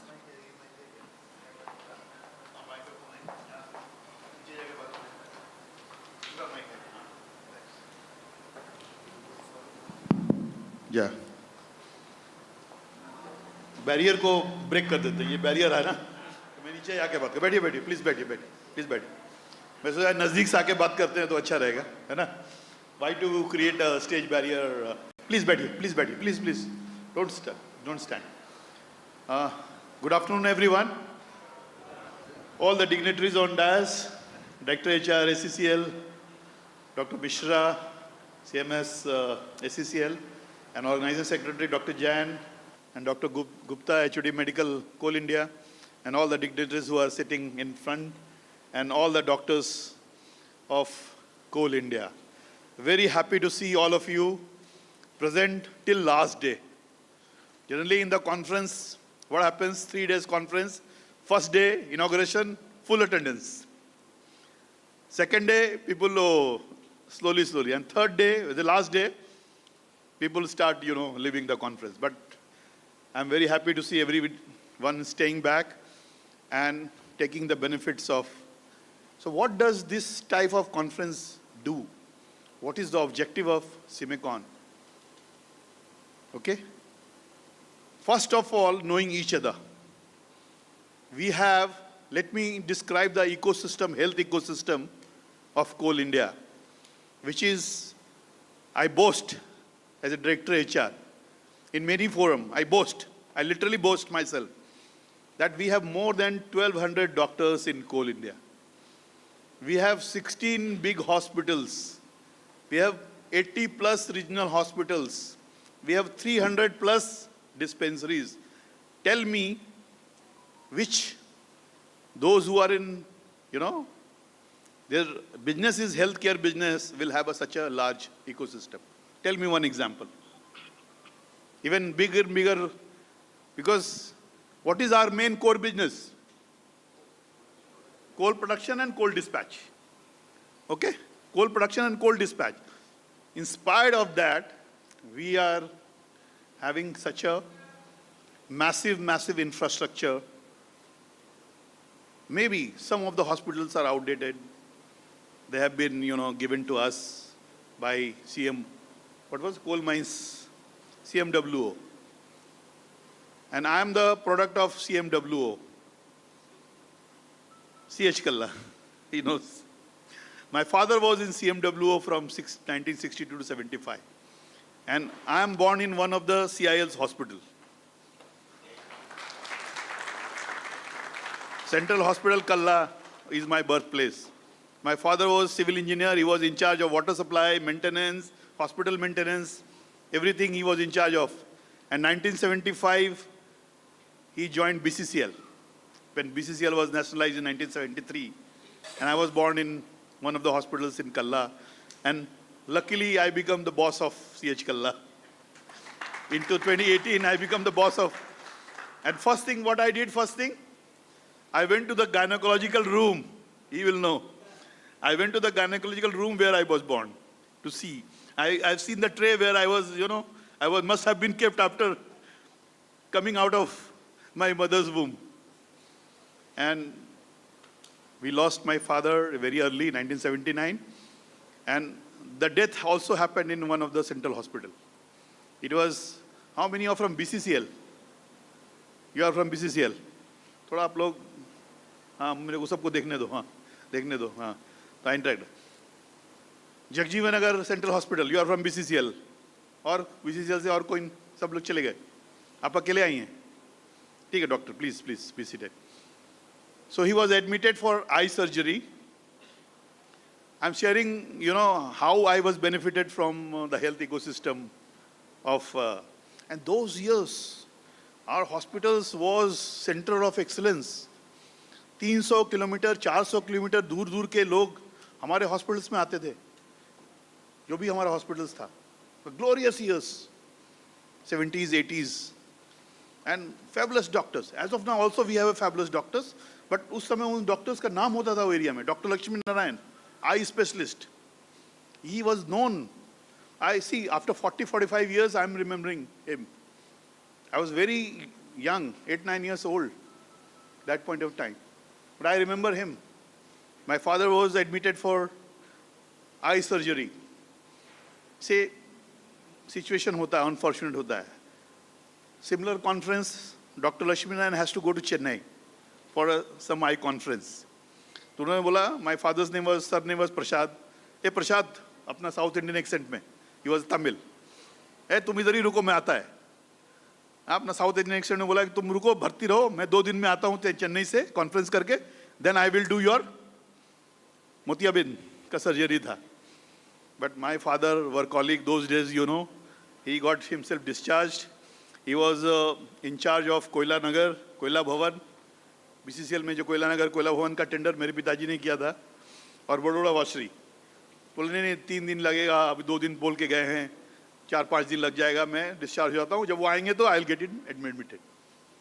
And then he left home 8 a.m. in the morning, came back, he was coming at 9:30 in the night, he was coming. Abhi, 9:30, he got a mild heart attack in the colony, Koila Nagar colony. Then he sat in he said, driver, stop the jeep, I have some pain. And he sat in the one pulia in the colony. He didn't tell anyone. Normally he came, had dinner, slept. Around 11:30, he got second attack. Then he was shifted to Jagjeevan Nagar Central Hospital. And then he was revived and he was, doing good. But again, 5:30 in the morning, he got his third attack and then he couldn't survive. And that's why it's saying hospital is very, very close to my heart. And as a director HR of Coal India, I promise you, all of you today, that we will revive that glory very soon. Telling you the story of my father is that we had a glory and we will revive this glory. And we have already started working towards that vision. And that vision will require 3 to 4 years of upgradation, that at least one hospital in every subsidiary will be center of excellence. That's the vision we are working. And thank God that barring 1 or 2 subsidiaries, most of the subsidiary has now money. भाई कुछ तो करने के लिए पैसे लगेंगे ना. Upgradation के लिए क्या लगेंगे? पैसे लगेंगे. नया इक्विपमेंट चाहिए, infrastructure, something bad accident. When he reaches hospital, 50% ki now I am in hand of doctors. She or he will treat me. तो ये बोलता भगवान का रूप जो है आप लोग हैं. ये मेरा मानना है। आप लोग एग्री करते हुए मैं आप लोगों की बड़ाई नहीं कर रहा हूं, but this is true. You are serving the humanity. और हेल्दी कोल इंडियन रहेगा तो हेल्दी पेशेंट रहेगा, हेल्दी इंप्लॉय रहेगा तो हेल्दी कोल इंडियन रहेगा, वो ज्यादा प्रोडक्टिव करेगा। तो आप लोग you are playing very strategic role. Some of doctors says कि अरे हम कहाँ हैं इस वैल्यू चेन में, कोल प्रोडक्शन वैल्यू चेन में हमारा क्या रोल है? Very very important role. You are keeping all coal Indians safe and healthy, which is indirectly contributing to production. Production contributing to profit and healthy coal India. तो यहां आपका role है। तो please समझिए आप लोग इंपॉर्टेंट क्या रोल है। एंड विजन सेट करने के लिए 2-3 चीजें बहुत इंपॉर्टेंट है। How we can leverage technology. 2 ही प्रोफेशन है जहां जीवन भर पढ़ना पड़ता है और जीवन भर सीखना पड़ता है। मुझे मालूम है 2 प्रोफेशन। एक तो आप लोग का प्रोफेशन है, नया टेक्नोलॉजी, नया दवाइयाँ, नए procedure, and you have to always updated. And second is lawyer. Lawyer also is lifelong. Now every profession has to learn continuously. Continuous learning is the thing of, present thing. If you don't learn, you become obsolete. अगर आप नहीं सीखेंगे नए technology, नई thing, मैं आप लोगों से ये कहता हूं, how we can create a preventive dashboard. आप लोगों के लिए एक preventive health dashboard. This is the trend, this is last 5 years data. Doctor Kartik का, he is in Coal India and I keep giving him task. ऐसा सोचो, ऐसा करो, ऐसा बताओ लोगों को। How we can create a dashboard, repository of data, which will throw, with the use of AI, a preventive mindset dashboard. Is it possible? आप लोग कर सकते हैं? क्योंकि there is a big saying, prevention is better than cure. भाई कोई patient आएगा रिएक्टिवली, आप लोग तो उसको ठीक कर ही दोगे, मुझे पूरा भरोसा आप लोग ठीक कर दोगे। लेकिन how we can say, and that will be biggest contribution of you, the biggest contribution of you, the health ecosystem, you as a doctors, how we can create a dashboard जहां ट्रेंड एनालिसिस हो, data analytics हो, future में क्या हम कर सकते हैं, कौन सा स्पेशलिस्ट लगेगा, कहाँ ज़्यादा बीमारियाँ हो रही है, कौन से सब्सिडरी में ज़्यादा बीमारी है, कौन से कोल्ड फील्ड में ये टिपिकल टाइप का सिम्टम्स आ रहा है। Can we create such kind of a, doctor Gupta सुन लिया आपने ना मैंने क्या बोला? Preventive dashboard, AI enabled.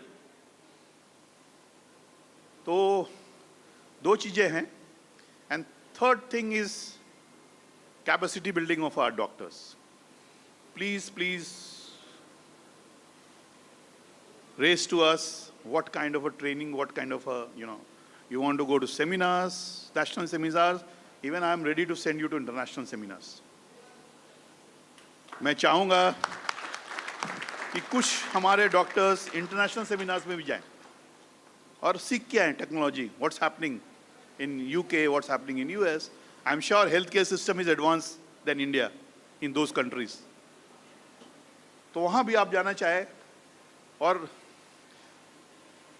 all male doctor, excuse me, all female doctors, you are very very important part of our health ecosystem. तो आप लोग जितने भी हमारे फीमेल डॉक्टर्स यहाँ हैं, ठीक है आप लोगों की challenges है, you need to take care of your families, but you are very very important and much appreciated I appreciate you. So please take my appreciation, all female doctors. और मैं चाहूँगा कि आगे जो हम रिक्रूटमेंट करें उसमें ज़्यादा से ज़्यादा फीमेल डॉक्टर्स हमारे कंपनी में आए। No offense to any male doctor, you are also very important, everybody is important, but हमें डाइवर्सिटी रेशियो भी मेंटेन करना है।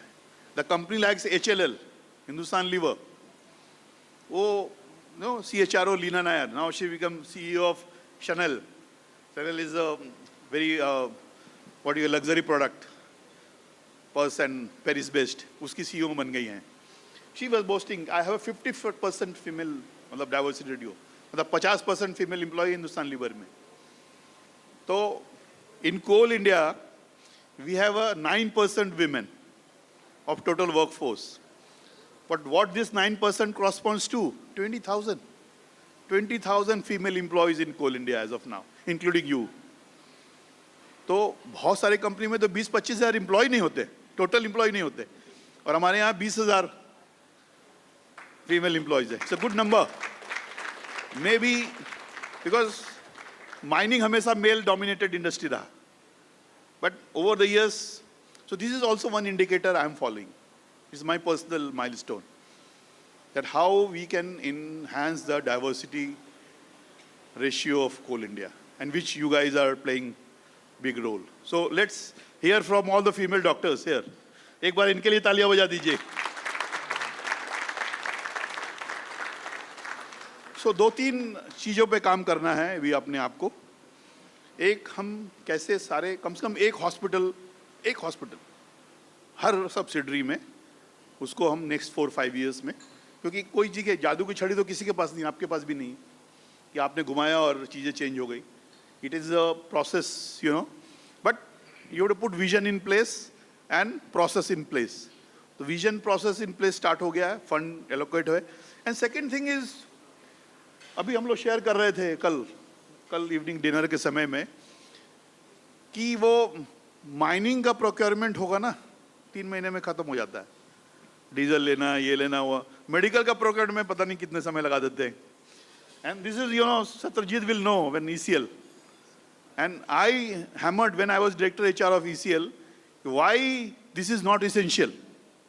Why not this is, you know, top of the mind of अपना purchase department.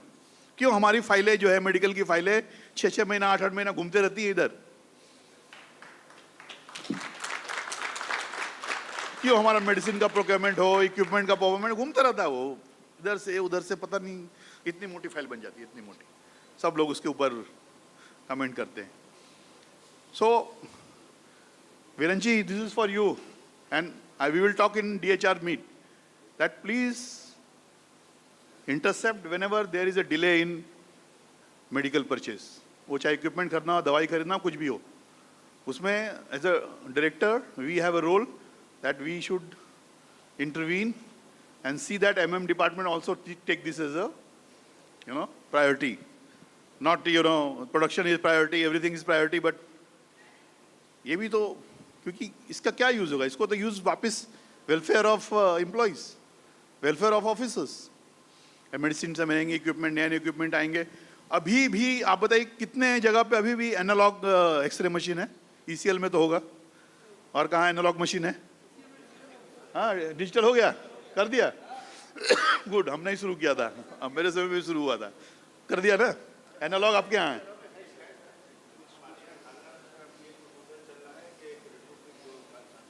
कला में, हाँ हाँ, वो भी हो गया ना. Very good, good to hear. हाँ, मैं 3 साल रहा ECL में, और ECL कल्ला हॉस्पिटल, क्योंकि मेरे तो दिल के करीब था, मेरा जन्म वहीं हुआ था, तो मैं वहाँ एक लाइन बोर्ड पे लिख के आया था. हाँ, अभी लिखा है कि नहीं? Please bring back the glory of Kalla hospital. मैं डॉक्टर से मिला था, एक वहाँ के बोर्ड पे लिख दिया, बोला इसको मिटाना नहीं. जब डॉक्टर्स लोग आएंगे उसको देखेंगे, bring back the glory of Kalla hospital. Remember जब मैं आया था वहाँ पे, तो इसी तरह आप लोग निश्चिंत रहिए, और आपकी कोई भी पर्सनल इश्यूज हैं, आपको स्पाउस हैं, इधर उधर जाना है, कहीं जाना है, हम लोग पूरा एडजस्ट बनने की कोशिश करेंगे. हम लोग चाहेंगे कि हमारे डॉक्टर्स जितने भी हैं, वो सीनियर्स हों या न्यू कमर्स हों, वो सब कंफर्टेबल रहें. वो कंफर्टेबल रहेंगे तो they can give 100% to their hospitals, their dispensary, their job. और वो 100% देंगे तो कोल इंडिया हेल्थ वाइज सुरक्षित रहेगा. तो कुछ आपको लगता है कि आपके इश्यूज हैं, हमें भी थोड़ा इधर उधर करने में, कहीं बैलेंस करने में प्रॉब्लम होती है, लेकिन we will hear you and we C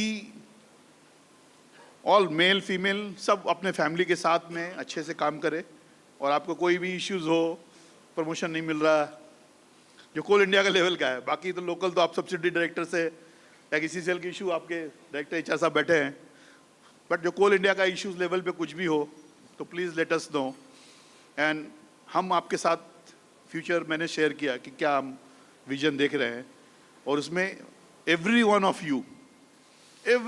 of you is needed, and we need every one of you suggestion.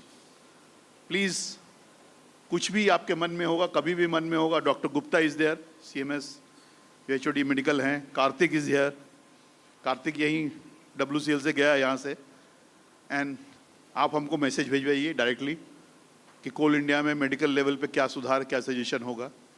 और I wish this CIMECON it's a great platform for you कि ये हर साल, अभी डिसाइड किया अगले साल कहाँ होगा, अभी नहीं डिसाइड किया, but please decide before leaving, please decide before leaving, we can hold in Kolkata also. If nobody is taking, please we take. क्योंकि मुझे याद है मैं CCL में गया था, CCL ने लगातार 2-3 साल किया, उसके बाद पता नहीं पिछले साल कहाँ हुआ, पिछले साल मैं नहीं गया था. पिछले कहाँ हुआ था, नहीं हुआ था, पिछले साल नहीं हुआ था, क्योंकि मुझे इनवाइट नहीं आया तो मुझे याद भी नहीं है. और इस साल यहाँ हो रहा, अगले साल अगर कोई नहीं करता तो you raise your hand. I will do it in Kolkata. Otherwise, if any subsidiary wants to do it, उनके CMS अगर हाथ खड़े करना चाहे तो most them welcome. और MCL, वाह, एक राउंड ऑफ अप्लॉज MCL के लिए, आप बता दीजिए. So next year Mahanadi Coalfield will do. Very nice. Thank you doctor. Thank you so much. So वो देखिए मैंने फिक्स कर दिया आपका नेक्स्ट ईयर का कॉन्फ्रेंस. हाँ, so आप लोग सब लोग हमारे कोल इंडिया के लिए जितने भी 1200+ डॉक्टर्स हैं, पैरामेडिकल स्टाफ्स हैं, नर्सेज हैं, टेक्नीशियंस हैं, they are very very important people in coal India's ecosystem. आप लोग सब लोग कंट्रीब्यूट कीजिए. देखिए हम आपको एम्स नहीं दे सकते, दिल्ली, बॉम्बे, कलकत्ता नहीं दे सकते, लेकिन हम आपको अच्छी, आपके फैमिली के लिए आपके एक अच्छी लाइफ दे सकते हैं, अच्छा एजुकेशन सर्विस प्रोवाइड कर सकते हैं.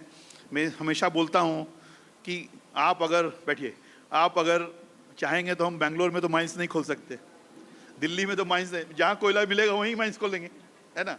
वो हमारा ड्रॉबैक है, बट उसको हम ड्रॉबैक नहीं आना देना चाहते हैं.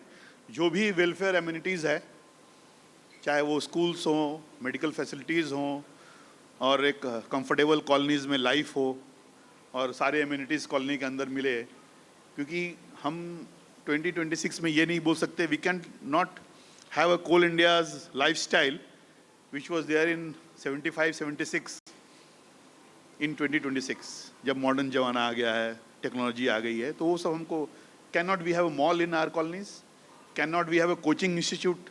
हम ब्रिलियंट कोचिंग के लिए, हम IT कोचिंग के लिए, मेडिकल कोचिंग के लिए क्यों अपने बच्चों को बड़े शहर भेजें? क्या हम कोचिंग इंस्टीट्यूट को जगह नहीं दे सकते? ये सब देखिए विजन, सोच है, ये सब रियलाइज़ करेंगे, जरूर रियलाइज़ करेंगे. मेरे रहते रहते मैं बोल के जाता हूँ, नेक्स्ट जनरेशन को ये मैं दे के जाऊँगा. क्यों ना हम कोचिंग इंस्टीट्यूट अपने कॉलोनी के अंदर खोल दें कि हमारे बच्चे मेडिकल की, इंजीनियरिंग की कोचिंग कर लें. क्यों ना हम मॉल खोल दें, जगह की कमी नहीं है. क्यों ना हम रिटेल स्टोर्स खोल दें, जो बजट रिटेल स्टोर्स होता है कि हमारे अच्छे दामों में हमें ग्रॉसरी मिल जाए. हाँ, मोर है, विशाल मेगा मार्ट है, किसी को भी देंगे हम इंफ्रास्ट्रक्चर, वो आ जाएगा. जैसे अभी स्कूल एजुकेशन के मामले में काफ़ी सुधर गया है. We have central school, DAV, है ना, सब्सिडाइज, काफ़ी अच्छे हमारे स्कूल्स हो गए. मुझे याद है 70s में तो हम लोग ECL कल्ला में एक स्कूल था, उसका नाम था क्या मालूम है? वेरी वियर्ड, पता नहीं उसको वो नाम से क्यों बोलते थे. उसका नाम था मुर्गी स्कूल. पता नहीं क्यों उसको, इट्स अ गवर्नमेंट, उसका नाम मुर्गी स्कूल का. और मेरे पिताजी ने मुझे आके बैठा दिया.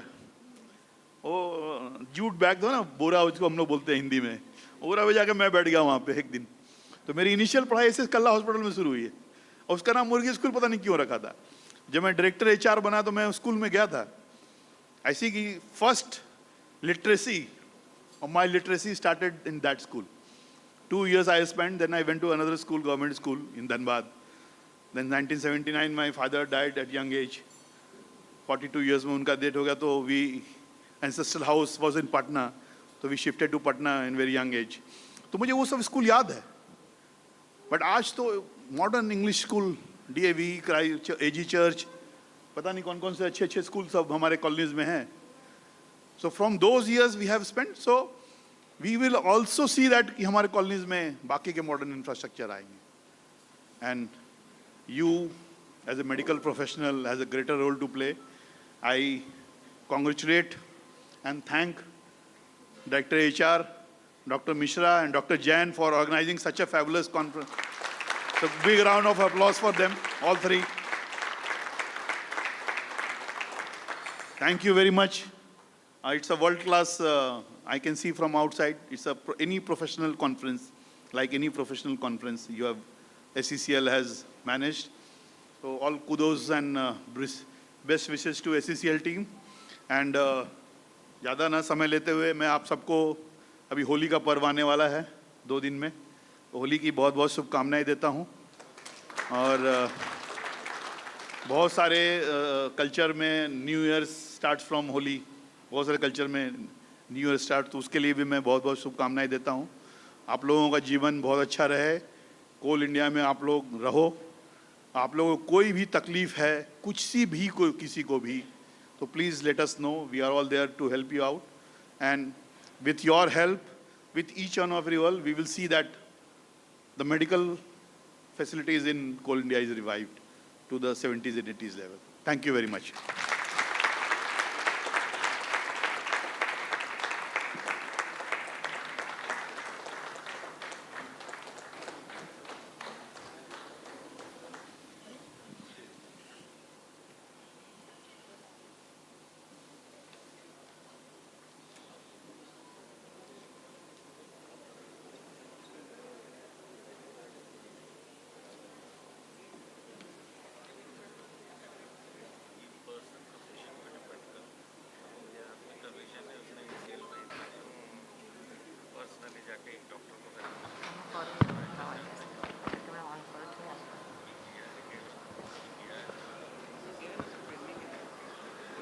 सारी इनकरेजिंग वर्ड सुनने के बाद एक सेंटेंस बोलना चाहता हूँ मैं.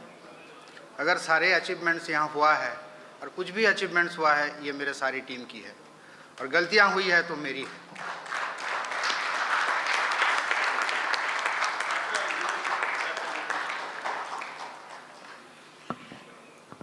Thank you, sir. Now, we have reached the moment we all have been waiting for, the prize distribution ceremony. It is time to recognize excellence, research spirit, and outstanding academic contributions. Now, I would like to invite respected Director HR ACCL, Shri Biranchi Das sir, to kindly present the awards for the case presentation session. Sir, please. For the case presentation, third prize goes to Dr. Shubham Vinesh Jaishwal from WCL.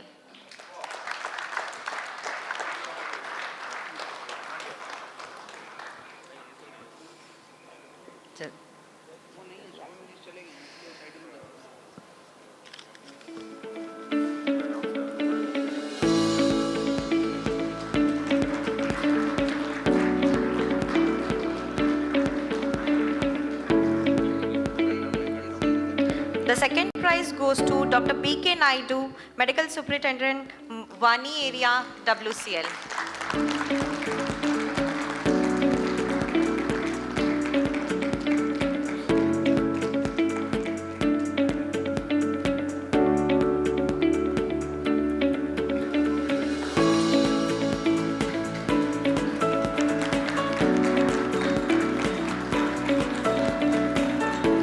And the first prize goes to Dr. Arijit Banerjee, Medical Superintendent, Sanctoria from ECL.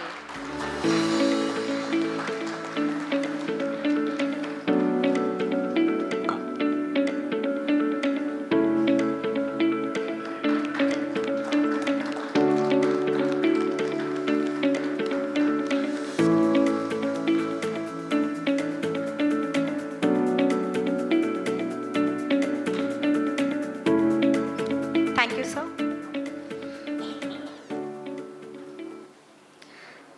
Now, I would like to invite our today's chief guest, Director HR CIL, respected Dr. Vinay Ranjan sir, to present the awards for the Chairman's Paper Award for Occupational Health. Third prize goes to Dr. Satrajit Roy, Deputy CMO, Sanctoria from ECL.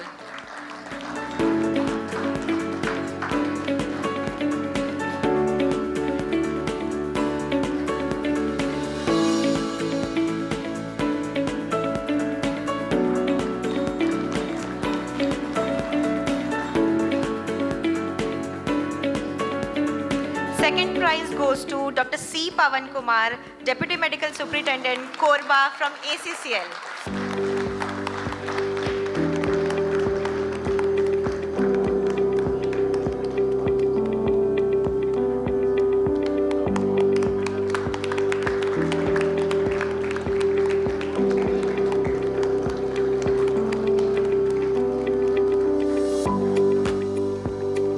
And the first prize goes to Dr. Karthik Thokla, Medical Superintendent from CIL. The topic of his presentation was Transforming Occupational Health in Coal India Limited, a shift from statutory compliance to preventive excellence.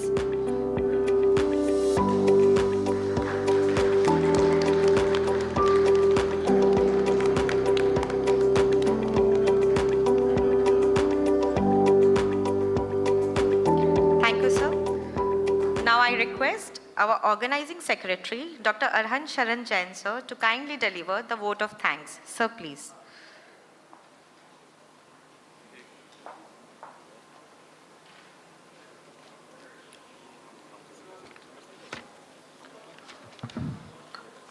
परम श्रद्धेय DHR CIL, आदरणीय DHR SECL, HOD CIL और हमारे organizing chairman doctor Mishra sir, किसी भी राष्ट्र स्तरीय संगोष्ठी का आयोजन और क्रियान्वयन सिर्फ कागज़ों से नहीं होता, बल्कि हमें पूरी टीम के साथ धरातल पर उतरना पड़ता है।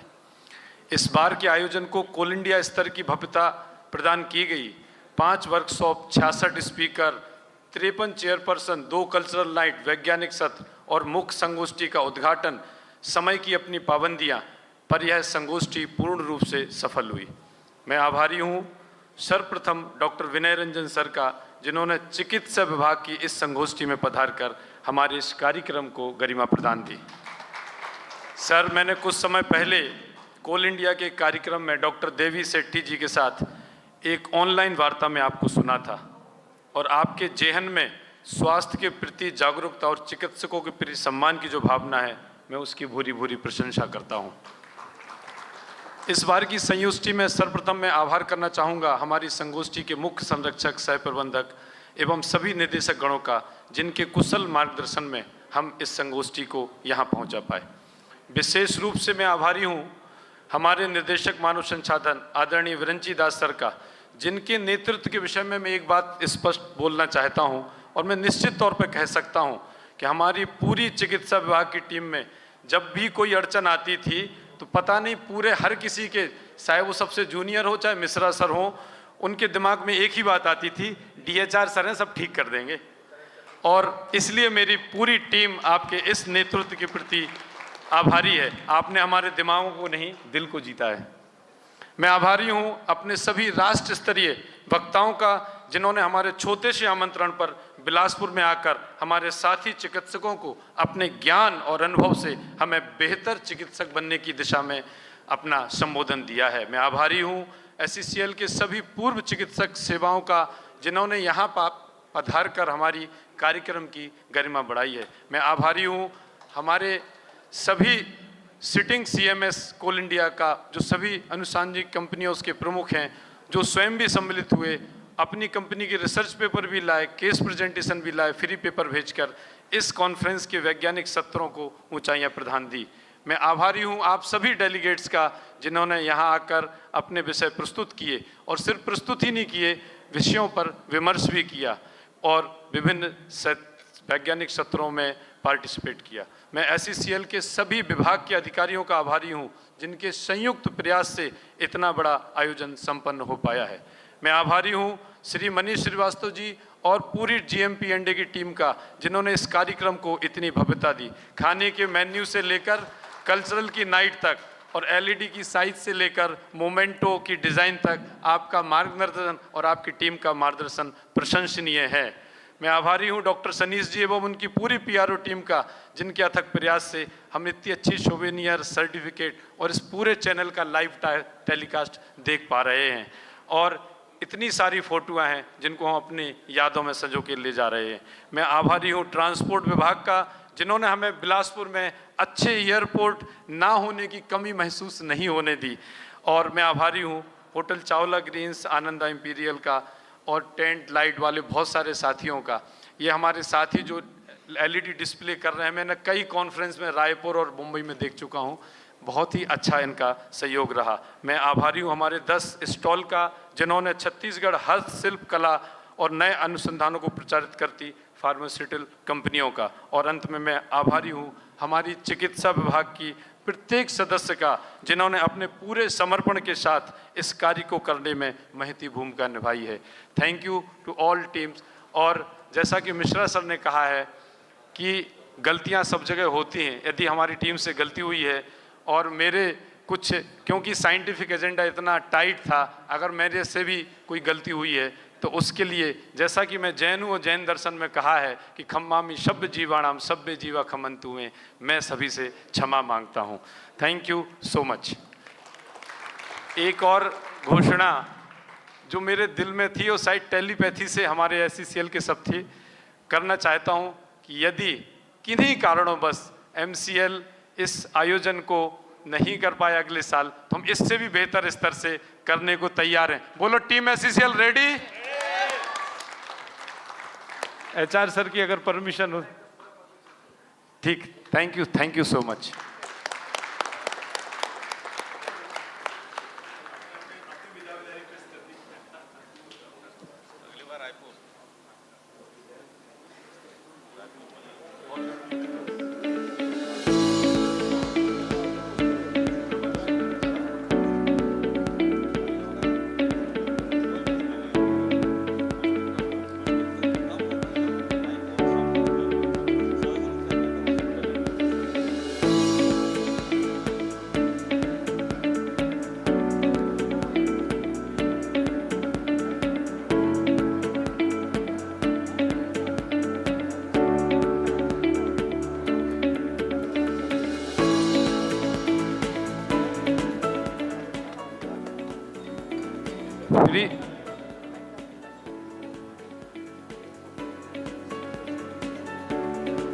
फ्री सेशन जिनके बचे हुए हैं वो अभी कृपया सभी लोग यहाँ बैठें, उसके बाद लंच होगा। आप सभी के जिनके सर्टिफिकेट्स हैं छत्तीसगढ़ क्रेडिट वो रिसेप्शन काउंटर पे हैं।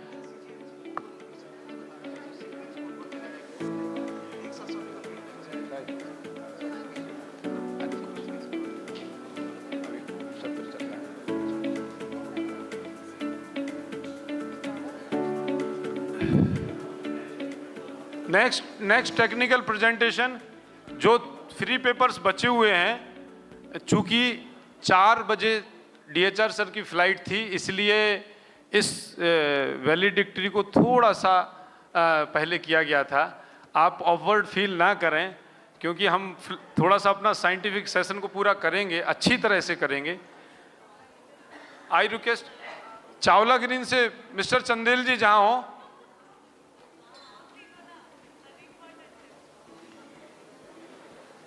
ये इसको फिर से प्रेजेंटेशन के लिए थोड़ा सा खाली करवा दें। I request delegates to be seated for our own colleagues. Only half an hour, 4-5 presentations are left. So I request everyone to please be seated.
We'll be proceeding with our further program on free papers. I request Dr. Abhay Kumar Singh and Dr. Devendra Tundu as the chairpersons of this paper presentation. Dr. Abhay Kumar Singh.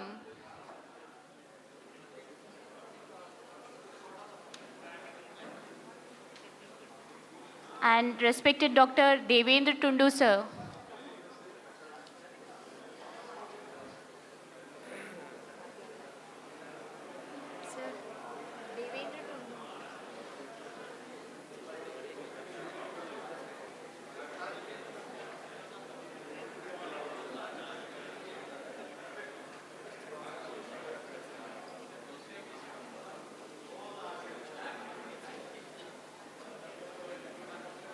Dr. Arnab A. Pramanik.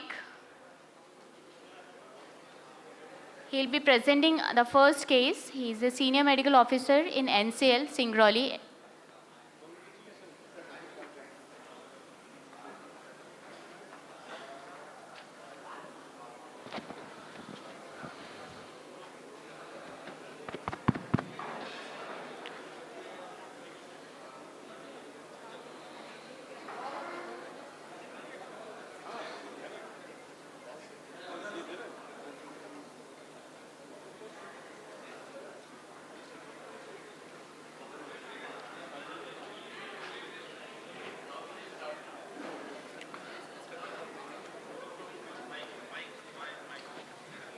Sir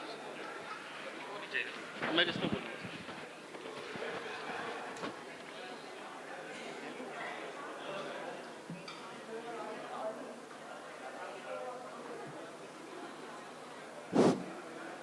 Dr. Arnab, now you will start now. Good morning, everyone. Respected chairpersons, respected dignitaries, respected seniors, and my colleagues. My name is Dr. Arnab Pramanik. I am presently posted as Deputy Medical Superintendent in Northern Coalfields Limited.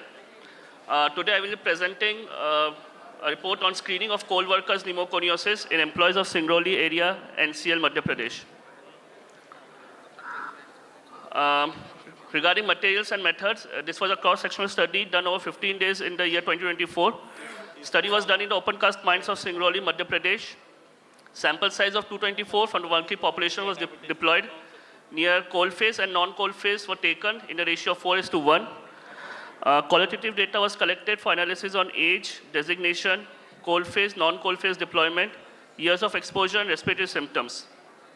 Further data was collected from periodic medical examinations conducted during study period with supportive laboratory investigation, ECG, chest X-rays, spirometry, and audiometry as per National Safety Conference guidelines. The objective of my study was to determine the prevalence of coal workers' pneumoconiosis and to monitor health status of the exposed group through identification of radiological opacities on comparison with ILO X-ray films. And also along with it, it was ensuring early detection and preventing progression of milder forms of disease to more complicated pneumoconiosis or progressive massive fibrosis. Coming on to analysis, the study showed that the prevalence of respiratory symptoms is higher in exposed group with prolonged years of exposure to coal dust. And the study reflects a strong correlation between detection of symptoms in exposed group of sample population with prolonged exposure to coal dust and reiterates the role of control measures in reducing the exposure to coal dust. As you can see in the table, various studies have been done in the various years at various places, showing us the prevalence of coal workers' pneumoconiosis in this table. Now coming to the introduction, as per the ILO, International Labour Organization, coal workers' pneumoconiosis is the accumulation of coal dust in the lungs and tissue reaction to its presence. It is non-neoplastic reaction of lungs to inhale coal dust. Simple coal workers' pneumoconiosis and complicated or progressive massive fibrosis are two types of coal workers' pneumoconiosis. Pneumoconiosis is a major occupational lung disease with increasing prevalence and severity worldwide. There are various exposure limits according to regulations. As you can see, Regulation 123 of the Coal Mines Regulation and as Regulation 124 of the Metalliferous Mines Regulation, the maximum exposure limit in India is 3 milligram per meter cube for 8 hours working time. Also, there is threshold limit value for various types of coal, as you can see in the table. given at the various institutions. Now coming on to results and analysis, this chart diagram depicts that people of more than 40 years and BMI of more than 25 years had more prevalence of respiratory symptoms. In this, according to the posting, mining Sardar were the most affected persons as per this chart. Then this chart depicts the association between breathlessness, PFT, and chest X-rays among coal mine workers. And this is the radiological findings of exposed group. Now coming to the observations, the study was conducted on a population of 224 workers from Singrauli area attending Occupational Health Center, Central Hospital. 179 of them were coal-face workers and the rest 45 were non-coal-face workers. Observations include majority of exposed sample population complained of tachypnea, wheezing, cough, dyspnea, black pigment and sputum, reduced lung capacity and inspiratory cackles during chest auscultation. Coal workers having the said symptoms had an exposure of coal dust for more than 27 years and were non-smokers, an age group of around 52 to 57 years. Coming on to a conclusion, in the study it was observed that the main subjective complaints were breathlessness, chest tightness and fatigue. The respiratory symptoms are found to increase with age and duration of exposure. Prevalence of respiratory symptoms, deranged PFT, were common in workers of exposed group. The study reflects a strong correlation between detection of symptoms in exposed group with prolonged exposure to coal dust. These are a few recommendations on the basis of the results. First is administrative control, in which the workplace can be changed from exposed to non-exposed area for the affected individual. Then there's engineering control, which includes various dust suppressing mechanism. Environmental control consists of sampling and analysis of respirable dust concentrations. Then comes the medical control, in which IME, PME plays a very important role along with the proper record keeping and upgradation. Emphasis needs to be laid on proper health education of the workers, along with suitable training module for imparting training to medical officers engaged in conducting medical examinations for identification of pneumoconiosis as per the ILO classification of chest radiograph shall be prepared. And the last but not the least is the regular use of PPE. There were few limitations in the study. As the prevalence of an outcome depends on the incidence of disease, it was difficult to reflect disease trends in the situation. Short spell of study limited access to larger sample size. The study was prone to biases as response collected through questionnaire tools from the sample population may be inadequate. At times, there were errors in recalling the exposure and possible outcomes by the subject, and reliability of data received from subjects. Thank you very much. Thank you, Doctor. Any question from audience side? We will not take any questions. They can next. We proceed with the session. Thank you. Next.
Now I request Dr. Lavlesh Gupta sir, Medical Superintendent, Central Hospital Blood Center, Hasdev area, SECL, to present his case.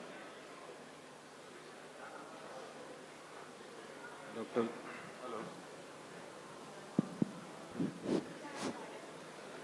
Good afternoon, respected judges, my seniors and my friends.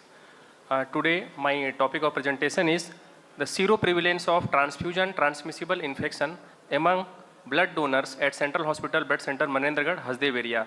This is a retrospective study and it starts from 1st January to 2022 and ends at 31st December 2025.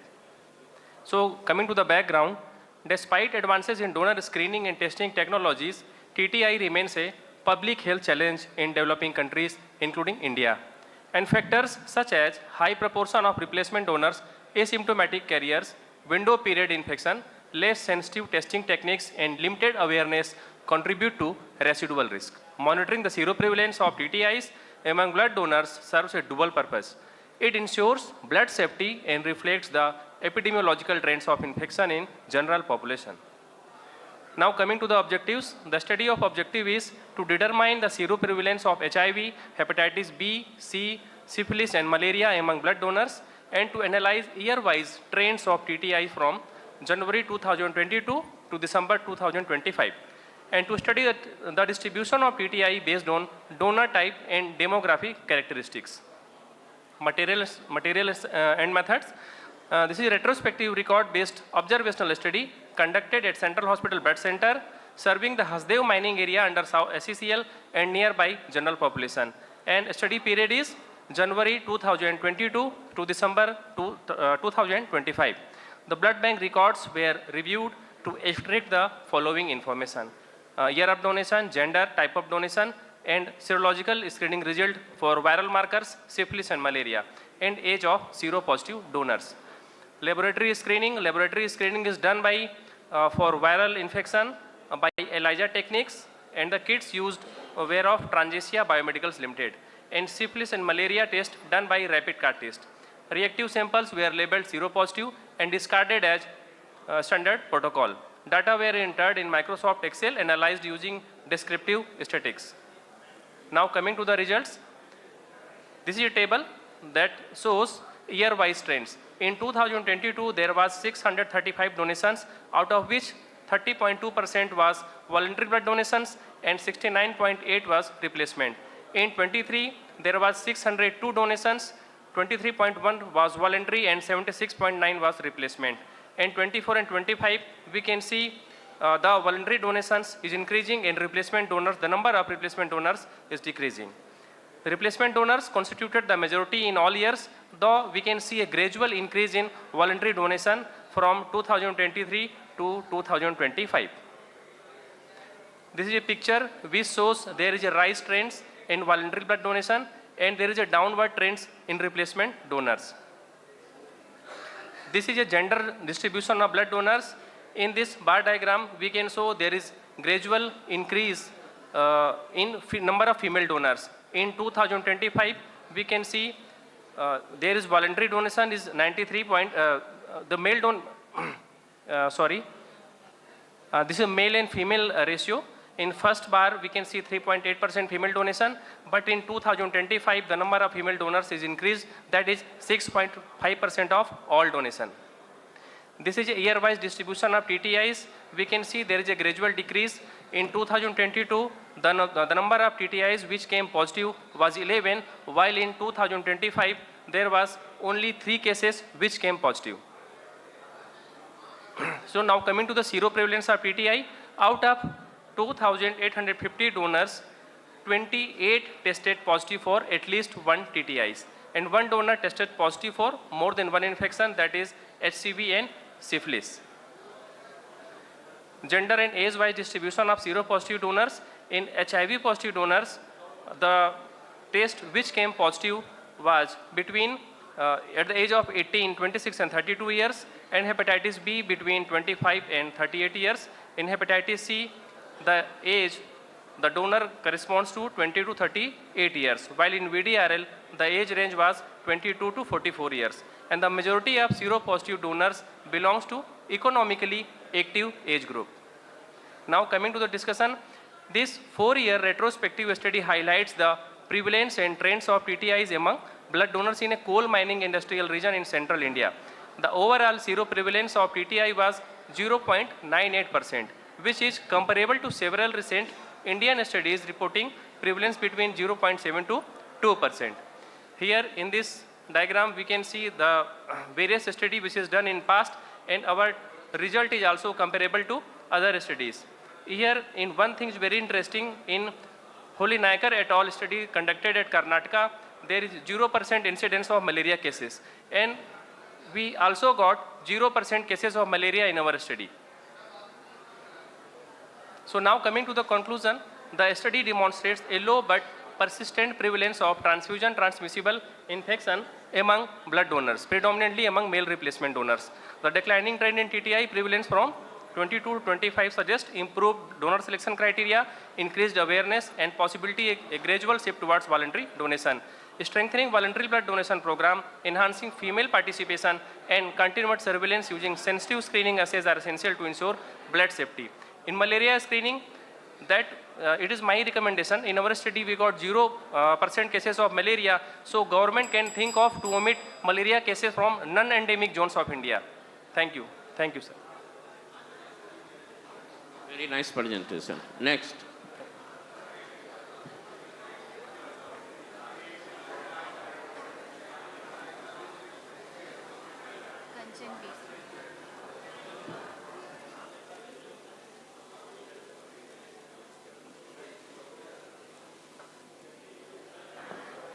Now I request Dr. Kanchan, Senior Medical Officer, Marjorie Area WCL, to present her paper. I request all the delegates to remain silent and encourage our speakers. They have taken a lot of pains in preparation for this presentation. I request all the delegates to remain silent and kindly encourage our speakers. They have taken a lot of pains to have prepared this for this conference. Senior Medical Officer. Good afternoon, everyone. This is Dr. Kanchan Chambule, from Senior Medical Officer from Area Hospital Marjorie WCL. Today, I am here to present my study, which I recently did during my AFH. So the study is assessment of pulmonary function test and radiological changes among the coal workers who are exposed to the dust at Marjorie coal belt. The occupational health hazard associated with the coal mine is mostly affecting respiratory system, being a concern for coal miners. Prolonged exposure to the coal dust can lead to a spectrum of respiratory diseases, mainly COPD, silicosis, coal workers pneumoconiosis, ILD, bronchitis, COPD, etc. Source of dust in mining are drilling, blasting, crushing, CHP operations, transportation. The aim of my study is to assess the PFT and the radiological changes among the coal workers who are exposed to the coal dust. Objectives being to understand the respiratory health of coal miners and to suggest strategies for prevention and early detection of respiratory illness. In methodology, it was a retrospective study of 90 sample size. The data was taken from the previous year PME reports from spirometry and chest X-ray. Those were my data input headings and mean of my results. So the mean of exposure years is 21 years, mean BMI is 25.81, and the mean age is 51 years. Coming to the results, most of the subjects were from the elderly group, that is more than 50 years of age. Then lifestyle-wise, most of the samples were overweight, and gender-wise, it's showing the male predominance in the mining industry, and addiction-wise, alcohol followed by smoking. Now, signs and symptoms associated with X-ray. So I got 2 cases of dyspnea, 2 cases of cough associated with abnormal X-ray findings. Likewise, 5 cases of dyspnea, 1 case of cough, and 1 case of wheeze associated with abnormal PFT. In age-wise distribution, as we have seen, most of the cases were from elderly group. Here also, we got mostly abnormal PFT and abnormal chest X-ray in the age group 50 to 59 years. Coming to the pulmonary function test abnormalities, most common pattern, that is 50%, was found restrictive lung patterns, followed by 8.9% of 9% obstructive and 2.2 mixed pattern. Coming to the X-ray abnormalities, 70%, that is 14 cases of increased bronchovascular margins, followed by 2 cases of consolidation, cardiomegaly, 1 case of multiple small cast, and 1 case of opacity. This is one of the very important finding in my study. That is designation-wise. Most abnormal PFT finding are found in EP feeder, foreman, dumper operator, and CHP operator. And most common X-ray abnormalities are found among the drivers. Now the mean of spirometry parameter, FEC is 2.40, FEVR is 2.22. The ratio is 90.51, that is the higher side, showing the predominantly restrictive pattern. Abnormal X-ray and PFT comparative study, I got 10 cases which had abnormal PFT and abnormal X-ray. Now, comorbidity-wise, I got 22 cases of hypertension, 14 cases of diabetes, and 11 cases of dyslipidemia. Coming to the conclusion, among 90 samples, 60%, that is 54, showing abnormal pulmonary function test, predominantly the restrictive pattern, and 18 cases having chest abnormalities, chest X-ray abnormalities, predominantly showing the increased bronchovascular margins. The findings were most common in the workers above 50 years of age, those with having mean 21 years of exposure, indicating the cumulative impact, old age, longer exposure, low immunity, and comorbidities of coal dust on lung health. So if we see, the symptoms were found in very less % of the patient. So it is a silently growing lung impairment in our minors. These are my recommendations. Targeted surveillance of high-risk job and more frequent health checkups. Then the dust control interventions at high exposure site. Ensuring proper fit testing on regular use of respiratory BPT. Set up a respiratory clinic for symptomatic and abnormal PFT worker. Conducting training awareness session. These are the dust control methods I suggested. Our WCL is already focused on the respiratory health. As per the letter of CIL May 2025, we are conducting monthly respiratory camps in which in my area we have an on-site spirometry camp and taken the awareness program and paid camps. These are my references. Thank you so much.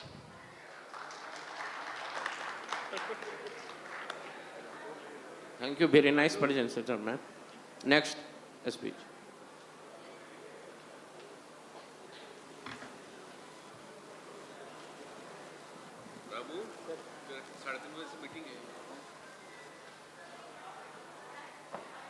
Now I request Dr. Kopu Sita Mahalakshmi, Senior Medical Officer, Bina Project, NCL, to present her case. It's a case study.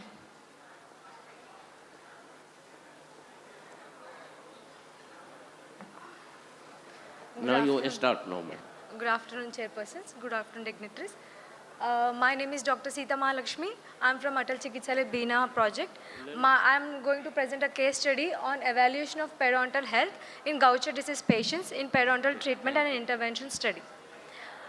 Before going to the topic, I want to tell you about the periodontitis disease, where the periodontitis disease is a chronic inflammatory multifactorial disease, which the main etiological factor is the plaque or the calculus, and then the secondary systemic disorders and the environmental and the risk factors.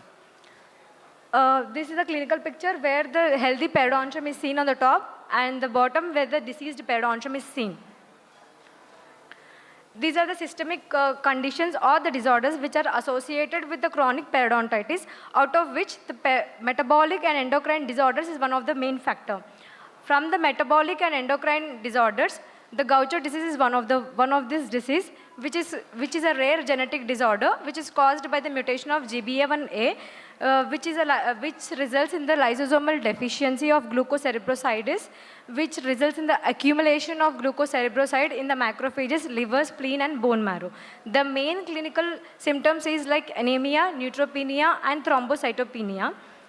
Coming to the oral clinical manifestations of Gaucher disease, the main rarefactions are seen in the radiographs. Pseudocystic lesions will be seen, and widening of periodontal ligament, and valvular bone loss is seen, deepening of probing depths, and also mobility of the tooth. Coming to my case presentation, a 58-year-old female came to the hospital after proper histopathological investigation. She has been diagnosed as a Gaucher disease. After general treatment, patient has been sent for the oral prophylaxis to the dental department. Her chief complaint is bleeding gums, pain in lower left and tooth back region, and complaint of food lodgement as well as the dryness of mouth.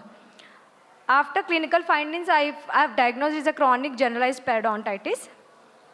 The materials and method have chosen to select is calculus beading index, oral hygiene simplified index, probing pocket depth, and pain score. which has been done at the baseline before the treatment and after 6 months of the periodontal treatment. The circular bleeding index, the scores is around 0 to 5. My patient comes under category of 4, which is bleeding on probing. Color is changed obviously with the papillary and the marginal gingiva. Oral hygiene simplified index, which is scored around 4.6, which was poor. Probing pocket depth is more than 7 mm, and the pain score is around 4.4 to 6, which my patient is considered in the moderate pain. Because of the mobility of the teeth, she couldn't go with the daily activities. I don't know why the surgical procedure is not coming. This is a case presentation where this is a pre-operative pictures before the scaling and root planing, and the surgical plan was done. Before that, probing pocket depth has been checked. After that, the incision is given in the buccal and lingual sides and the interdental sides, and complete debridement of granulation tissue has been done. And the suture is placed with the 4-0 surgical suture, and the co-pack is placed. The results was, I don't know. The results were shown like from the probing pop-up depth.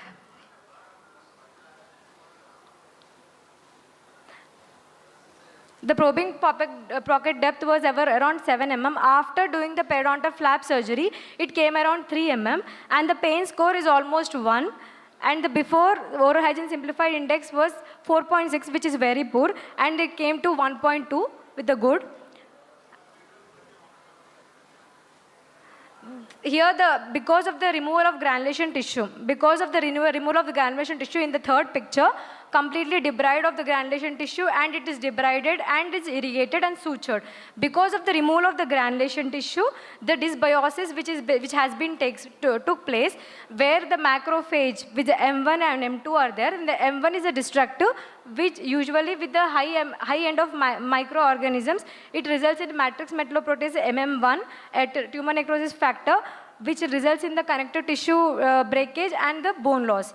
When the granulation tissue has been removed, the microbial load is reduced. Then the transition from M1 to M2 will happen, where L113 and macrophage, where it results in transforming growth factor beta and interleukin 10, which results in cell proliferation and the differentiation and helps in the bone formation. So I conclude is with this study, all the Gaucher disease patients should and must go for the periodontal therapy, even if it is a oral prophylaxis, scaling, root planing, even for the restoration, they have to consult the dentist for the better quality of life. And recently I have taken the clinical trial registry with ICMR to know deep about the Gaucher disease related to the periodontal disease with the high sample. This is the reference number which I got. Thank you. Thank you. I have the question to you. What is the ratio of orodental carcinoma? Orodental carcinoma may be possible? Orodental carcinoma or tumor? Carcinoma, sir? Yeah.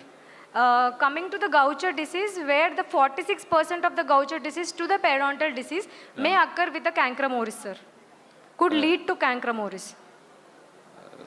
What about the surgery or treatment or management? When it is being progressed to noma or cankermoris, it could be usually done with the symptomatic relief, sir.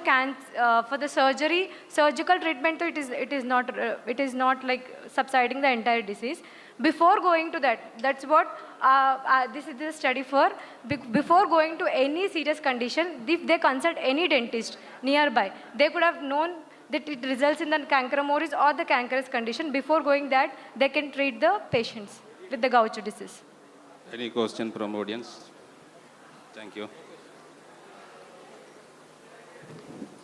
Thank you, ma'am. Next.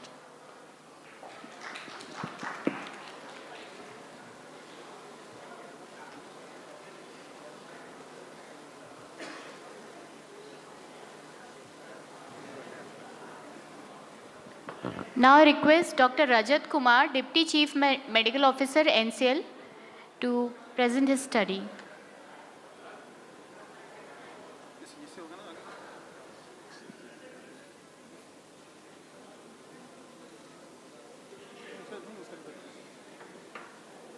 Good afternoon to all. I'm not taking so much time. It is a very interesting case, very short case. It is 22-year male working in a brick kiln since 10 years, having a pus discharge from right cheek area since 2 years. यहाँ से इसके discharge आ रहे थे. Not like conservative treatment. He also taken ATT and no history of fever, weight loss, underlying infection, no stomach reduction, denture malformation, and family history also unremarkable. So the case is referred from dentist to me as I am a pathologist. So I also thought that there must be some carcinomas because it has also taken the treatment, ATT and all these things. So as I get a slide, I was surprised to see this. And the first time I think that it is an artifact. So can any pathologist here who can guess it? Because in our MD time, we are getting it is a spot diagnosis. So this is a cotton wool-like figure and having a filamentous. So it is also called as a sulfur granules. In the Giemsa stain, we are getting a lot of such type of pictures here. So you can see these bluish cotton ball-like appearance, and around that there is a demarcation, and there is a wide gap between the RBCs and this sulfur granules. This is known as Spindle-Hopley phenomena. Spindle-Hopley phenomena, which is seen in the chronic condition. Now, so this is a case of actinomycosis. It is a very rare in North India. It is common, not common, it is also rare in the South India, but the cases are more in South India in comparison to the North India. And it was diagnosed wrong initially, and he get wrong treatment, ATT for that. So a few words about this actinomycosis. Actinomycosis is a gram-positive filamentous bacteria. And it is always be a chronic condition, and it is always seen in the persons who are working swallow-related work. And in our body, it is always grow in a cavity-like structure, like in oral cavity, in the uterus, in the abdomen. But the most common site is the oral cavity. So these are the pictures. We are a pathologist. We are always dealing with the pictures. So these are the pictures. So this is the actinomycosis. Diagnosis has been confirmed. So I convey to the dentist because he has to take a treatment like penicillin G or amoxicillin for 6 to 12 months. So there is a discussion chronic. It is a chronic slow progressive granulocyte disease, gram-positive anaerobic, pus contain yellow granules, sulfur granules, commercial in human open cavities, including oral cavities, and rare but 70% cases are seen in the jaw and the neck areas. So these are the reference. So this is my case, and with this case, I also request you all that any pus discharge, chronic pus discharge, should not left. They must go for the diagnosis, either exfoliative cytology, pus culture, these things should be done. And the second thing is that we can see those things which our mind knows. Thank you. Thank you. Nice presentation.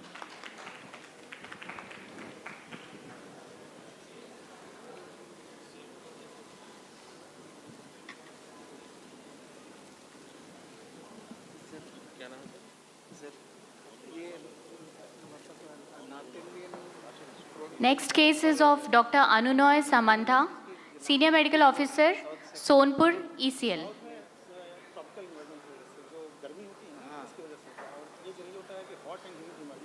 Welcome, Dr. Samantha, Senior Medical Officer as the Project SECL. Now you start. Good afternoon all. Myself, Dr. Anunoy Samantha, coming from ECL. This is not a very good time for this scientific talk. It's lunch time. I'll be trying to be very brief. My talk is on evaluation of pancytopenia in patients presenting to an industrial hospital in central Chhattisgarh. This is a clinico-hematological study. We had conducted this in JLN Hospital and Research Center, Vilai.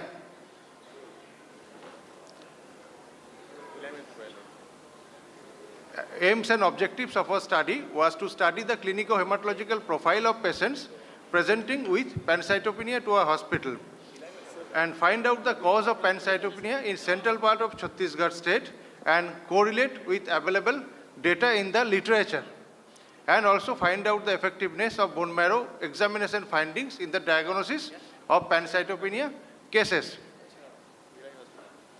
Our methodology was simple. It was a retrospective observational study we conducted in the Department of Pathology, and it spanned for a time of 3 years. We could retrieve records, that means patient records from MRD, and also the bone marrow archive of 149 pancytopenia cases. Out of 149 pancytopenia cases, bone marrow archive was available for 129 cases. And then we compiled all the data, documented, tabulated, and analyzed using Microsoft Word and Excel 2007. Our observation was total blood samples tested in that period of 3 years were 237,568, and we got 149 cases. That means the incidence was 0.06%. So clearly there was male preponderance. If you see the table, maximum patients held from 3rd or 7th decade of their life. And now this table showing the causes of pancytopenia in our patients. The champion cause was the megaloblastic anemia, contributed more than half of the cases, followed by hypersplenism, then aplastic anemia, then subleucemic phase of acute leukemia, then myelodysplastic syndrome, and lesser common causes were malaria, sepsis, and metastatic disease.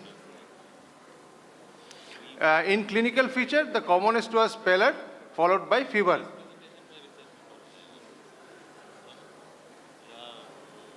We got 77 cases of megaloblastic anemia. And then there was also clear male preponderance. And maximum patients hailing from 3rd decade of their life.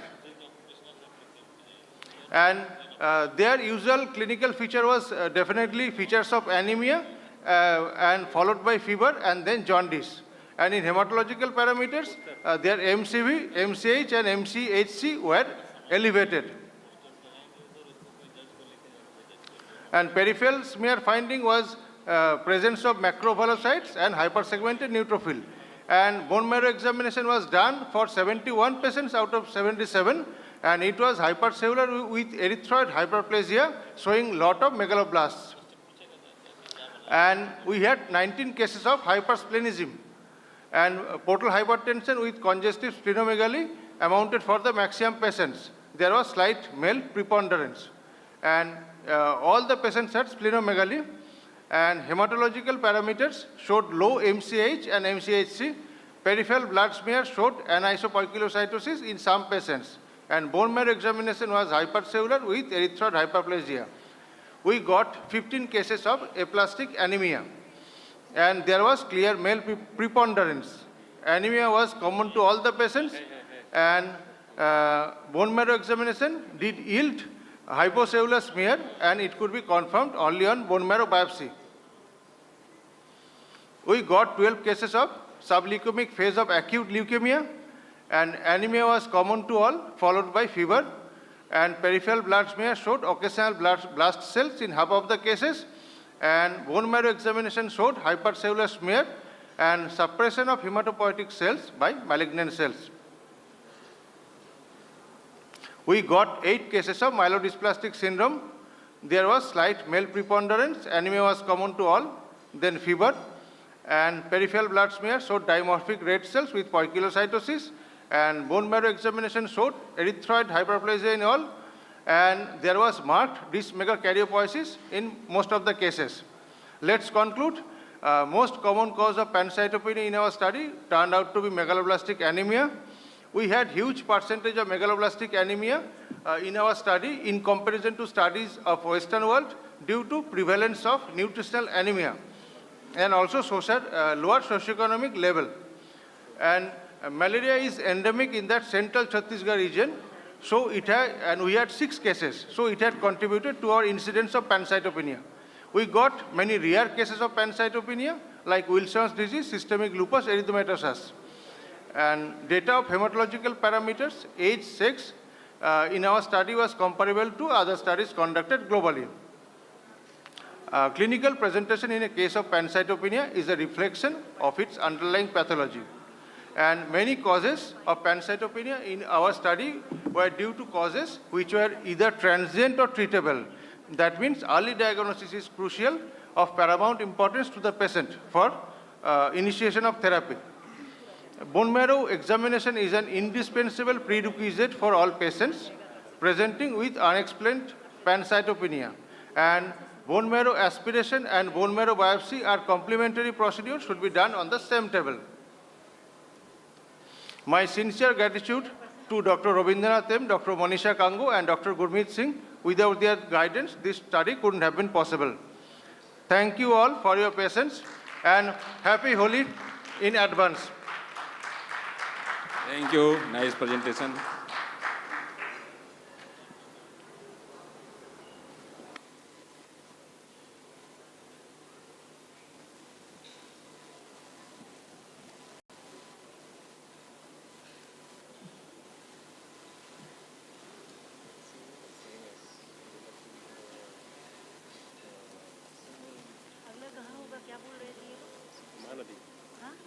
MCL madam. Sambalpur. नहीं अगले साल होगा. Now request Dr. Satyapal Johle, Senior Medical Officer, Bishrampur area, SECL, to present his case study. Now you have. Good afternoon, everyone. Myself, Dr. Satyapal Johle. I am going to present my study with theme of healthy minds and healthy nation. Since last 2 days, we are talking about the other health system of the body, but we forget about the oral health. The oral cancer is the one of the most devastating cause of the death in India. And in one of the study at the Telangana, it was found that 87% of the coal mine workers are addicted to alcohol and tobacco and tobacco-related products. My study, the topic of the study is prevalence of oral squamous cell carcinoma with oral submucous fibrosis. The aim of the study was to determine the prevalence of oral submucous fibrosis in OSMF patient and to assess the demographic and habit-related risk factors and to calculate the age-specific related risks. The oral potentially malignant disorders are the disorders of the malignant oral and the oropharyngeal mucosa that are predisposed to the malignant transformation. The oral submucous fibrosis is the chronic potentially malignant disorders, strongly associated with the recurrent chewing and tobacco uses. High prevalent in India and Southeast Asia. Risk of malignant transformation is more. In India, oral cancer contribute about 30 to 40% of the total cancer cases. Wide variation in the reported malignant transformation rates is 2 to 3%. This study was conducted at other countries, but not in India. Limited data was available. The need of clinician to get aware about the oral and early diagnosis is important. Material and methods. The study was conducted in accordance with the Helsinki Declaration. Total sample size was 300, and the 300 patients were voluntarily gave voluntary consent, participate in the study. They were divided into the two groups, OSMF and OSMF with oral submucous fibrosis, oral squamous cell carcinoma. Descriptive data like age, gender, habit durations are recorded. The inclusion criteria was a patient with palpable fibrous bands, blanching of the oral mucosa, restricted mouth opening, and all the cases were histopathologically confirmed. Exclusion criteria: patient with the pregnancy or the patient with other malignant disorders metastasized to the oral cavity. The statistical analysis was done. Chi-square test was used for the gender and morbidity of OSMF and OSM with oral submucous fibrosis cases. Chi-square student test was used for mean age, and multiple logistic regression was assessed to assess the other aortic ratio. My result was about 13.7% of the cases of oral submucous fibrosis was converted into the oral squamous cell carcinoma. Out of 300 patients, 41 were oral squamous cell carcinoma. These were confirmed by the histopathological findings after biopsy. The age is specific. Around 35.21 plus minus 11 is around 30 to 60 years of age were more prominent to the conversion of oral submucous fibrosis. with mean age of, with conversion of squamous cell carcinoma around, with age it increases. The longer the duration of habit, the longer is the conversion rate of the oral squamous fibrosis into the oral squamous cell carcinoma. Coming to the discussion, in India subcontinent, both OSMF and oral cancer, because of the high prevalence rate of habit of preparations like tobacco and tobacco nut, due to the lowest cost of the tobacco product and other the other related products.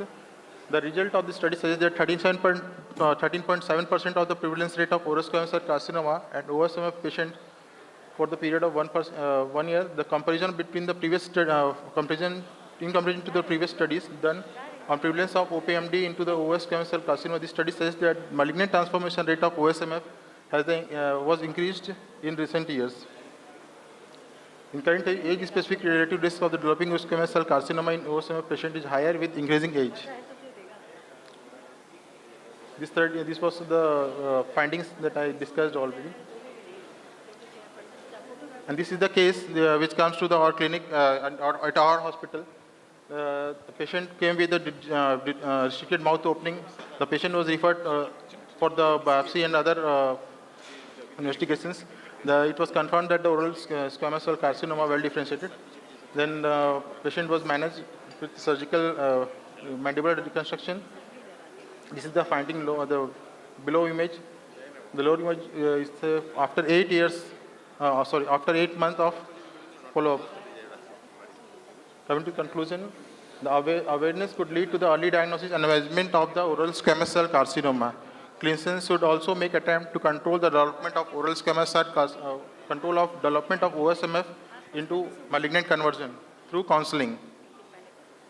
First, we have to take the biopsy, punch biopsy, then tobacco cessation, in regular follow-up of the OSMF patient.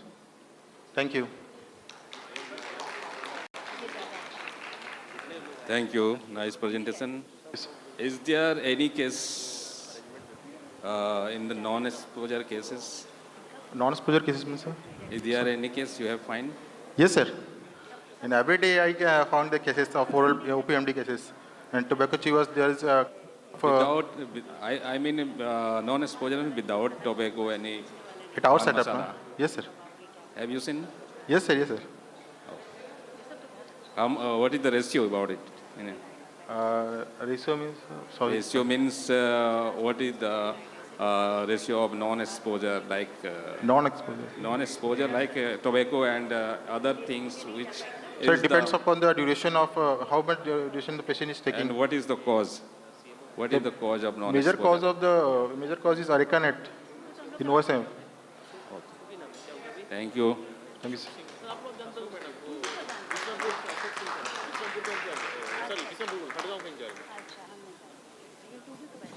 Now I request Dr. Neena Apra, Chief Medical Officer, Chirimiri Area, SECL, to present her study.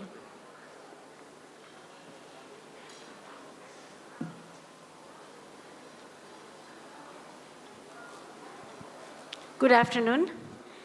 Last but not the least, so I'll not take a lot of time and I'll finish up soon. And the topic is interesting. You won't get bored. So the topic is rapid sequence spinal anesthesia and successful outcomes in emergency surgery. So now let us go briefly to the history. Spinal anesthesia was first performed by August Bayer in 1898, as we all know. But then earlier to him, Leonard Koning coined this name, the spinal block or the subarachnoid block, and he actually injected cocaine into the central neuraxial system. Spinal anesthesia has evolved over time, but rapid sequence spinal anesthesia was a novel concept, and it was introduced in 2003 by Kinsella et al. And the successful outcomes of this method are not rare. They are not always easy to obtain in resource-limited settings. Otherwise, this is such an evolved method which can reduce the anesthesia-related complications and overcome the challenges of obstetric anesthesia with better outcomes in both maternal and fetal aspects. So we already know the classification of cesarean section. Rapid sequence spinal anesthesia is mostly used in class 1 cesarean section, in which there is risk to maternal and fetal life, as well as the DDI, that is a decision delivery interval, should be less than 30 minutes. And the same is in the case, similarly, in the case of the class 2 cesarean sections, that is the urgent ones, the DDI will be 75 minutes. In that case, there is no compromise of the mother and the fetus, but yet immediate delivery is required. The third one is when there is no risk at all, but the obstetrician and the patient wants an early delivery. And the fourth one is the optimized one. So mostly in class 1 cesarean sections, we, the anesthetist, would prefer RSS, that is a rapid sequence spinal. This procedure is a conjugation of conventional spinal and the general anesthesia based on the principles of performing as fast as possible, carrying out the absolute essential steps only, so we cut down the main permissible time. That is, we have to be efficient, we have to not fail, we have to not create side effects, but we need the thorough results.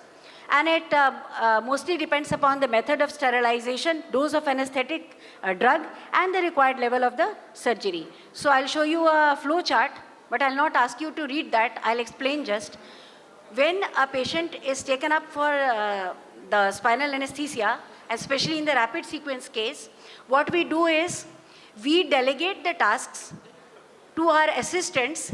We leave the cannulation to them. Otherwise, anesthetists cannulate the patients themselves. So they are doing the cannulation, patient is prepared, attendant and the patients are well counseled that if this fails, we are going to convert the mode of anesthesia to GA.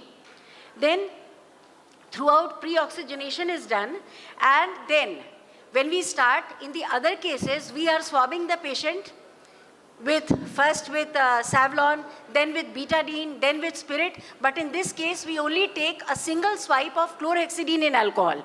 And we trust that that will be effective, and that has been effective. Then how do we cut down the time? We don't give a local anesthetic drug at the point of injection. We skip this step also. Then the next step in which we are saving time is the number of attempts. Maximum 3 attempts are to be taken. And I feel blessed that I have performed many such cases in just a single attempt. And with no touch technique we are using, we only use the glove and the glove technique.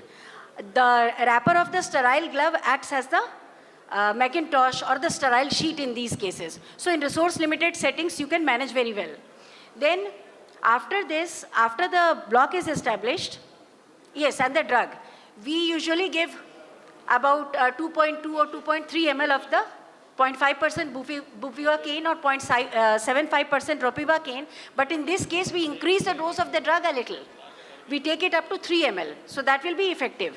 We won't have to put the patient head down or side up and all these things. We also substitute this with 25 mg of fentanyl. So microgram. That will help.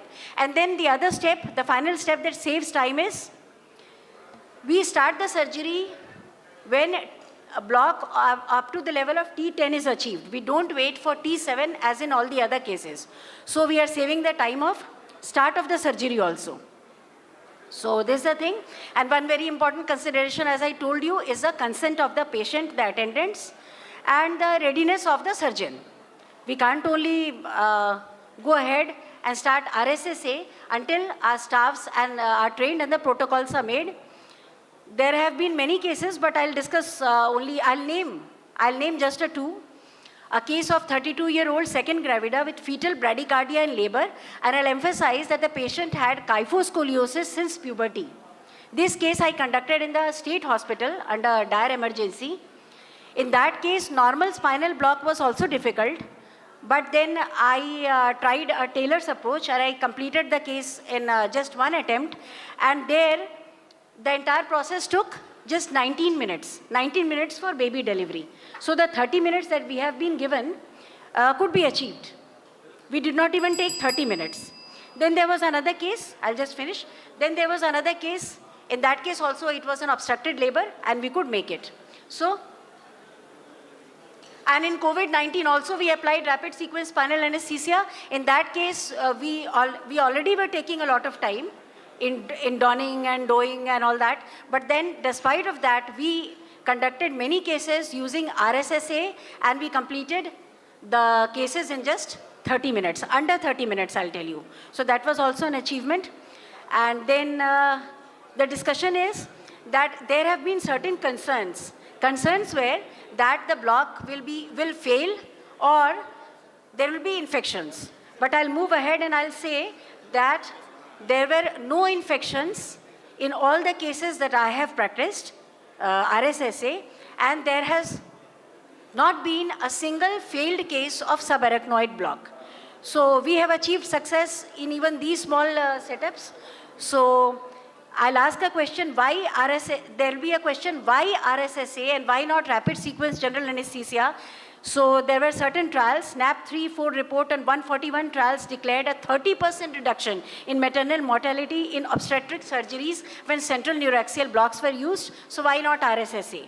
And we know the advantages of spinal anesthesia.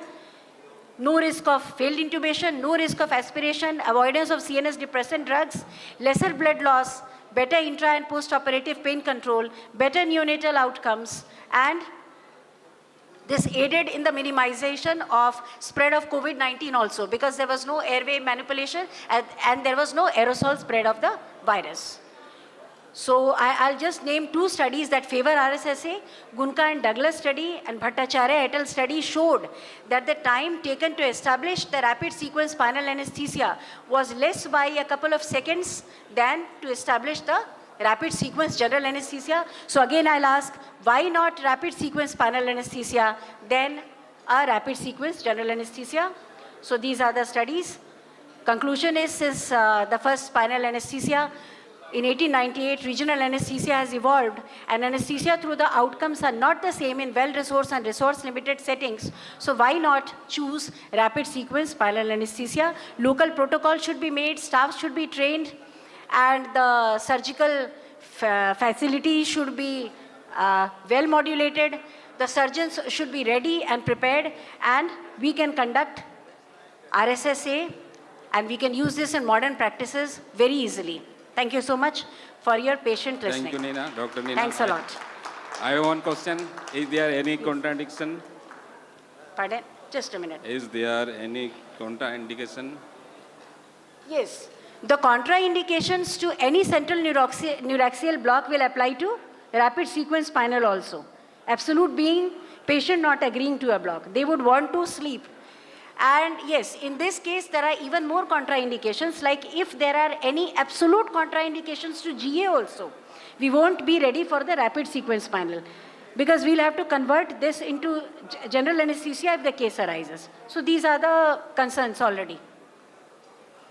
Thank you. Thank you so much. Thank you so much. Any question from audience?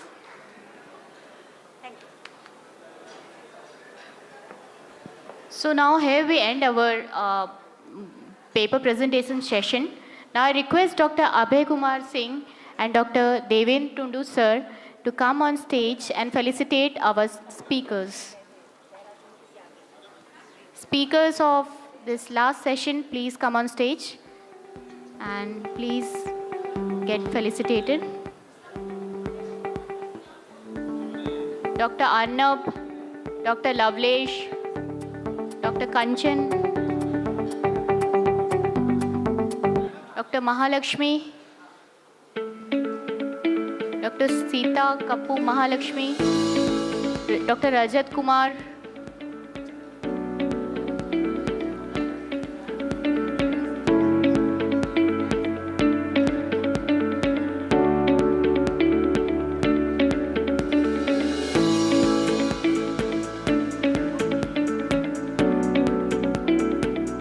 Dr. Koppu Sita Mahalakshmi, please come on stage.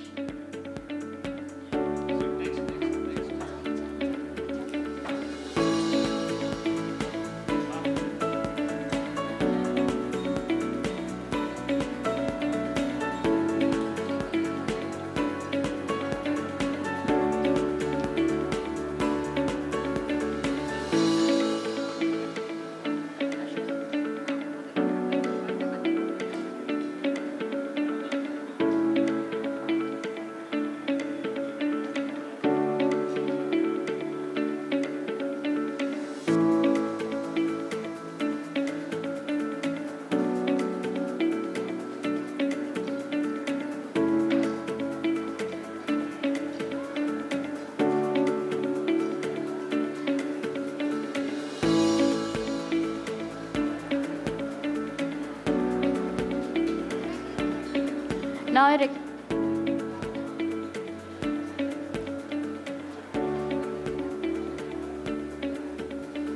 I request Dr. Ashok Singh sir to please come on stage and please felicitate our judges, our chairpersons, Dr. Abhay Kumar Singh and Dr. Devendra Tundu sir.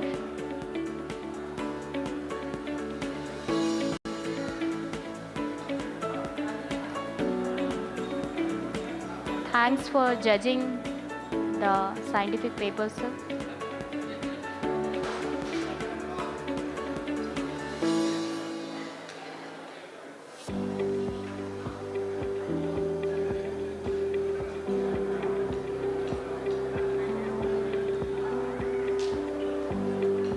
We come to a formal ending of CIMECON 2026. It was a grand success. Everybody appreciated the conference. We look forward to conduct such conferences in the near future again. I wish you all best of luck in your further endeavors. I wish you all a happy journey way back home. May you all reach safely to your destinations.